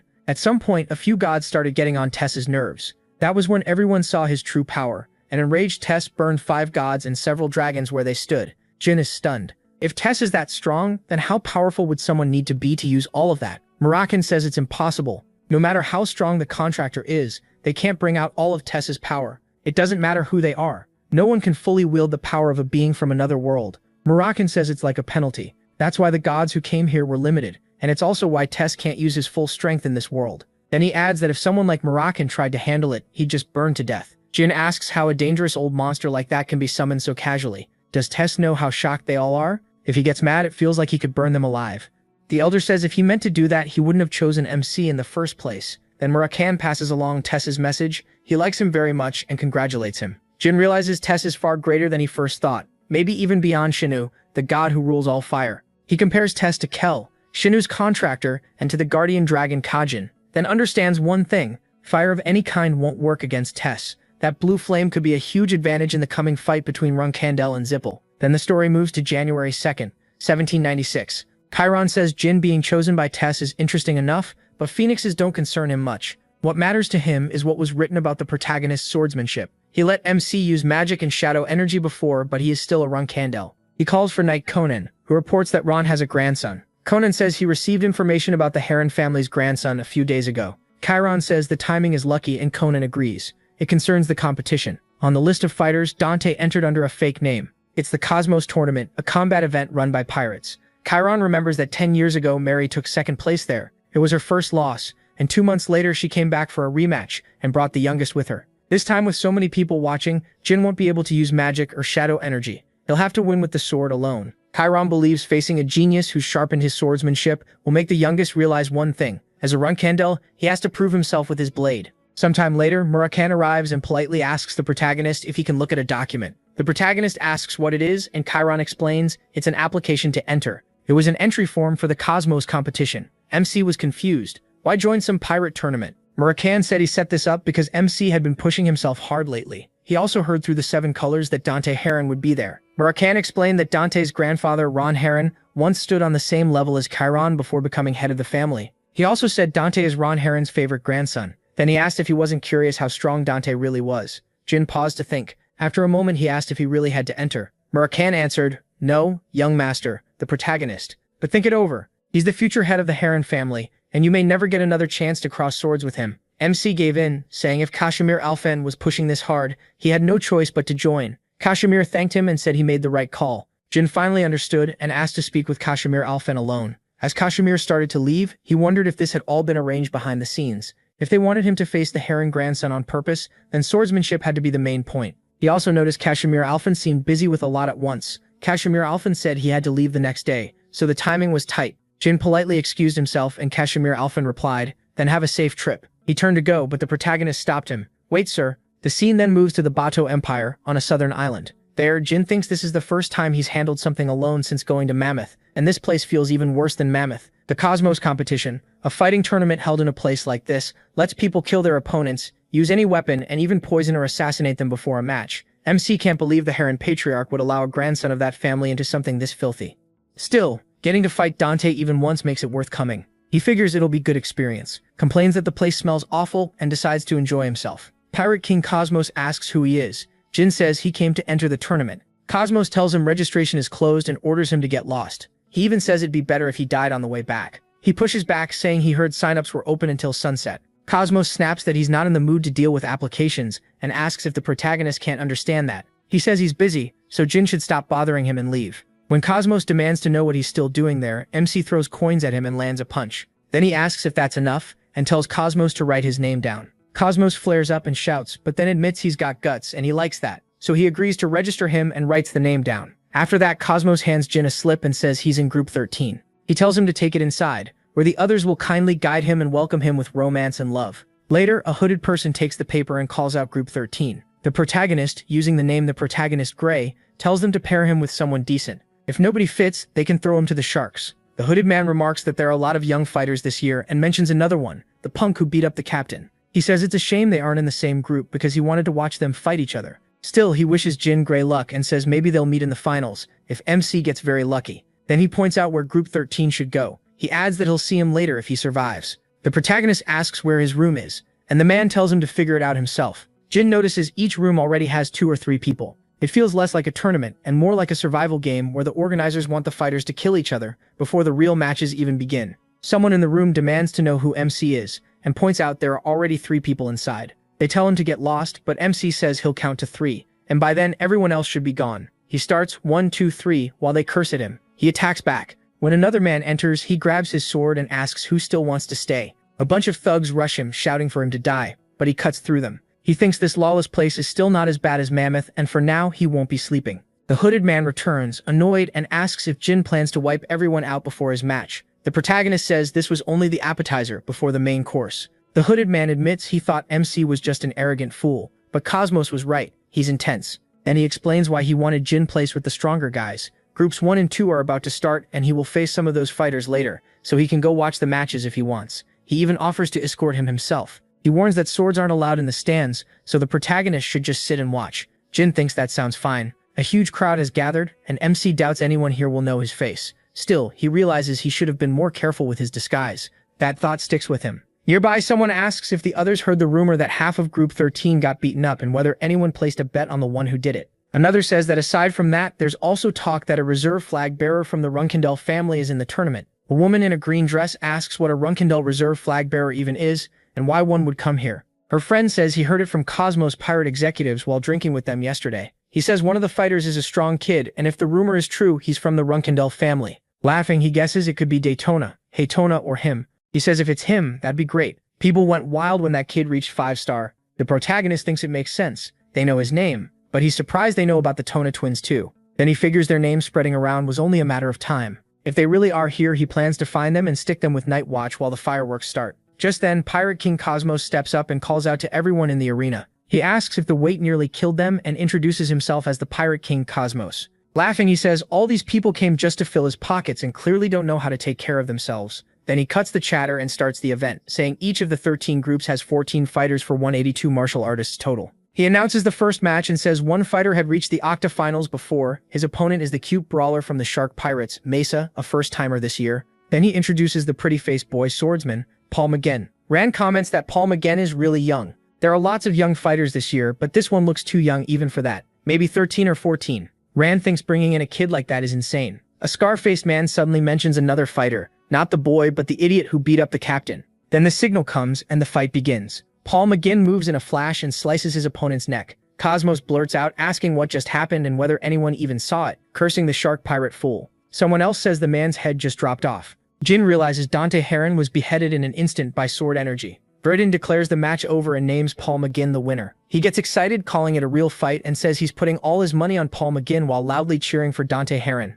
Jin wonders why Verdun is here. As people start shouting for Paul McGinn, one says he'll bet too and another agrees. Verdun keeps hyping him up, saying Paul McGinn is the future, and telling everyone to bet everything, even their life savings. MC wonders if Verdun is here on some mission too, but he seems way too caught up in the moment. If he gets exposed here, it'll cause huge trouble, so he decides to play along. Then Verdun spots him and cheerfully says it's been a long time. Paul McGinn turns to look at them and recognizes Verdun. He remembers meeting him at the Zippel banquet and is surprised Verdun greets him so openly in a place like this. Paul McGinn reaches out as well and says he's glad to see Verdun. Cosmos walks over and says they should hear from the winner before the next match. He asks Paul McGinn how he feels about winning. Paul McGinn says he's happy to have wiped out one of the world's evils, then jokes that he hopes the loser doesn't come back as a pirate in the next life. Pirate King Cosmos laughs, pats Paul McGinn on the shoulder and says piracy isn't for kids. Then he jokes that the pirates here would still love hearing that. Right after that, Pirate King Cosmos calls the next match and tells the fighters to step up. Jin Runkindel watches the fights that follow, but nobody stands out to him except Paul McGinn. He's now sure Paul McGinn is Dante Heron. The face looks young, but the sword skills don't. The only answer that makes sense is that he's a Herongin. The protagonist Runkindel figures he'd need magic and shadow energy to win, because swordsmanship alone won't be enough. Still, he decides it's too early to be certain. Looking at the magic stone, he realizes some groups will finish their matches tomorrow, so he has 4 days before his turn. Until then, he just has to stay alive through the nights here. Sir Elder sits in his room and says he didn't hand that over just for messing around. He reminds him it's something the young patriarch should only use when it truly matters, so it needs to be kept safe. Meanwhile, Veridin Zippel stands nearby, swinging his chain and apologizing. He says it just feels better when it's in his hands, then asks if that's why he was summoned. Sir Elder explains that every year around this time, a martial arts contest is held on a northern island in the Bahu archipelago, the Cosmos competitive arena. He asks if Veridin Zippel knows it. Veridin says it's his first time hearing about it and jokes that of course he wouldn't know some pirate-run tournament. Laughing, he adds that he always wondered where Sir Elder vanished to every year around this time. Sir Elder brings up Dante Heron, the future head of the Heron family, who came to last year's banquet and is entering again this year. He says they should use this chance to see him with their own eyes, the level of the man he must one day surpass. As for Veridin Zippel, he came after hearing that. He says it's nice to earn a little extra money too, but complains there hasn't been one really fun fight in 2 days. Seeing Dante Heron's skill was great, but the rest were just okay. He's let down by this year's tournament and wonders where all the good fighters went. Then he checks the list and finds Jin Gray's name. He asks who MC is, and starts wondering if it's actually MC. That means he didn't come here just to watch. That alone makes things exciting. Sometime later, he notes that 147 fighters are still alive,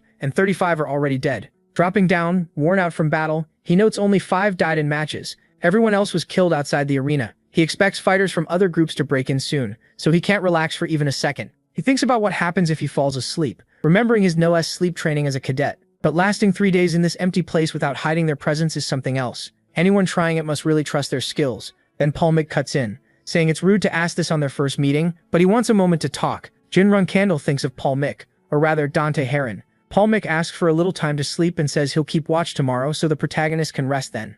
MC asks what this is all about. Paul Mick says he watched him since yesterday and MC seemed like a real martial artist, so please let him sleep. He says he can't even handle Heron no sleep training before dropping to the floor and passing out. Jin Runkindel thinks about the thick smell of blood and how so many people have already come after him. Then an old man shows up outside, whispering for someone to wait until he gives a signal. The protagonist catches him first and swings his sword, warning that anyone who comes to this room dies. A masked man quickly tells him to stop. He knows MC Gray killed all 13 men in his group, but they didn't come to attack him. They're here for something else. He says if he hands over Paul Mick, who just went inside, he'll only shoot an arrow. Jin Runkindel blocks it, catches the arrow and checks it, asking if it's poisoned. No matter what's going on, targeting a child like this is too much. He doesn't know who's behind it, but asks if they can really handle the fallout. The protagonist Runkindel says the bastards chasing Paul Mick were men working for the pirate One-Eyed Joe. The last one confessed before dying they wanted ransom money by kidnapping a Runkindel. Paul Mick thanks him for protecting someone he doesn't even know and is surprised by Jin Runkindel's situation, wondering how he got mistaken for those cold, clueless nobles.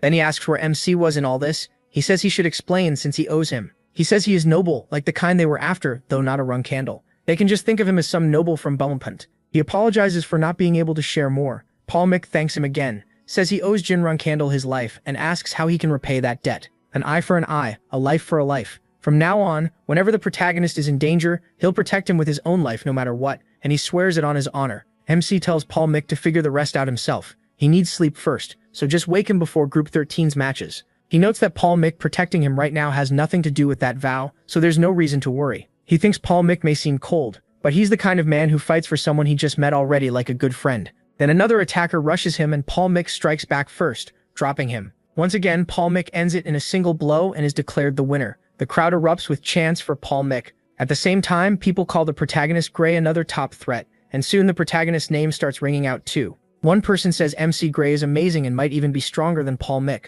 but his friend shuts that down, saying he still can't beat a reserve flag bearer from the Runkindel family, and besides, he isn't a Runkindel. Someone else says this year's finals clearly belong to those two kids, and their appearance has basically decided the whole tournament. They wonder if their friend plans to keep sitting still. Another fighter shows up and says those two may be good, but they're still just 2 people, so they should gather their group before the winner's bracket starts. But then a hooded person cuts in, telling them to drop it because their group can't beat Jin Gray. There's a reason people call him the God of Death. He says they shared a room with him and asks if this plan really sounds possible. They explain they're warning the others because the protagonist Gray is too dangerous, and it'd be a problem if everyone dies before the matches even begin. In the end, they back off, saying it can't be helped and they should stop right there. One fighter questions that choice and says they should just leave, and another agrees, pointing out that by the schedule, they won't even have to face Jin Gray's group. None of them wants to die there, and they remind each other that only they know about this plan, so Cosmos can never find out. Pirate King Cosmos slams a hand on the table and asks who's been messing with the winner's bracket behind his back. The hooded person asks what he plans to do, saying the crowd will notice if the tournament gets boring. Pirate King Cosmos answers that he might as well throw out the whole setup, since Jin Gray and Paul Mick are heading for the finals. Other than those two, everyone left is just fodder, so he plans to raise the betting odds as high as possible, high enough that nobody can sleep without placing a bet. Pirate King Cosmos announces they'll race from the winner's match straight to the finals, all to make more money. Meanwhile, the crowd keeps screaming Paul Mick's name. Veridine Zipple shows up and says one fighter exploded onto the scene like a star while the other has been drenched in blood from the start like a god of death. He asks his companion who will win. When a masked man calls for Paul Mick, the companion says Paul Mick's swordsmanship looks cleaner. Then he asks if Veridine also bet on Paul Mick. Veridine Zipple says he put 100,000 gold on Jin Gray. His friend points out MC's payout is triple that, but wonders if the pirates would really hand over 3 million gold if he wins. Veridine Zipple says Cosmos is a famous pirate with several islands, so if needed he can just sell them and still pay. Growing impatient, Pirate King Cosmos shouts his title and orders them to hurry up and start, calling for Paul Mick.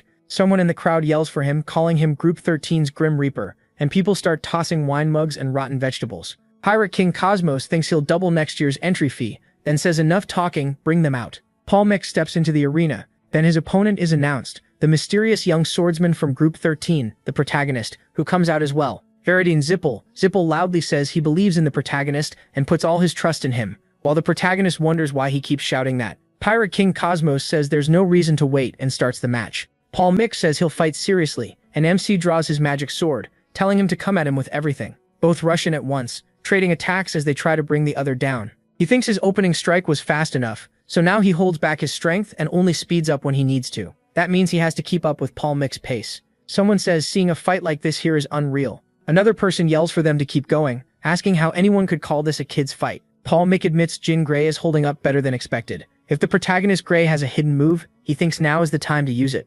MC decides to speed up. He lunges in, but Paul Mick slips past the attack. A voice from the crowd cheers Paul Mick on, telling him to finish that bastard off. Paul Mick glances over and thinks that's exactly it, his real strength. His sword style is wild and destructive, backed by a body strong enough to handle it. On top of that, his stamina lets him drag the fight out on purpose. He knows Jin Gray is also hiding behind a fake name, even though he's really him. But if that's all he has, then he picked the wrong way to fight. Paul Mick strikes first, and the protagonist answers right away, knocking him back. Veridine watches, while Jin Gray wonders why Paul suddenly called him by his real name. Paul Mick is confused by what just happened. He realizes that if his blade had landed, something else would have hit him back. MC meanwhile notices he's nearly used up his shadow energy. Knowing this won't be easy, he asks if it's his turn now and attacks again. Paul blocks, then realizes these aren't normal swings. Every strike hits with the same power as MC's opening blow. Every attack carries that same heavy force. Paul Mick thinks he has no openings. Maybe he should have gone all out from the start, but then again, if he keeps pushing, he might kill him. He tells him to quit holding back and asks why he'd hesitate against the man standing in front of him.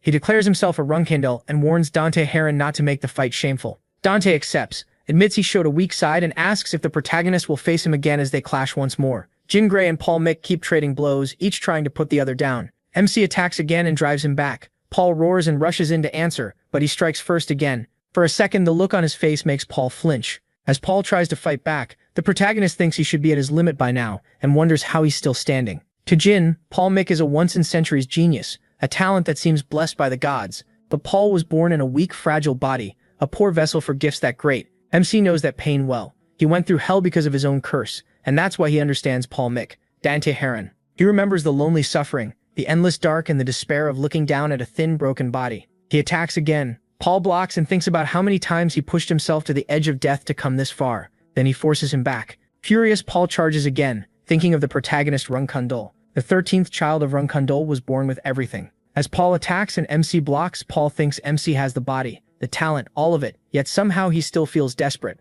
For a moment, Paul wonders if it's anger from being the youngest and outside the line of succession. But no, it's not something that small. Jin simply wants to become the strongest. As they clash again, Paul thinks about how long he's endured. So long he can't even remember how many times he sank into despair and nearly gave up. He sends him flying, but Paul drags himself back with everything he has left. He can't count how many times he stood up again. He charges once more, the protagonist blocks and counters. Paul starts coughing blood, shocked by what's happening.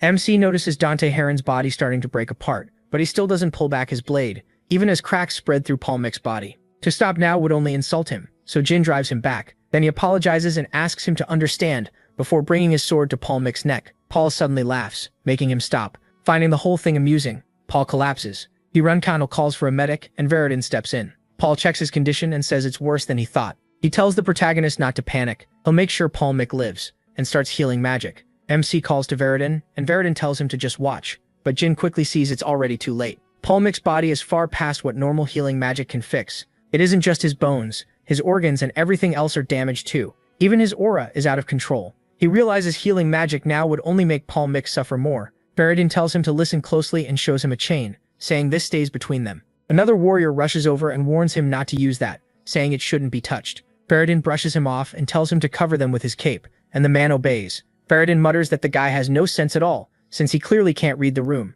When Jin Runkandel asks if that's what he thinks it is, Veridin says yes. He explains his clan gave it to him not long ago, and asks if the protagonist knows about the blood of Numerous. MC remembers Numerous as the god of hope, from before the Holy Kingdom of Vemel was founded, a god believed to have been destroyed in an ancient disaster. Before vanishing, Numerous supposedly left behind tears and 100 drops of blood. The tears were said to revive the dead, and the blood could heal any wound or sickness instantly. Back then, it became one of the most wanted relics in the world, so priceless nobody could even name a value for it. He remembers how the great powers, including Zippel, once searched desperately for it. Now it was just a god's relic, passed down in legend, and Veridin is about to use one on Dante Heron. Jin can't understand why. Weren't Zippel and Heron on bad terms? Why would Veridin go this far? Meanwhile, Veridin takes out a pill and asks if Dante Heron can hear him. Then he places it in his mouth. Veridin says losing an equal hurts as much as losing a friend, and as Dante swallows it, bright light begins healing his body. The glow spreads as his wounds close. Soon he coughs, wakes up, and opens his eyes.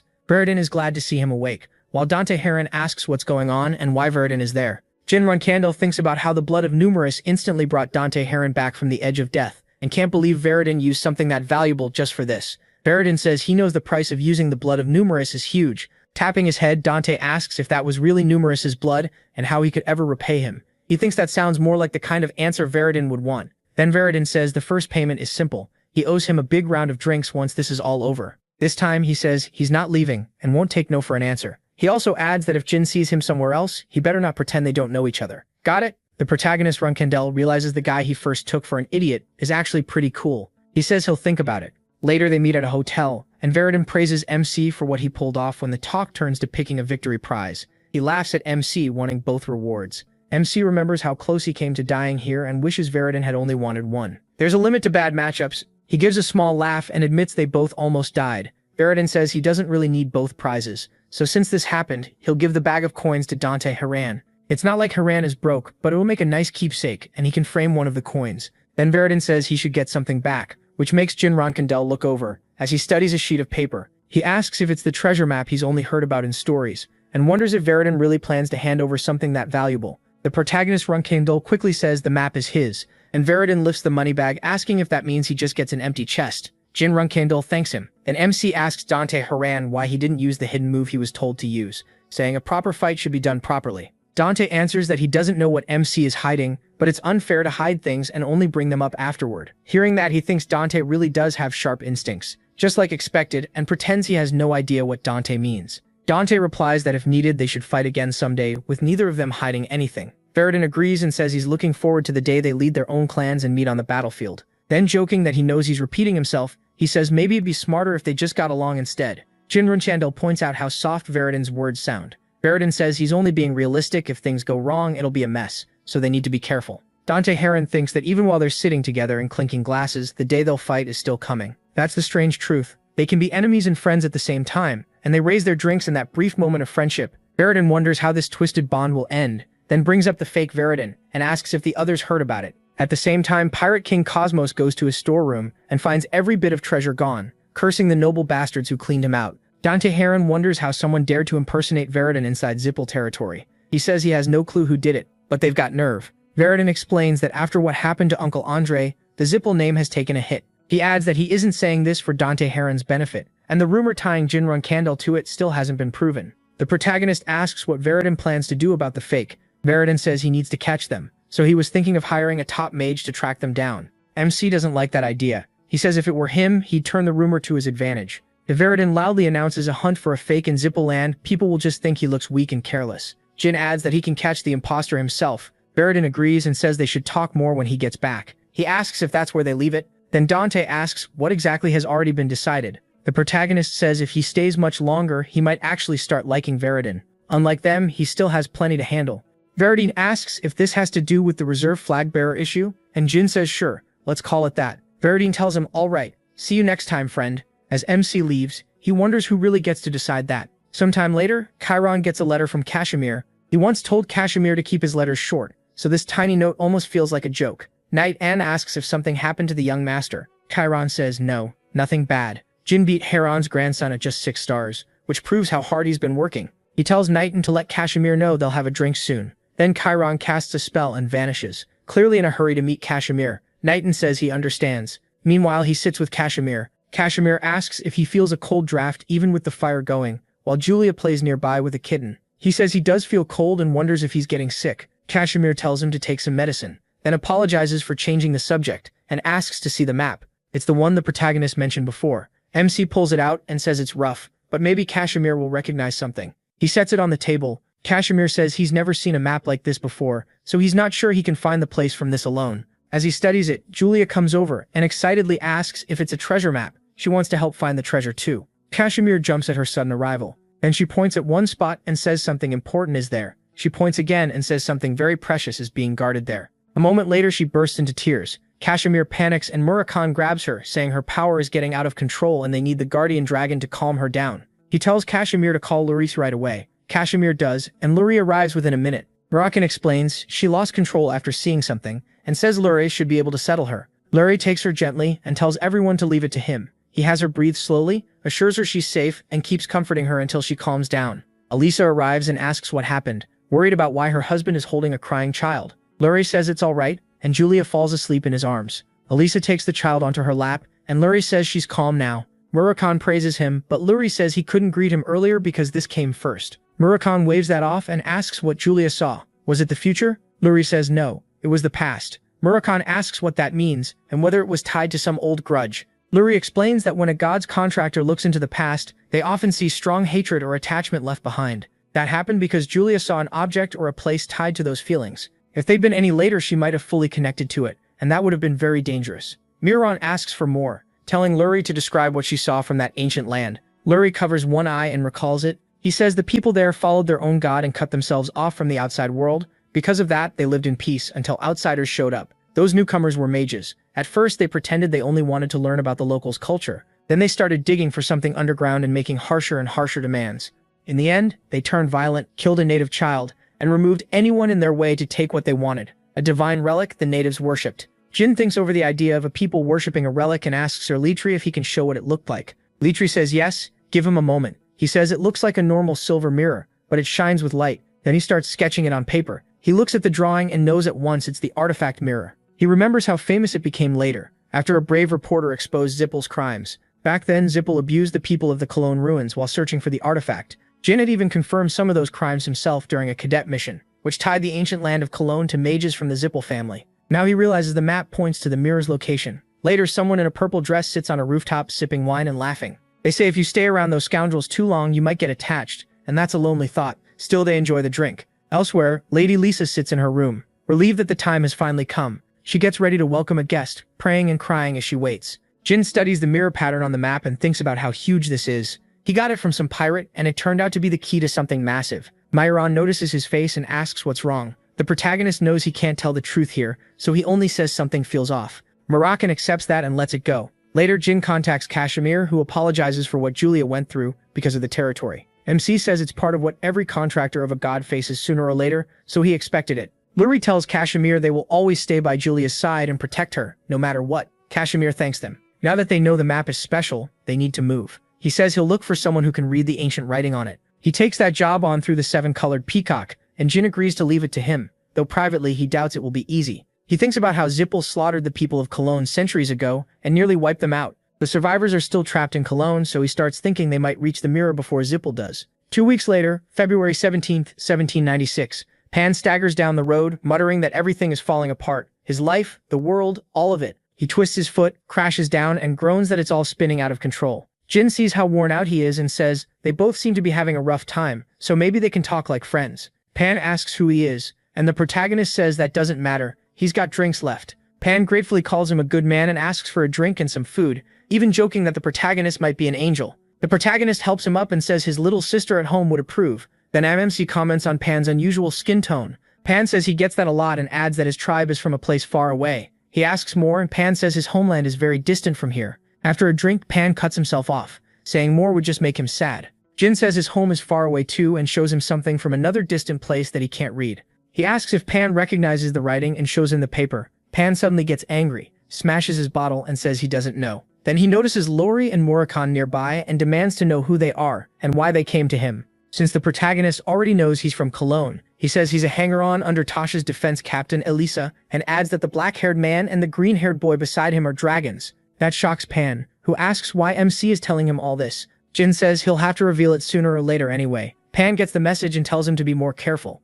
He says it's fine, they aren't with the Zippel family. Pan then asks how the protagonist even found him and MC says they came across the map by chance. He explains that the green-haired boy is a dragon of Az, and Pan is stunned, asking if he means Az. Jin says yes and adds that with Az's authority they were able to read the map's hidden grudge. He says they've been looking for anyone who knew about the map and hadn't found a single lead until now. It was all by chance. Pan says they found him somehow, though he can hardly believe it. Maybe it was luck, but maybe not. Then he tells them to follow him, saying they should meet his sister. After a while they reach the tribe, where Lady Alyssa welcomes them. She says she has been waiting for their arrival, along with the honored guests from Taemont. Pan apologizes for bringing them without asking first, but she tells him he did well. Murakami asks why she was expecting them, and she says it's a long story. Jin agrees and she says it's more than a holy feeling. A presence like that should never exist in a ruined place like this, and she believes it comes from him alone. She compares him to Cologne's purest bloodline or someone chosen by their faith. She says he was born from the Temple of Swords, picked by Shadow and followed by the last dragon of the Shadow tribe, the guardian of the child precious to Great Az.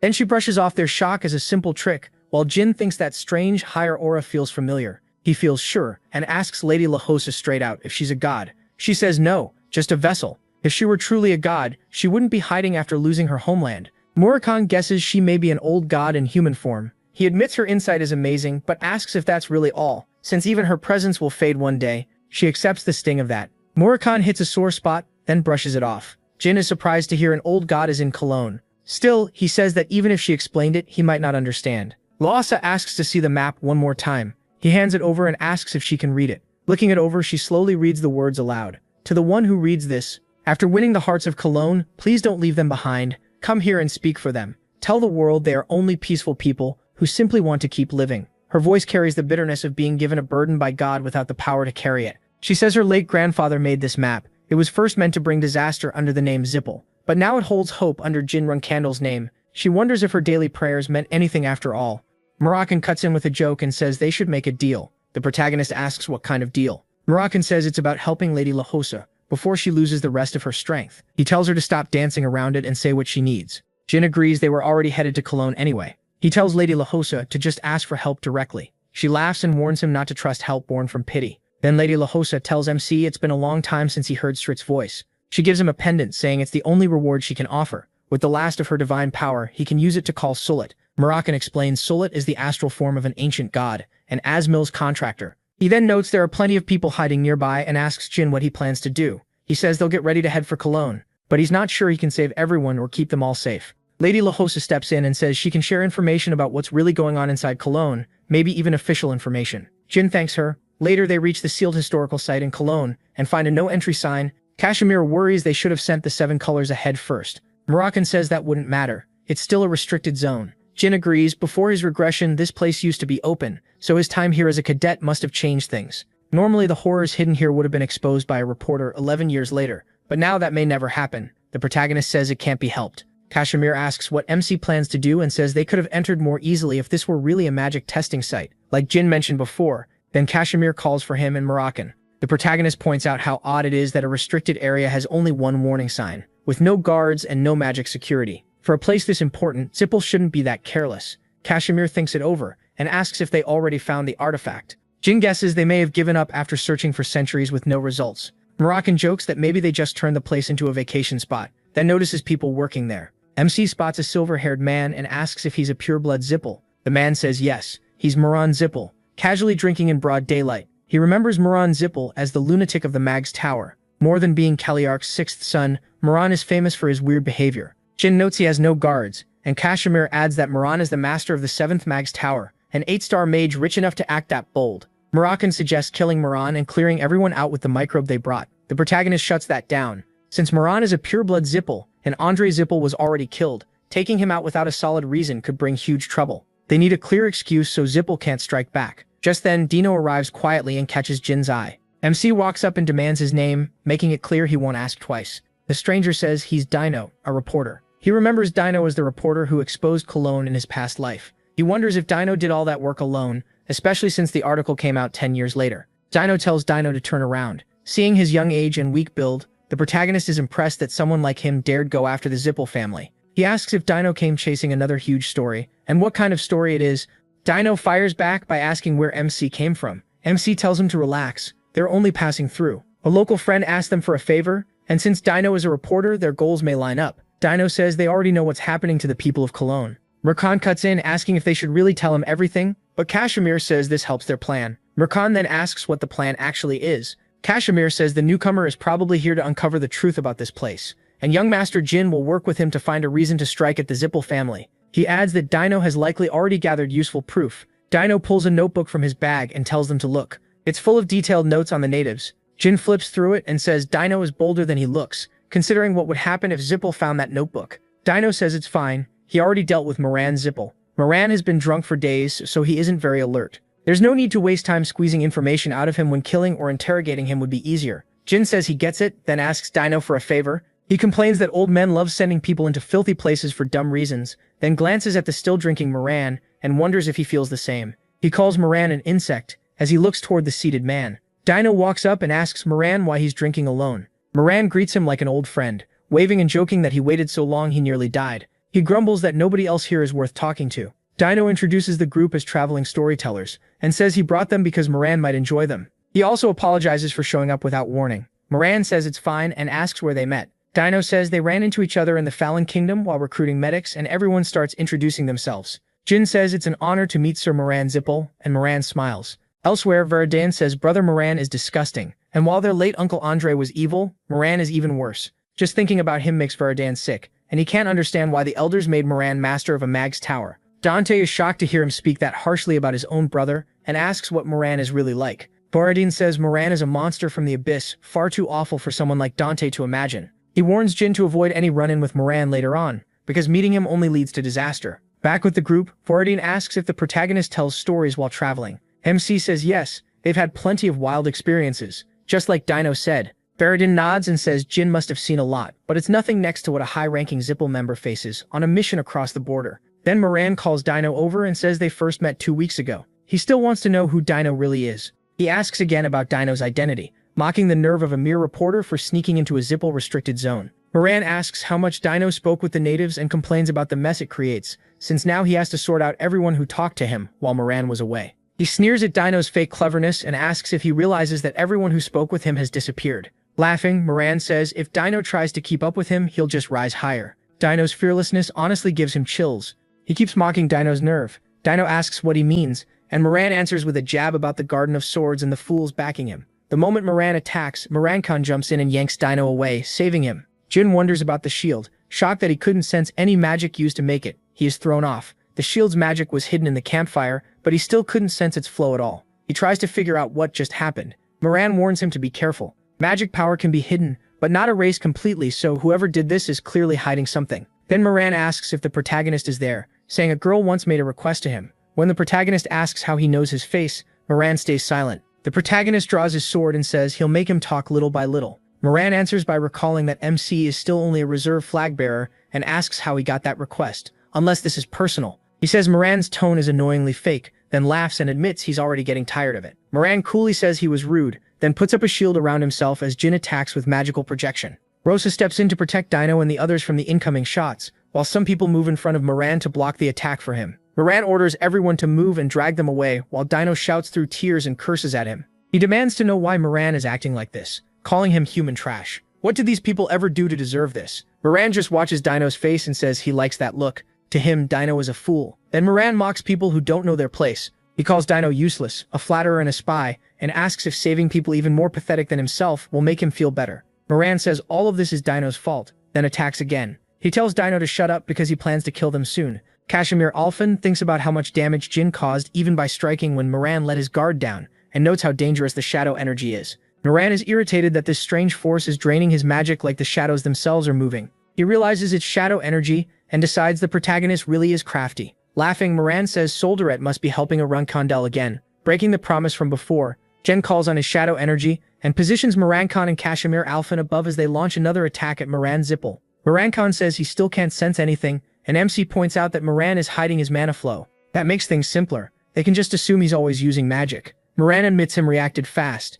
He says he had quietly prepared for this moment, though he doubts the protagonist can save everyone here and rushes in. Jin charges too, with Morankhan joining the clash. Moran pulls out his magic staff and attacks, but MC blocks it. MC decides to use everything he has and warns Moran not to come closer. He soon realizes Moran's shadow energy is canceling every spell. He fires back with magic of his own and feels relieved when it lands. Moran laughs, thrilled by the fight. He says beating the protagonist will be satisfying, and even thanks him, sure. The protagonist's efforts will make the place Moran built shine even more. Jin sees that Moran's magic works like a trap, so he chooses to dodge instead of meeting it head-on, saving his strength. He signals Murakhan and Kashmir Alphen. Murakhan understands at once and joins in. He tells them to move fast and get everyone outside the magic circle, and Dino agrees. Miran brushes that off, saying the magic square reaches everywhere he can see, with no openings at all. Then he tells MC to enjoy the fight and attacks again. Jin avoids it, but drops to the ground. He sees the earth melting away where the blow lands, splitting the group in two. He knows there's only one choice: push forward and use his sword to block the energy. He finds it strange that a Zippel mage at only 8-star rank can control this much power. Jin suspects Miran is hiding an artifact. Miran notices the protagonist understands magic well. He dodged the fire pillar and stayed clear of the eroding ground. He also saw MC move forward and cancel the fire pillar, which takes real knowledge of magic. Miran can hardly believe it, calling Jin a true magic swordsman, and chuckles. He tells him to hide that expression, and Miran agrees, saying that skill comes from the protagonist being a magic swordsman. He admits MC has made this more troublesome, then answers with even stronger magic. Miran thinks about mana counterflow, the deadliest thing that can happen to someone with mana. In mage battles, mana can burst inside the body and tear the organs apart. Usually the one with less mana suffers it first. Up to now, that's been an easy way to judge who ranks above who. But unlike most fighters, Jin barely has mana, so counterflow won't work on him. Even so, Miran has still used magic against weaker people. He says that since he does have mana, there's no reason to waste more time. The protagonist says that's exactly what he expected. He closes in and thrusts a magic sphere forward for Miran to see. Up close,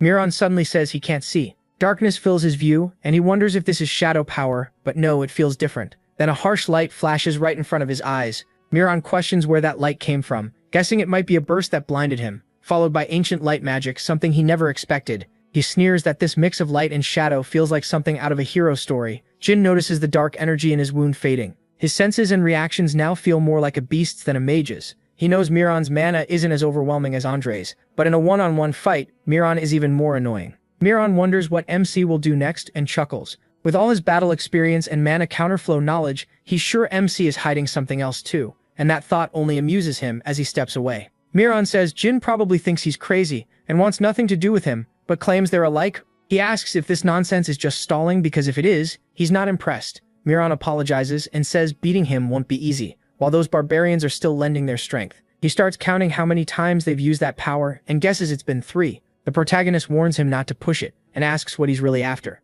Miran says yes, he's getting more interested. People like them will do anything to reach their goal. He also admits he noticed MC's control over magic is better than an 8-star mage's, which surprises him. Then he casts a spell and says nothing should exist outside Zippel's blessing. Dino and the others have become tools he uses to boost his mana. He goes on saying that even if they look dead, they're still breathing. That means they're alive and can keep refilling his mana. Since Jin said he wanted to kill him, Miran says he'll clear these obstacles first. He repeats that they're the same, both willing to do whatever it takes, then tells him to kill them quickly and start the final fireworks. A little later, Laka Mamika arrives and says Miran Zippel is lying. Everything he said is false, especially the part about some item boosting his mana. She says she learned the truth after torturing the collapsed people and finding out how the divine relic works. Miran freezes at the words divine relic and demands an answer, wondering what Jin is doing now. Laka Mamika points at the fallen people and her poor people. Miran tells her to stop speaking like an insect, but she goes on, saying they're all already dead. He shouts at her to be quiet. She calls Miran a mad murderer who tricks people, uses them as test subjects, and throws them away.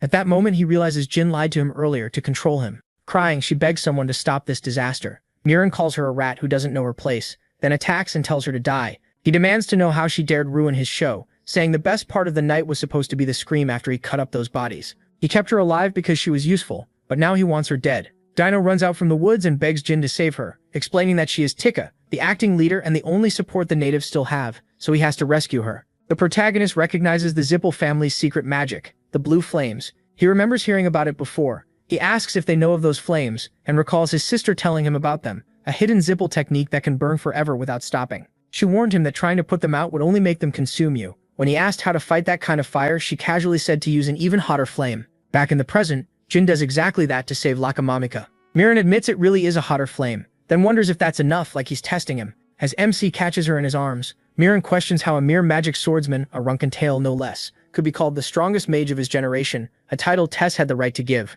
He can't accept someone like that reaching the top. Tikka feels the heat, but the flames don't burn her. She realizes they're protecting her and thanks him. Jin tells her that without her, he might have fallen for the lie. He says she can rest now, but she warns him not to. Miran is using power from a divine relic he doesn't truly have. She says he only learned a few trigger words by torturing people. The relic itself is still hidden, and only they know where. Then she asks if he came because Priestess Laosa sent him. She adds that once this fight is over, she'll tell him where the divine relic is and begs him to end their pain. The protagonist says Miran's face is worth seeing right now. He's clearly shaken that Tess chose the protagonist. He points out that Miran has used trap magic and the evil eye, then asks if that's all. The games are over now, time for him to fall into hell.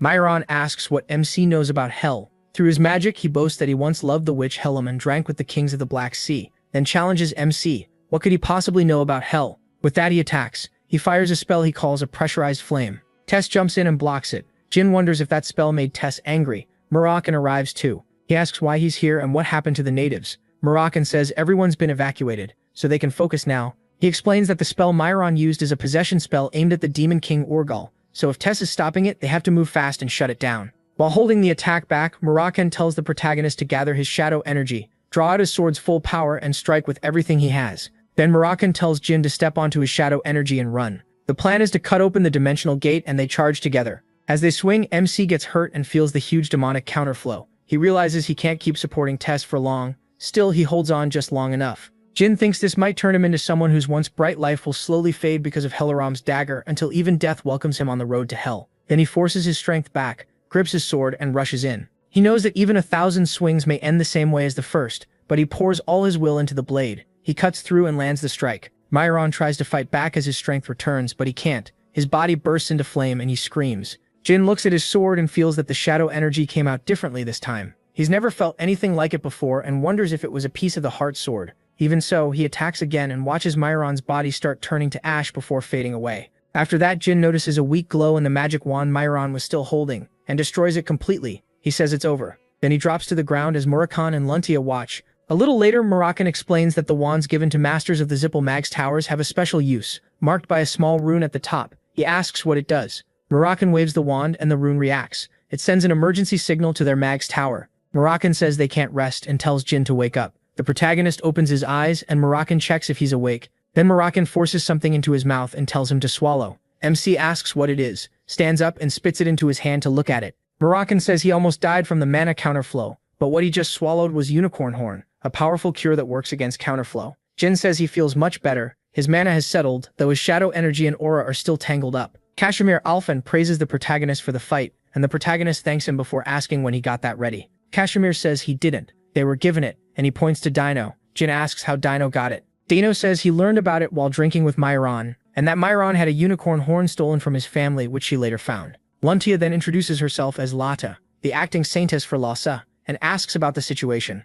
She says that even in death she won't forget this, and bows to them. Then she explains that when Lhasa asked them to save them, she likely meant helping restore the tribe's divine relic, not simply rescuing them. MC asks what restore means. Was it broken? Moroccan cuts in, shocked. In over 3,000 years of life, he's never heard of a divine relic like this, and at first he thought it was just a bluff. He says that Mad Woman's magic was way too strong, so the relic must be the reason. Moroccan asks whose relic it is and quietly asks for the god's name. She answers, Clam. Moroccan says he's never heard that name and asks what age that god came from. Kashmir Alphen cuts in and says that if this is true, they should find the relic and leave fast. Even if this place is remote, it's still inside Zipple land, and they don't know when they'll be found. She says there's one problem with that plan. Before they can take the relic, they have to restore it, and that needs sunlight to open the sealed ground. Murokan asks how, since it's the middle of the night. She says they have to wait until noon and hold a ceremony with the tribe, so everyone must be gathered there. Murokan complains that it's too complicated and says they need to finish before Zipple notices. He tells them to stop standing around and move. Jin starts thinking about Zipple, the divine relic, and the noon sun, feeling like one important piece is still missing. He notes that Miron can't move anymore, now that Tess finished him off, and thinks this remote place has basically been abandoned by Zipple, at least if no signal reaches the Mag's tower. Murokan brings up that Miron was a master of a Zipple Mag's tower, as if everyone should already know what that means. Kashmir Alphen disagrees. There's no time to waste. Jin warns them they'll be found soon, then activates the wand. Right as Mador Elner Weiss, master of the 7th Mag's tower, appears, he explains that tower masters are given those staffs. They're a huge deal. Kashmir doesn't know much about Zipple, but even he knows the staff can gather mages in an emergency. Murokan is stunned that the protagonist knows this when he doesn't. Zipple keeps advancing at a crazy speed. Jin says he heard it from Luna, though really he remembered it from his teacher's old lesson. Each Zipple tower has close to 100 mages, many around 8-star level. Fighting them while protecting civilians would be a nightmare. MC asks how long they have before they arrive, and hears it'll take at least 2 hours. With that much time, he asks Kashmir for a favor. Kashmir is shaken because his secret plan could get all of them killed. The protagonist says Kashmir has to deliver a message right away or they're all finished. Kashmir agrees and tells the protagonist to stay alive. Meanwhile, Murokan and Lada begin preparing to restore the relic. The tribe gathers, but MC's condition isn't getting better. His body is breaking down from being pushed past its limit. Murokan is furious that Marion wouldn't accept defeat and instead called the Mag's Tower sorcerers. Last time, he asked Luna for help because she was their only hope. Now Murokan worries Kashmir won't reach them in time. If he fails, they'll have to hold out as long as they can. The lower tower master and his forces head in. They've found the tribe's land where the signal came from.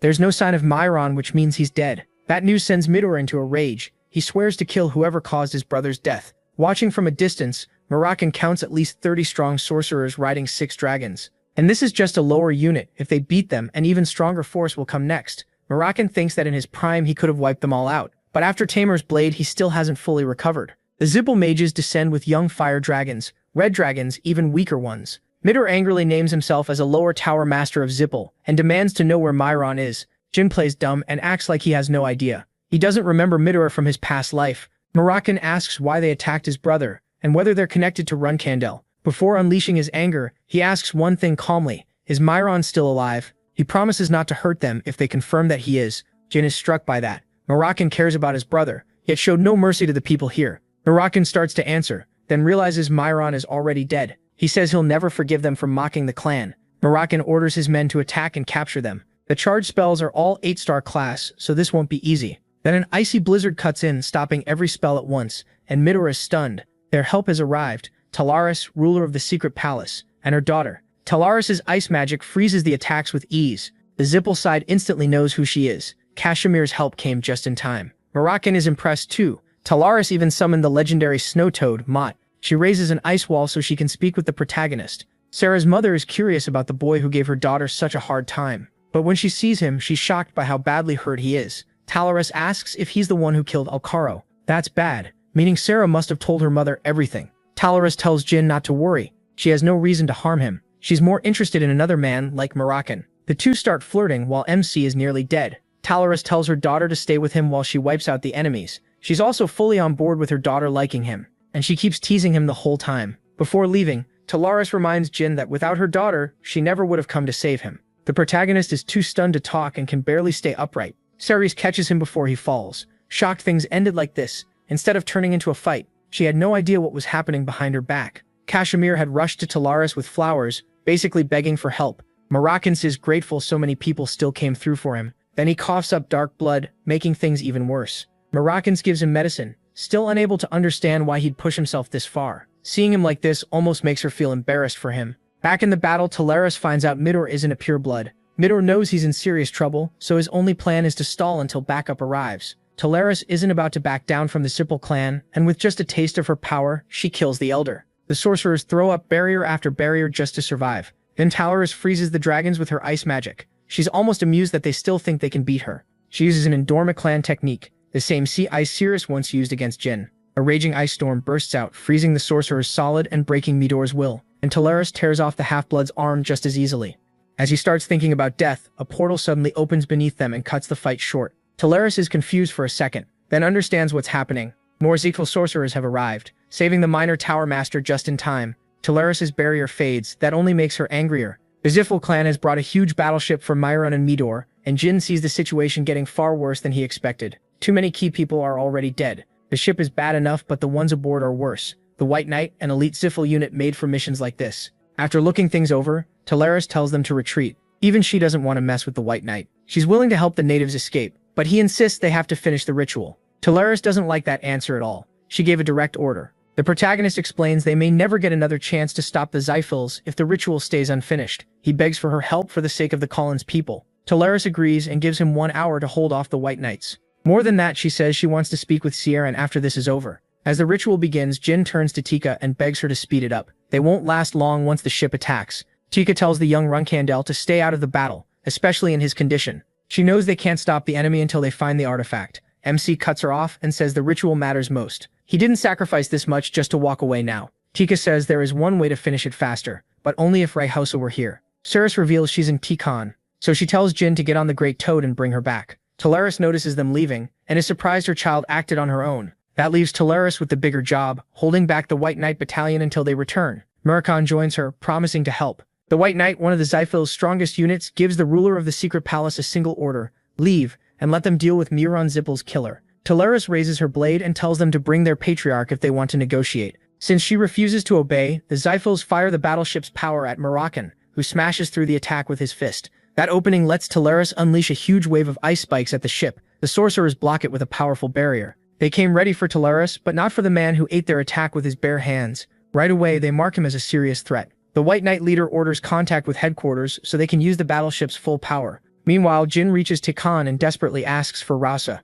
She had been expecting him and was already ready to go. Back at the fight, Talaris keeps pressing the battleship. Murkan blocks everything the ship throws at her, acting like a perfect shield. She even covers his arms in ice to ease his pain. Fired up, Murakhan hurls a massive boulder at the battleship. At moments like this, he really steals the show. Talaris thinks they still have the edge, since the White Knight shouldn't be able to use its strongest weapon here. They need the artifact, so dragging the fight out should help her side for now, but she's wrong. The commander is only waiting for the right moment to finish it. Once approval comes straight from the clan, the battleship suddenly goes silent. Murakhan wonders if they finally gave up, but Talaris instantly knows they're in real danger. A huge amount of energy gathers into one attack. Kelbisharik has given direct permission to wipe out the Kulin territory with the cannon. The commander gives Talaris one last warning, and she realizes they're cornered. Saras arrives at the last second, as Jin and the others stare at the destruction coming for them. Then the cannon fires, sending out a world-ending beam that tears through everything ahead of it. Right before it lands, Talaris launches one final strike. With her sea ice sword, she softens the blow of the beam.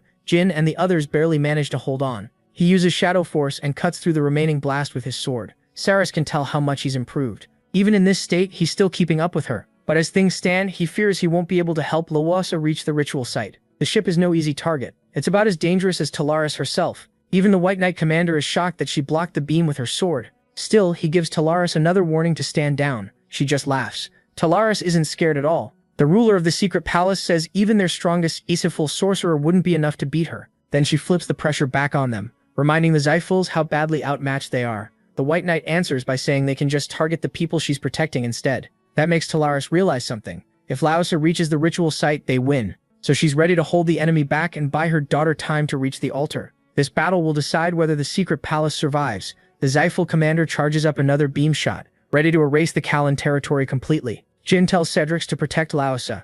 He'll open the way himself. Cedrix hates the plan, knowing he could die doing it. The protagonist accepts that risk. He says he never would have made it this far without everyone else's sacrifices, so now it's his turn to risk himself for them. Laosa is hit by a painful memory from the past. She once had to flee this land, so the Zephyrils could never get their hands on her. If they did, their mission would fail and they would betray their god. The people begged her to live, choosing her life over their own. They wanted her to return one day with someone who could end their suffering. But in the end, the Zyphils burned them all to death. Laosa had no choice but to run from the territory alone. She survived on an island, struggling with her powers and waiting a long time for someone to save them. That was when Laosa made up her mind. Jin is determined to get her to the ritual site, even if it kills them. Tears run down her face. Laosa has waited her whole life to give herself for her people. The second beam is almost ready to fire. As MC and Cyrus push forward, Talaris cuts the beam into hundreds of pieces.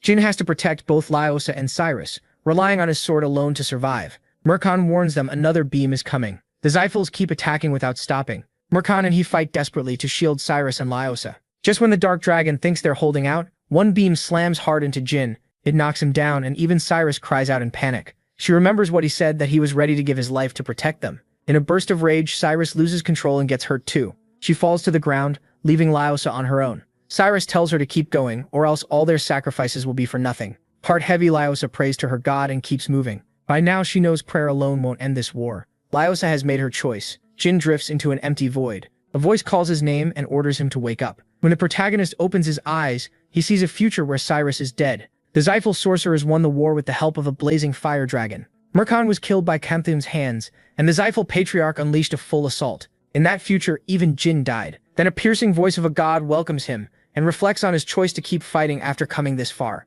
She asks if he regrets dragging so many people into this. Even with his resolve shaken, Jin says he still doesn't regret what he chose to do. What eats at him is the helplessness. He couldn't change the future, and his friends were destroyed because he was too weak. He calls himself a powerless swordsman. The goddess approves and tells him to hold on to that thought. Then she wipes away the future vision and finally names herself as Clam, the god who has waited a long time for him. Jin can't make sense of that. Clam says there's no time to explain. The road ahead is filled with pain. Then it hits him. That nightmare future hasn't happened yet. Jin wakes with another pounding headache. He panics for a second, then sees Cyrus alive and safe. Mercon immediately smacks him for scaring everyone half to death. Jin had feared the worst for nothing. Talaris is amazed he actually brought down a god, while he still has no clue what just happened. Mercon used Jin's power to call a goddess, and that destroyed the battleship. The White Knight sorcerers lost the moment she appeared. Now that Clam is using Rouse's body, she looks different, longer hair and pale white eyes. Rouse gave up her vessel-like body to summon Clam. As a lesson, Clam showed Jin that horrible future. In short, she scared him straight. Mercon doesn't buy it and asks what she really wants. Clam forms the well of mana in her hand. She says she's the god of mana, and with help from the god of darkness, she once nearly destroyed the world. Solmner had sealed that power inside this divine artifact. Mercon had no idea about any of that. To prove it, Clam reveals Solmneret's seal. It's been weakening, so she's been helping keep it stable. The Well of Mana is basically endless magic, enough to wipe out the world. The people of Cullen have lived to stop that from ever happening. Mercon is furious that those people had to give up so much just to guard the artifact. Clam says she couldn't help them while she was sealed. Until today, when Jinrun Candle made her manifestation possible. Cyrus and Talaris are stunned to find out Jin is a contractor of the god of darkness. Clam then offers Jin the priceless artifact. With Sildri's power and the Well of Mana together, he now holds a terrifying weapon. Clam places the fate of the colonites in his hands and says the Well of Mana was always meant for him to use, just as Sildri Runkundel intended. Sildri Runkundel made the seal at the peak of his power. It's proof of his divine nature. Jin is glad, but then he remembers Rouse's reward. She had promised to help him talk to his god. Clam says that's impossible. Even with Murakan beside him, the god of darkness still wouldn't answer. What she doesn't know is that Jin is living his life a second time. Jin accepts that he never came for a reward anyway. With her task done, Clam returns to spirit form. Because of Jin, Colin is finally free. Clam says she owes the final contractor of the god of darkness for breaking their chains. Even Talaris and Dorma is impressed. It's not every day a god thanks a human. Still, she tells them to leave fast before the Xiphals strike again. Now joined with Clam, Lwosa learns her god couldn't answer her prayers because she had been sealed in the artifact. Clam apologizes for the price Lwosa paid, saying her suffering helped save her people. Lwosa thanks her for answering them at last and stopping that dark future. She's happier than ever. Clam says she's glad to serve the people of Colin in return, and she waits for Jin to grow strong enough to free the world from suffering. If the mirror had fallen to the Xiphals, all their sacrifices would have been for nothing. Tika is overjoyed that things finally worked out. Jin is deeply thankful for the Colonites' sacrifices, because only he truly knows how much destruction the Xiphals would have caused in the future. To repay the people of Colin, the Runkundel prodigy offers them a place to live. He can't protect them himself because of his duty as a flag bearer, so he gives the journalist a letter for Luna. If the ex-Flofus hit back, more lives could be in danger. Jin is ready for that too. He wants the journalist to publish everything and gather support against them. After that, he properly meets one of Talaris's allies without a battle in the way. She's so relaxed, she calls the mission easy, though Jin still worries the ex-Flofus may come after her. Talaris isn't concerned. She thinks the ex-Flofid patriarch will move carefully. Since he doesn't know Clam appeared, he probably believes Talaris destroyed the White Knight unit by herself. Jin is relieved, but Talaris reminds him she didn't help out of kindness alone. He was a client, and a legendary spellsword who's also the contractor of the God of Darkness should pay well. Jin braces for a huge request. Instead, Talaris laughs and lets him off for free. She says the information she got was enough, then even jokes with her daughter about it. Jin is completely thrown off that she wants nothing. The ruler of the secret palace gets ready to leave. Before going, Cirrus Endorma says next time she wants a real fight with Jin. Her mother thinks she's still acting too stiff and keeps teasing her. Then the story shifts back to Kiran Runkundel, because Teleris Endorma personally entered the Dark Sea just to bring up a marriage proposal for Jin. At Luna's place, she hears about Jin's wild journey, facing Myron and the White Knight fleet. Like any caring sister, her first question is whether her brother is safe. Once she hears he's fine, Luna turns to Tika and asks if she has any useful skills.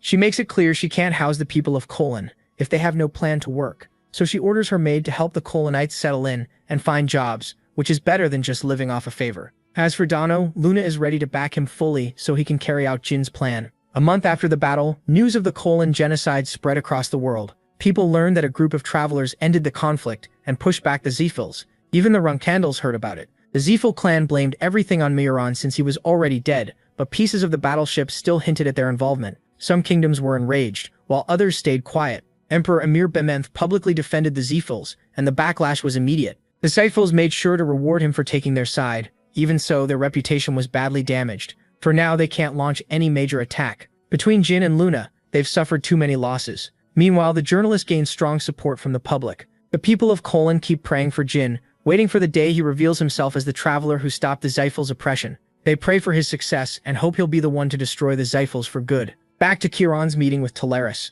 Khan is shocked when a massive wall of ice rises in the distance. It was Teleris, firing a warning shot at the approaching Kiran, who is already annoyed by her nonsense. Teleris says she's not there to fight him. Then she almost slices Khan by accident, and he barely blocks it in time to stay alive. Kiran ignores her and just wants to read Kashimir's next letter. That's when he learns Jin defeated Myron, and that an unnamed traveler saved the people of Colon by ending the Zephils' oppression. What really shocks him is the mention of the Kozak battleship, an enemy far too strong for Jin alone. That's when Teleris cuts in and says she destroyed it. She's surprised Kashimir has been sending him letters at all, and Kiran is furious that not one of them mentioned her part in this. Teleris says Kashimir should be praised for choosing Jin's side over the fate of Runkandel. The Patriarch accepts that point and realizes he may have judged too fast. Kiran tells her to drop the marriage proposal already, but Teleris somehow still thinks the two are a perfect match. Far away, Jin suddenly feels a chill down his spine, and for good reason. Gilly says it might be a side effect of gaining more mana, but Jin doubts it. Still, he has grown much stronger, reaching 6-star swordsmanship and 7-star mana. As long as he keeps the artifact with him, he has extra mana to draw on, but he doesn't want to rely on it too much, since overusing it could weaken the seal. Then Kashimir's assistant tells him an unexpected visitor has come asking to work for them. The man even knows one of their base locations, so he's clearly not ordinary. Naturally, Jin wants to see who it is, and is stunned by the familiar face. It's that information broker again, the idiot Jet. Jet may have ruined Jin's life in the past, but things are different now. He was spared, and now he's standing before him. Kashimir wants to know how Jet found one of their bases. Jet says he used to be tied to the Akin Kingdom. Kashimir quickly figures out he's connected to Jin and helped take down the auction house, but he still presses him for the real answer. Jet keeps dodging it, and Kashimir's anger finally makes him spill part of the truth. Jain wants to hear the rest, but the moment Jet turns around, he freezes. Seeing Jain, he blurts out that the guy is a fraud for betraying him so many times. After all, he really did pretend to be Veridin.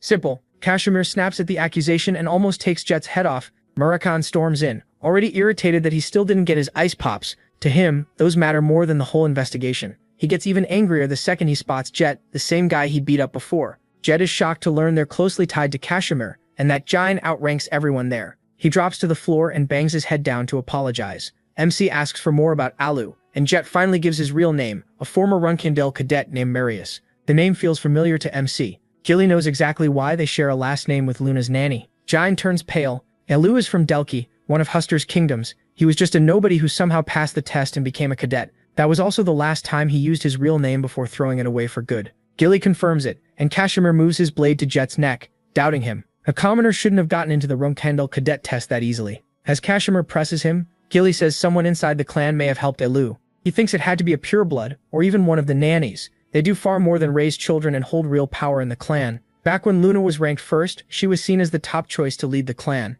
Her nanny also had major influence then, so if Alu and Tamuan are connected, it could mean Luna cursed Jain in his past life, but that idea is hard to accept. The protagonist decides Tamuan likely acted alone, without Luna being involved. Jet says the information is true, so MC decides to use him as bait in Delki. He wants to dig up more on Alu and Tamuan. In Delki, a thug is picking on a commoner when a purple-haired woman gives him a slow, painful death. The commoner begs for mercy, thinking they came to save him. He's dead wrong, they're villains. The man is killed too, and the woman absorbs his power. Kashmir explains that in Delki only one group often used the name Marius, an orphanage. It was once run for royalists. At first the children were made to bond, then ordered to kill each other. The ones who lived through it became assassins. The orphanage was later shut down. 10 children were released, and Alu was one of them. Kashmir gives Jain the addresses of all 10 so he can investigate in Delki. Certain he can find whoever cursed him in his past life. He arrives in Delki with Jet. Their first target is Gabor Marius. The protagonist wants this done fast, but when Jet knocks, nobody answers.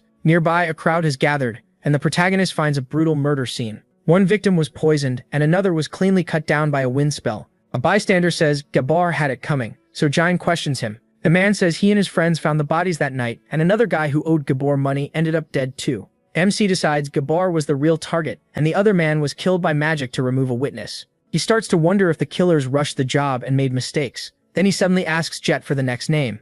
Something darker is going on. That suspicion is confirmed when they reach the second target and find him poisoned too. The body is still fresh. It's the same poison, and Jin realizes someone is hunting down every orphanage survivor to wipe out the evidence. They rush to the next targets, only to find more bodies beheaded and killed in brutal ways. The protagonist spots traces of an 8-star spell. That means the killers are using stronger magic with each attack. Jet warns this is getting dangerous, especially now that the authorities are starting to notice how often they show up. Jin says they can't slow down. He's running out of time, and even as a reserve flag bearer, he wants revenge no matter what. Only one name is left on the killer's list, and they're pleased with how easily they cleared the rest. The twist is that they survived the orphanage too. Both were judged the very best, and now they move to erase the final witness. After breaking in, the assassins are surprised to find the place empty. This time, Jin and Jet got there first. Because they stayed close to the portal, they finally got ahead and rescued the last survivor and his daughter. But one problem remains. The assassins after them are Varys and Kuzan, the deadliest pair from the orphanage. MC is stunned. He was told there were only 10 survivors, but the real number was 12.